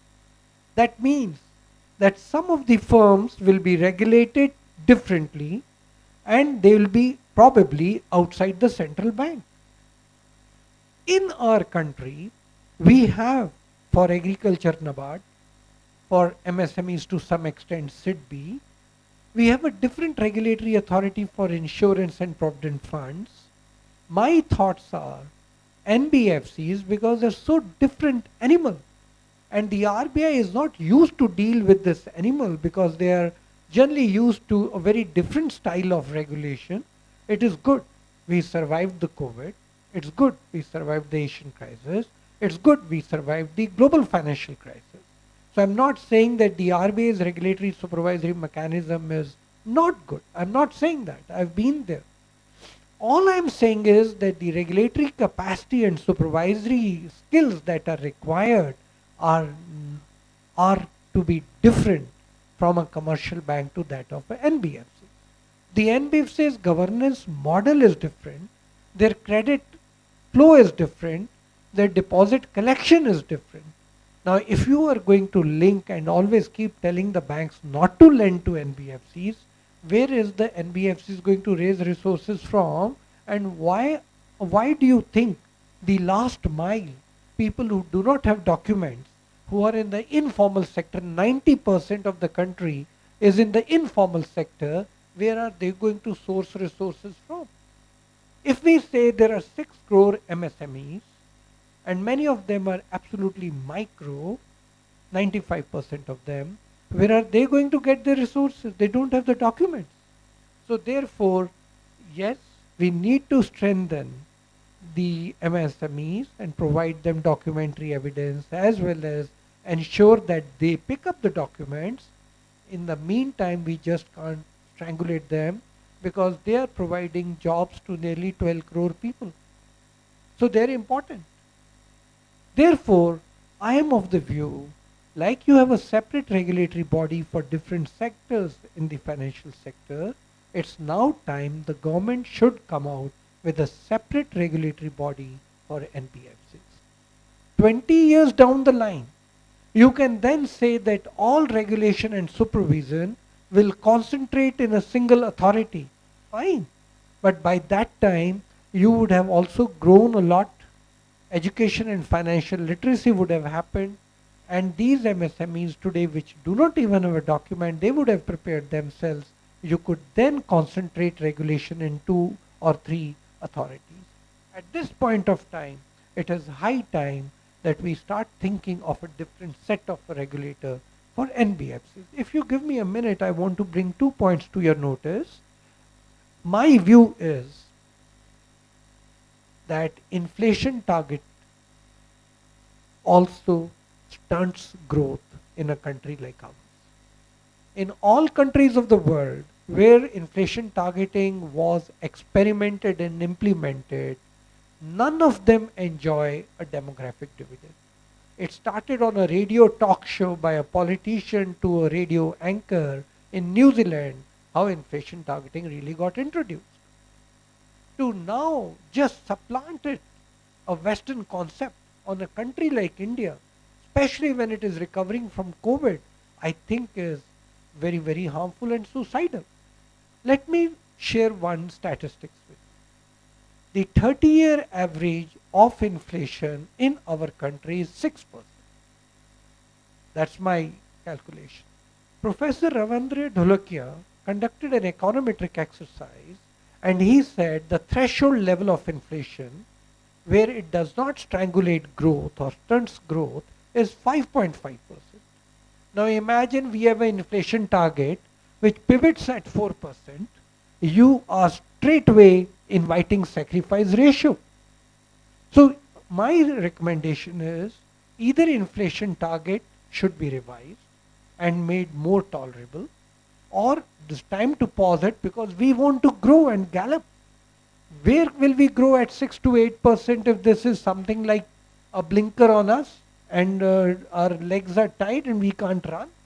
Alternatively, the understanding of the central bank has to change, and that has to be, if inflation is within 2 to 6%, that is tolerable. Remove that thought of a 4% pivot. Thank you.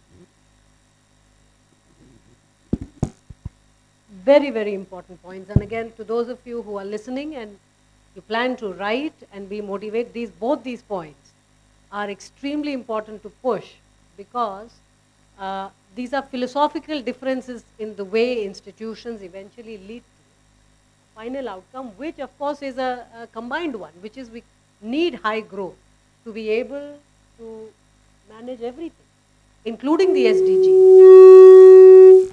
Including the SDGs, because the only reason we've been meeting each of our sustainable development goals or agendas is on the back of sustained high economic growth.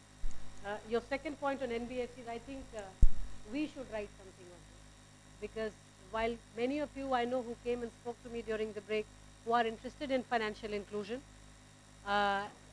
you have to eventually think of how is the space getting regulated and how is it growing. And I think as economists, the one thing that we enjoy, which is different from other disciplines, is the power to think of counterfactuals. If you continue to regulate NBFCs the way you regulate banks, what is the sacrifice? Or what kind of credit constraints are we maintaining in the system? And then again, it's a sacrifice to do. So I think these are both very important points that Professor Charan Singh has made, and definitely very, very motivating for me on both these points. Mr. Arunachalam, only 30 seconds to you. Because now tell me, you have thought of the transition. Where do you think the jobs will come from? No, that is why I already told that before 1969, 79, China opened its borders. China had all the economic problems like India. In 1950s, we had, poverty was there, unemployment was there, regional disparity also quite common, and China, India both had all the economic disparities. But when it's opened its economy, FDI flooded into their economy in the industrial sector, and the industrial sector created emblematic opportunities for the surplus labor forces available in China local population. Their employment increased, their income increased, then production increased, productivity increased. When they produced more, that surplus production exported to the world market, they started earning foreign exchange reserve. Their foreign exchange reserve alone may be around 3.3 trillion at present. So this extra, foreign exchange reserve reinvested in the industrial sector. Again, it created more employment opportunities, and also this reinvested took place in the infrastructure sector, roads, ports, bridges, so many other. All these activities again reactivated the cement industry, steel industry, iron industry, plastic industry, electronics, all these industries were boosted again. Though again once again same circle created again. That is the system. I think the one thing we often forget though when we compare ourselves to China, democracy, but repressed domestic demand.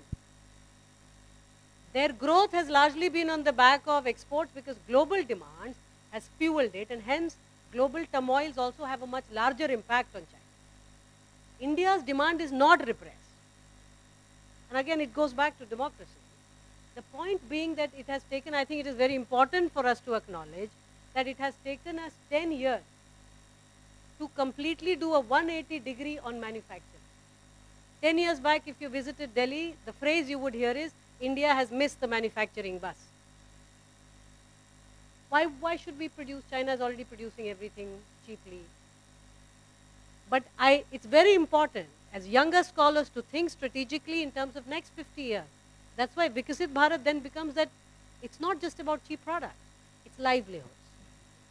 Then, because your domestic demand is such an important strategic component, opening it without creating jobs is just asking for trouble. Because then, it leads to all kinds of other. The other point is also the rest of the world is growing.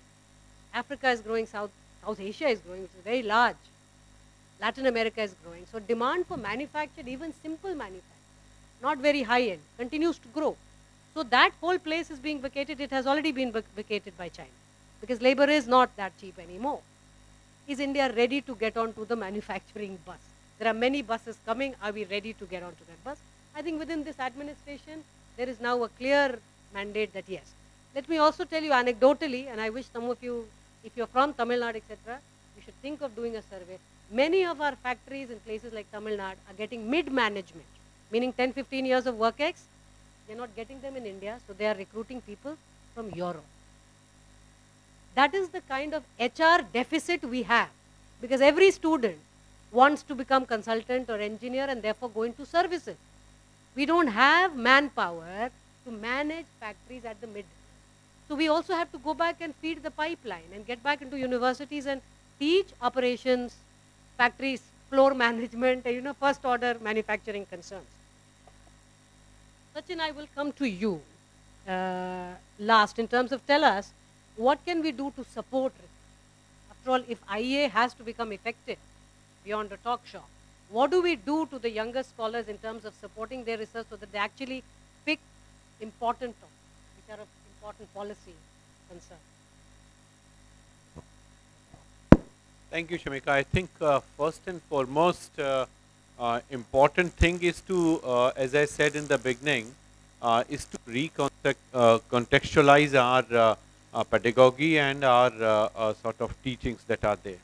And there, one important point, Shamika, in terms of how do we pick up challenges in a comprehensive manner, not as agriculture economist or macroeconomist or industrial economist or trade economist, but in a comprehensive manner, how do we think about challenges.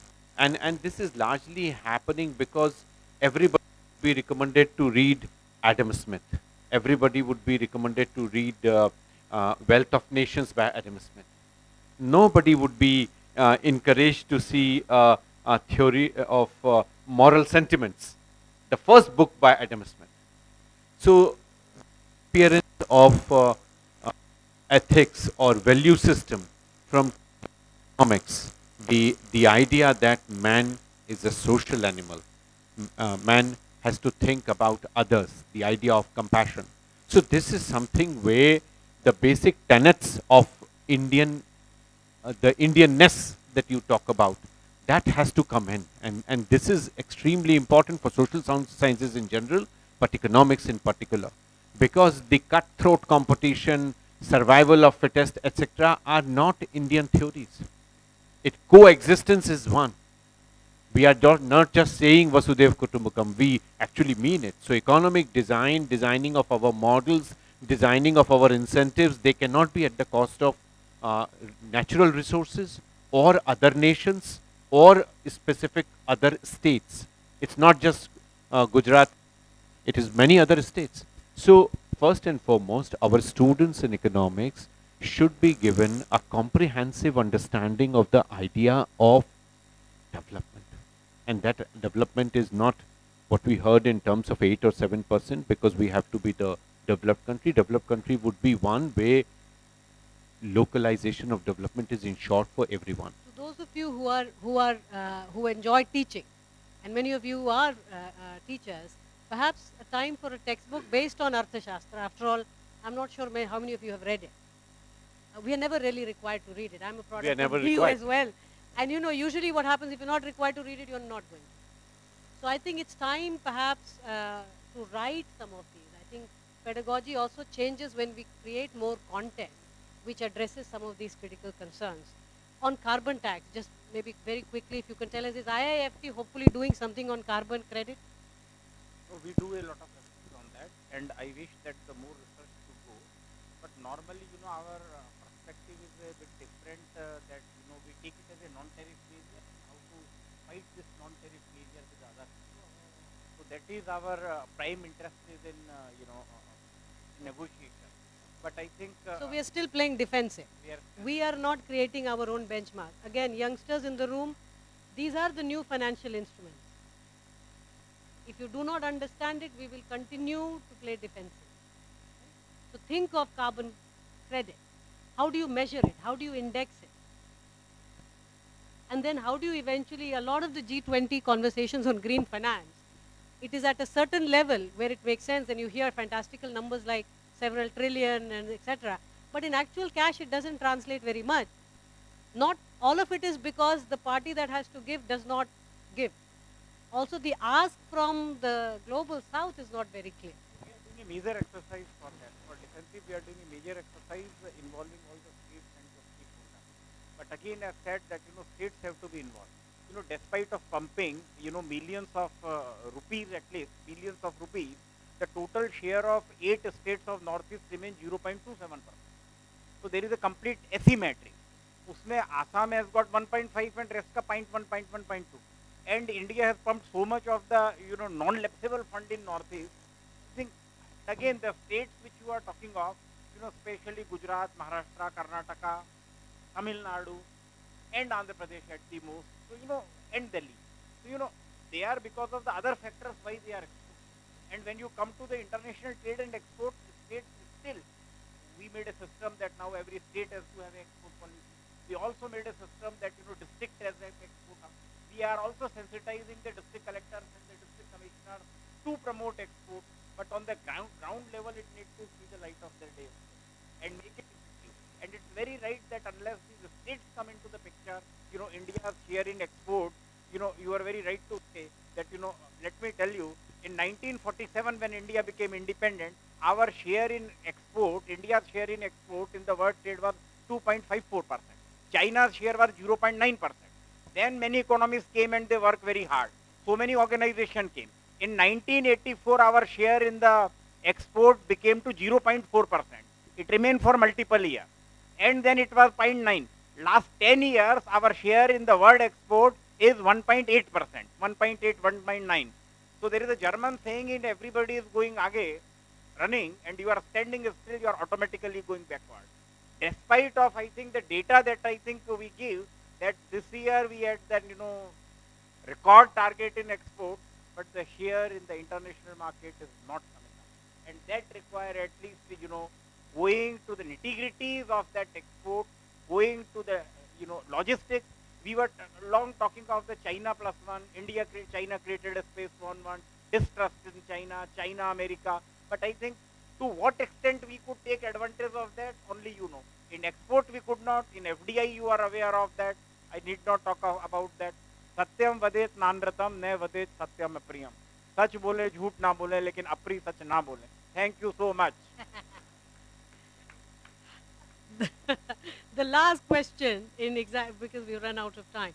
Professor Joshi, has India met her food security concerns? Yeah, at the national level we are food self-sufficient, and we have made the targets of food security, and you know that India is already giving 80 million people free of cost the rice and wheat. So we are at the national level we are secure, but we are also surplus on several of the commodities. We are surplus, and will continue to be surplus in majority of the commodities. So if I know from my perspective, we have to say three things to be done. One is the effective technology delivery system. Second is making markets effective, and third is attracting the private sector for investment in agriculture. These are the three top things we need to do for improving the agriculture sector. Music to your ears that in the impact investing space, agtech is one of the fastest growing sectors because there are all these youngsters bringing tech solutions to agriculture, which is seeing very. So these are all good. Hopefully, you have got a good sense of what the roadmap is, what are the problems, and I think as economists, our job is to identify problems. And I think it's very important to then identify these problems empirically. Not just, there is a certain belief and therefore you continue to carry that belief because the country is changing very fast. So go to the data, identify the gaps, and then we can talk about solutions and so on. But it's very clear from everything that the scholars on the panel have just told us that we do have, the scholarly depth in certain areas to be thinking of these challenges. There is a lot more work ahead, and I really do hope that some of you are motivated to join these efforts and think about these issues and support the overall cause of Vikasit Bharat. So thank you all, thank you very much. Unfortunately, we've run out of time. Malhotra ji is basically... Thank you all for your participation in today's session. Just a minute, ma'am. I defer it to you. So, okay, we'll have one from here. 1 minute. Ji.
Thank you. I feel really old now because I did study economic thought.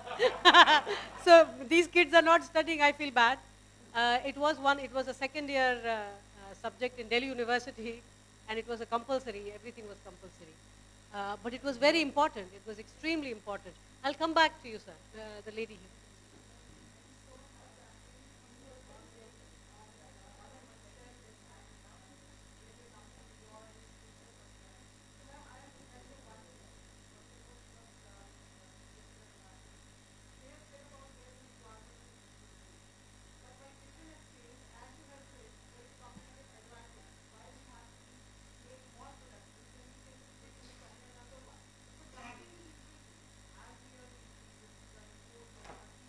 anti-dumping policies.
No, thank you. Thank you for your observation. The fact that we are all here in this university, it's the first time in this part of the country for me, is itself testimony to the fact that obviously the thought is moving beyond Delhi, Bombay. The other aspect of it is, you know, ICSSR, the apex institution which does fund research, has regular call for papers in certain areas, but perhaps we should think of a policy to promote research in certain kinds of institutions and perhaps in areas which are underserved, the way we might define it.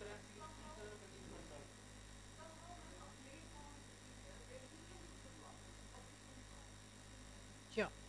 There is a comment, Jay.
Clashing with the forest department, now totally one panchayat has been abandoned. So I mean, whatever is good in the states, I think we should carry forward. You know, that's what he means by the localized development. But and panchayats today are extremely empowered bodies. No, they are but one panchayat. You know, Uttarakhand has a concept of forest. Oh, okay. The concept of very good panchayat. They were saving the forest. You know, Uttarakhand is famous for this Chipko Andolan. You know, so similarly other things. You know. I think this is where again, you know, right now we are talking in generics. Yeah. But let me be very clear, particularly because you spoke about Himachal and Uttarakhand. I told you during the early speech that Uttarakhand is a new state, which was 50% poorer than Himachal. Today it is richer than Himachal in 20 years. Because the industrialization has taken place. Fair enough. But these are the kind of conversations that states have to have internally. And I'm not saying scholars should not be. Scholars should put data. Yeah. But there is something problematic, sir. If 5% of well-organized government servants in Himachal can make pension scheme, one of our biggest reforms, reversed, and today the state has no money and is selling Himachal Bhavan in Delhi for 300 crore. You see, this is where I think it's important to look at data. And again, to the younger scholars here, growth is not without cost. Yeah. Every state has to determine what kind of growth you want. But you have to do it within the purview of what is permitted and your state fiscal situation, right? You cannot throw all caution to the wind, say that I want a certain quality life, but I'm not willing to grow, and I would center ke paas bhi koi khazana to hai nahi. But if you look at the state budgets in the last 30 years, Himachal has been incredibly profligate. I'm not talking as a government, or I'm talking about a researcher who has written a paper on the state of state budgets in last 30 years. Himachal comes to mind. Extremely profligate. Aapka revenue bilkul nahi badh raha. आपके खर्चे इस रूप से बढ़ रहे हैं, then you are bringing policies which are totally destroying your deficits.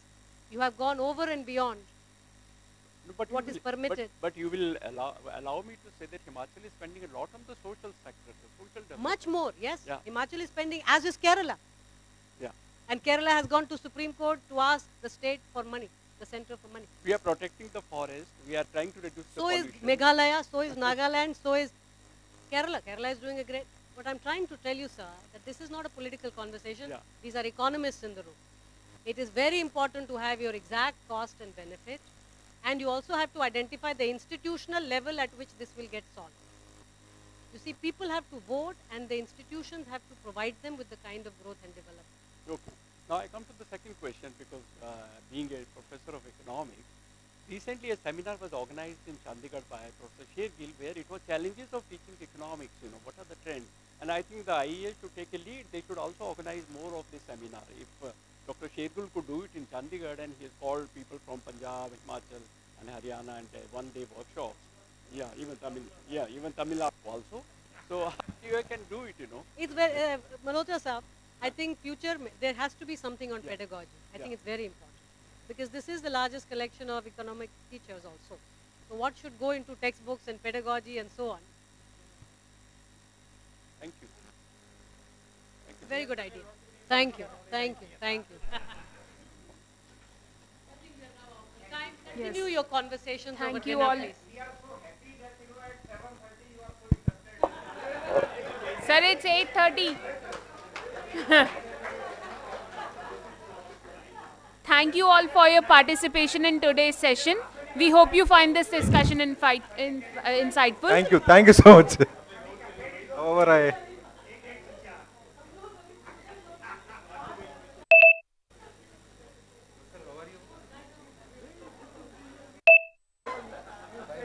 As